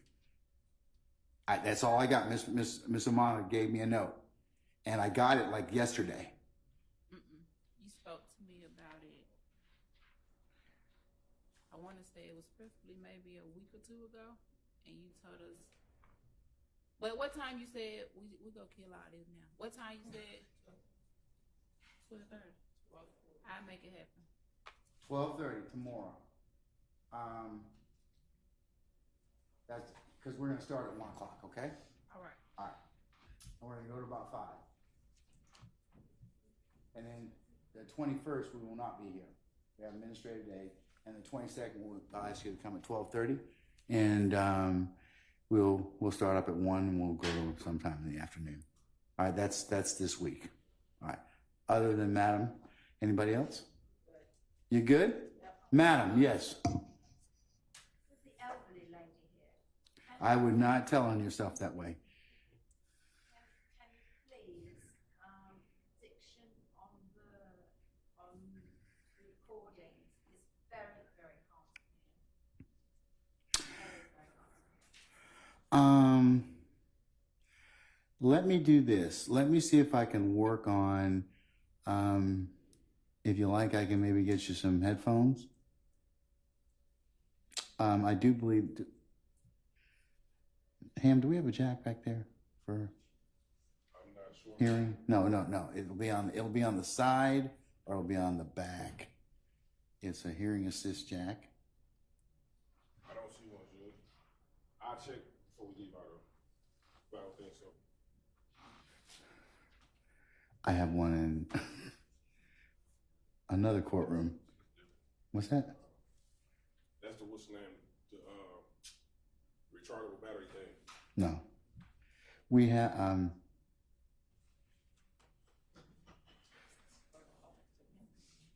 no, we usually have them in most jury boxes. All right, but Madam, I'll work on it. I'll see what I can do, okay? And I'll remind counsel that they need to speak. Is it just if they don't enunciate into the microphone? I hear the counsel, it's the sound recording. Yeah, that depends upon the quality of and other factors, and they now know that it's a little bit of an issue. Okay, okay, all right. Anything else?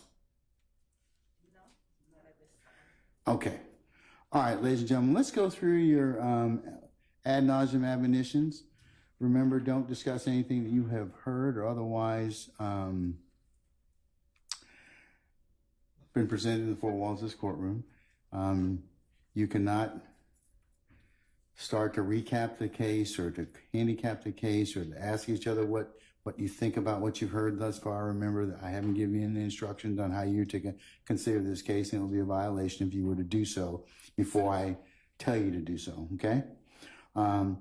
And if anybody should try and talk with you about this case in your presence or hearing, of course, you need to let myself, Deputy Ham, or Sergeant Ingram know immediately.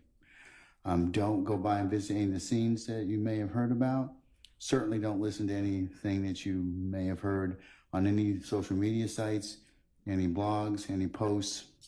And please don't don't talk to anybody about what you have otherwise considered so far. And then, ladies and gentlemen, leave your notepads in the basket as you leave, and you can pick them up tomorrow morning.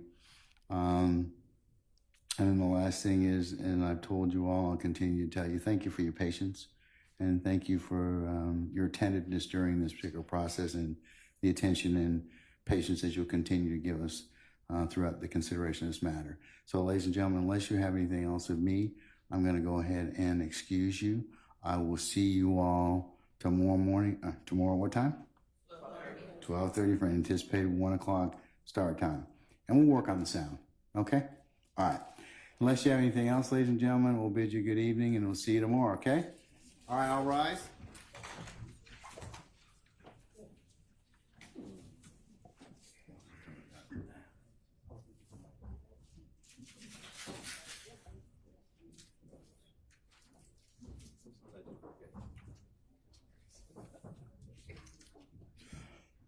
Your what? Sorry.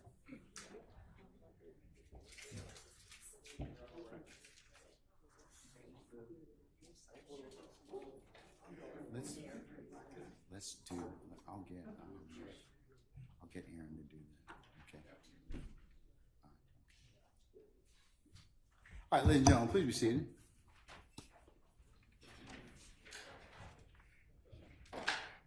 Ladies and gentlemen, let me kind of just talk with you a little bit about a couple of things. One of them is this, the sound. Just a couple of things. Make sure you speak in the microphones as much as you can.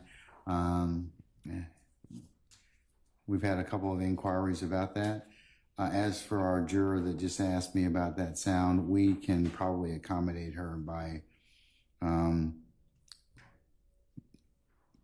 a listening device that runs right into the sound system. So I'll ask our tech folks to go ahead and do that and see if we can't resolve that particular issue. All right, as for, you should have an envelope in front of you. It is marked confidential. It has some material inside that may be appropriate for the particular witness that we just examined and some of the issues thereof.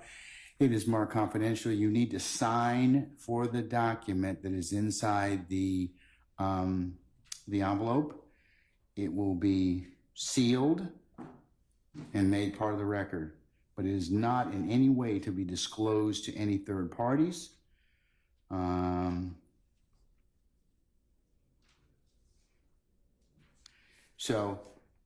If you could finish when you sign the particular saying you received the document, please give those to Miss Love.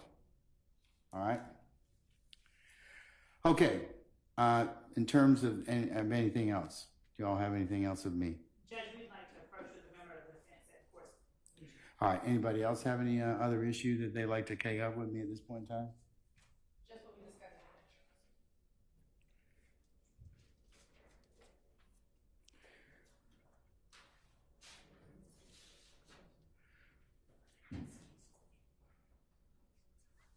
Oh, yeah. Oh, yeah. I apologize. Okay, can we have our witness come in to begin with?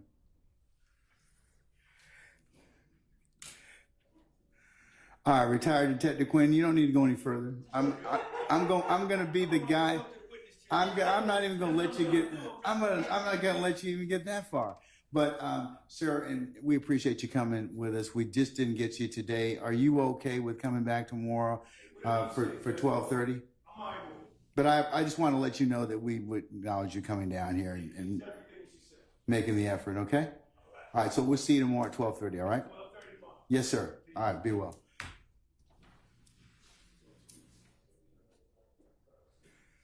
Okay, was there anything else I need to take up with you all in terms of other than the bench conference, Miss Lowe? No, Your Honor, nothing else. Thank you. All right. Does it need to be taken out? I mean, taken out so the rest of the folks can hear it? No, it doesn't. I just need a member of the Okay, all right. Mr. Shard, anything else? Mr. Botts, you stood up, anything?